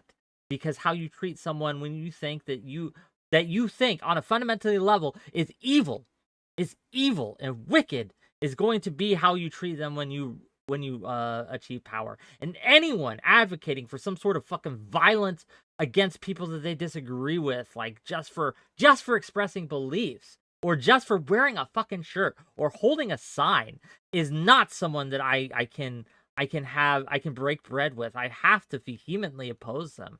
Now, does that mean I'm going to be violent against them? Absolutely not. That lets them win, right? That makes them win. We can't be authoritarian to stop authoritarianism. We can't do that because that's a fail state. We lose in that case. We need to, because again, I really believe this, our ideas are better, ours work. And if enough people will follow those ideas and be exposed to those ideas, they will be adopted by the larger society. And yes, there will be steps back. And yes, there will be things that are not perfect in this thing. And it'll be a constant push forward. But as soon as you open that door, you are not taking just a step back. You are taking a whole ass plummet down a cliff. And if you want to see a genocide of any kind, start going out and beating up and shooting people. And watch what happens. That's all I got to say on it. Absolutely. Well, Whick, I'm sorry, but I'm tired. I want to sit in DC and crack some jokes and hear what other people have to say. I'll talk to you soon, okay? Thank you, my friend. Thank you for having me on. I appreciate you. Of course. Bye-bye. Bye. Okay, gang. One more. Origin wants to come on. Say sorry. Should I let Origin on to say sorry, gang? Should I allow this? I think I should. We've talked a lot about civility. We've talked a lot about being a better person. Practice what you preach, Whick. So let's bring him on. You're live. Can you hear me, Whick? I can. Can you hear me? Perfect. Yes. So, I guess you want to hear why I bailed out on you for the third time. I am curious. We were. I'll say this first. We were actually really concerned about you. There's a lot of people in my community who were worried, and I had people reach out to me privately, who were worried that something bad had happened, that something had occurred to prevent you from coming, whether it be accident, ill will. So I don't like. I understand that what you did was a little rude to me, and it was annoying, but I think that to those people you owe a greater apology, right? The people who actually cared about whether you lived or died, dude. Who cared about what happened to you, and they were very concerned. No one could get a hold of you. Few people tried to DM you, and nothing. So Yeah, a few reasons. One, I didn't show up because I've been going through a bit of a transition right now, and I've been working at my substitute teaching position, so I'm a little bit busy.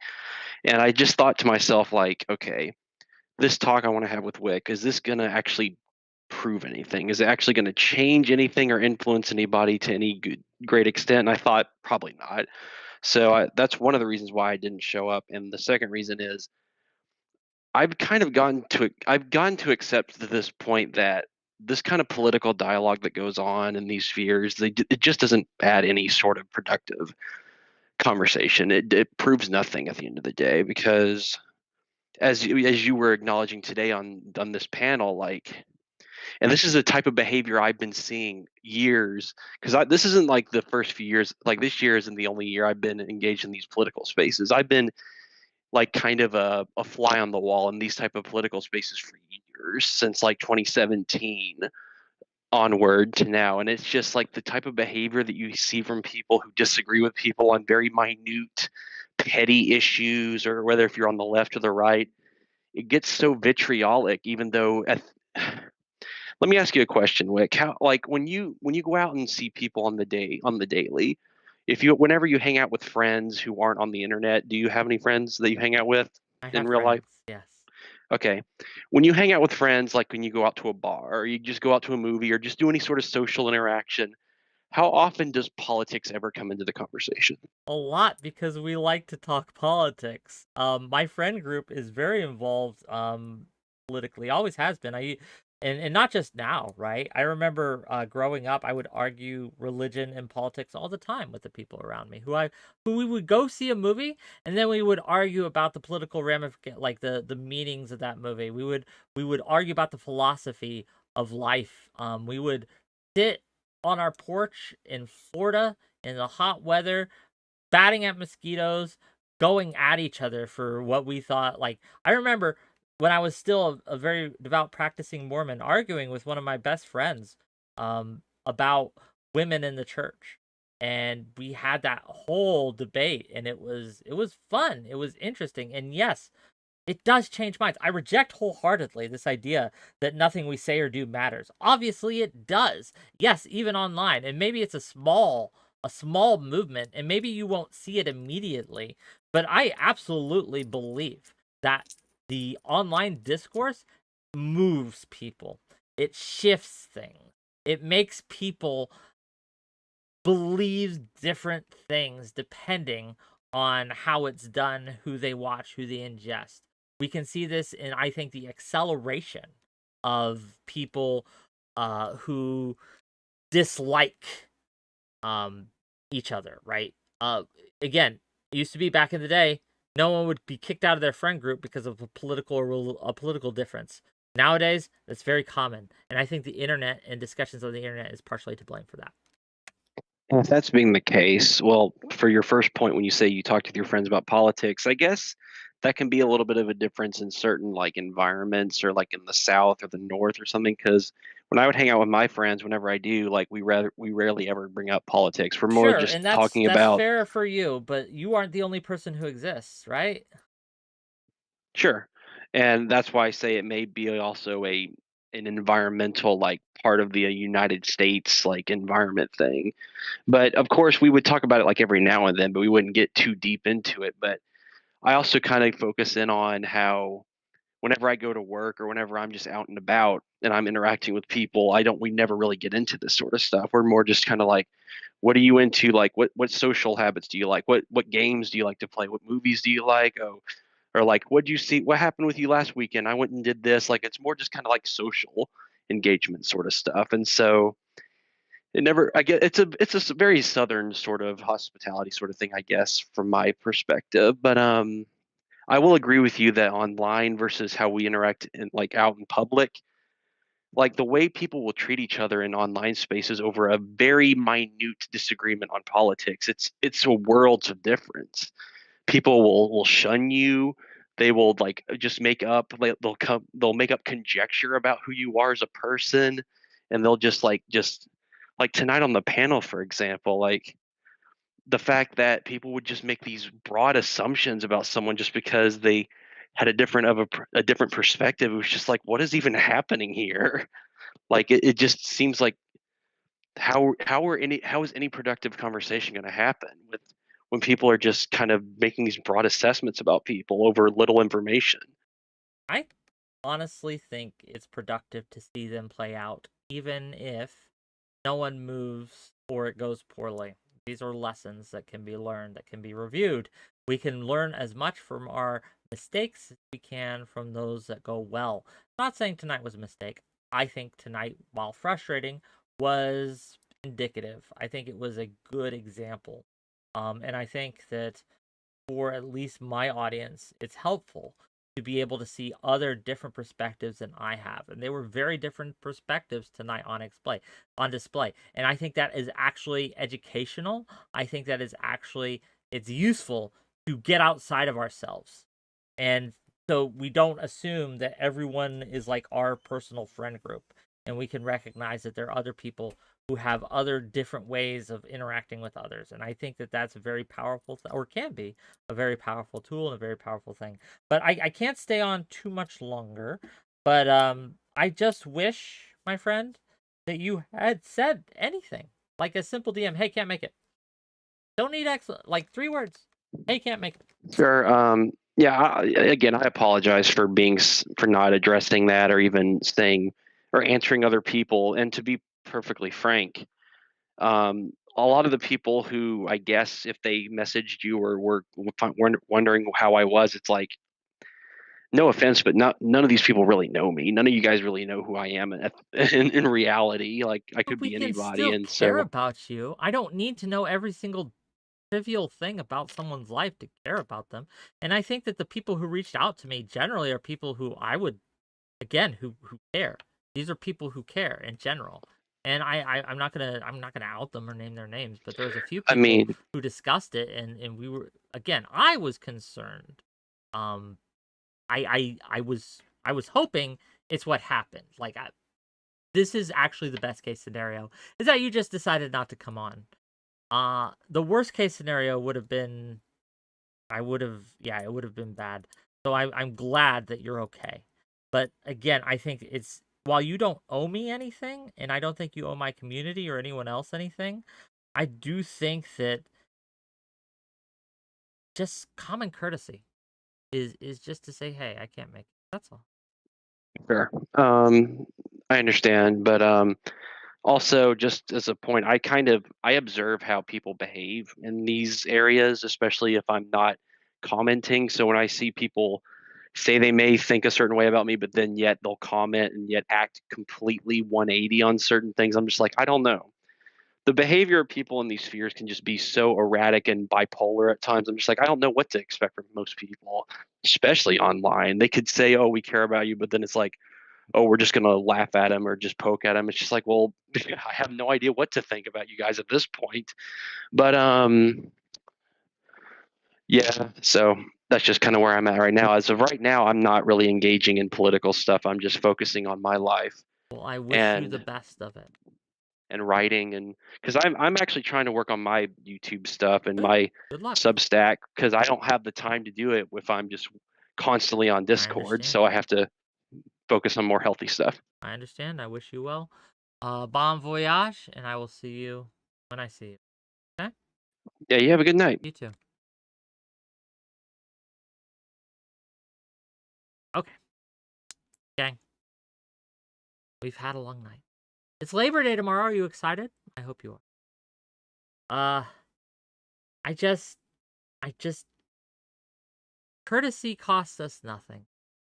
I try. I'm not perfect at it. I have a problem. One of my personal failings is I can be a little too heated too quickly. It is something I struggle with. It is something that I recognize as a flaw. Is I get angry with people too easily, and I need to stop doing that. But I try. I try to be courteous in my dealing. I try to be respectful in my dealings, even with people that don't respect me. I'm not perfect at it, and I struggle with it, but it is a goal that I have and a value that I strive towards. And I wish others were like that. I can only be an example. I can only showcase what I think it means. Be courteous and kind and respectful. I can't make anyone else do the same. But when it comes to giving your word, I take that very serious. And I think that when you commit to something, things come up. I understand. It happens. Lord knows it's happened to me, where I've had to bail on a panel because something came up in my life and I couldn't make it. But we have to let other people know. It's just, again, we talked a lot about treating people with dignity. And I think that starts in the small things. I think that absolutely starts in the small ways we interact with each other. Just being, again, commonly courteous in our communication no, we don't owe anything no, you know what, that's wrong. No, that's wrong. I think we do owe people common courtesy. I think we do owe each other that. I was wrong. I'll admit it. I think we do owe each other to be a minimum level of dignity. I think we do owe that to the community. We do owe that to our society. That we do owe that even to people who hate us. I think we owe them a level of common dignity, even if you don't get it back. And I try to behave accordingly. A lot of people call me soy about it. A lot of people yell at me about it. But it is what it is. That's what I think. Okay. Anything else, gang? Do we have anything coming up tomorrow? I'm taking a break. Labor Day. Tuesday, I'm going to be talking about the 𝕾𝖎𝖎𝖙, about racial relations, because he's made a similar claim. He was talking to me on Prime Kai's open panel the other night, and I invited him on. And I have to check with him, honestly, make sure he's still down with it. But Tuesday, we're going to have a talk with him about reparations, about Black issues in America, about the white liberal and things like that. And I like 𝕾𝖎𝖎𝖙, and he seems to like me, so it's going to be civil but heated, if that makes sense, because we have fundamental disagreements here. Wednesday is still cooking. I don't want to commit to anything quite yet, so I have more guests for that, but it might be a big show. Thursday, we're going to have Loner Box on. We're going to have 𝕾𝍍𝖎𝖙. we're going to have PF Young, and we're going to have Red. And we're going to be talking about Peterson's problems. We're going to be talking about if colleges, institutions, how deep can they go into our private lives? Should they be punishing Peterson for tweeting? We'll find out.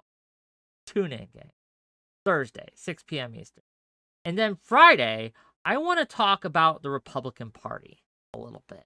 So I'm going to be trying to put together a panel on, hopefully of mostly Republicans or mostly Republican-leaning individuals, and to ask if the Republican Party is dead. Because there's a lot of conservatives who've told me that. A lot of conservatives have told me they've lost faith in the Republican Party.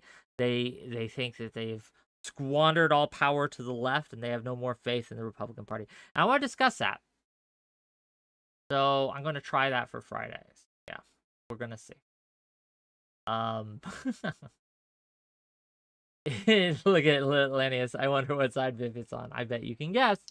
Okay, who are we going? Let's go to Raid Resi. 𝕼𝖎 rated us before. Let's rate him now. So I want you to tell Resi that we are coming to his house to do a hate crime. And yeah, no stream tomorrow. I'll see you Tuesday. Tune in, gang. It's gonna be great.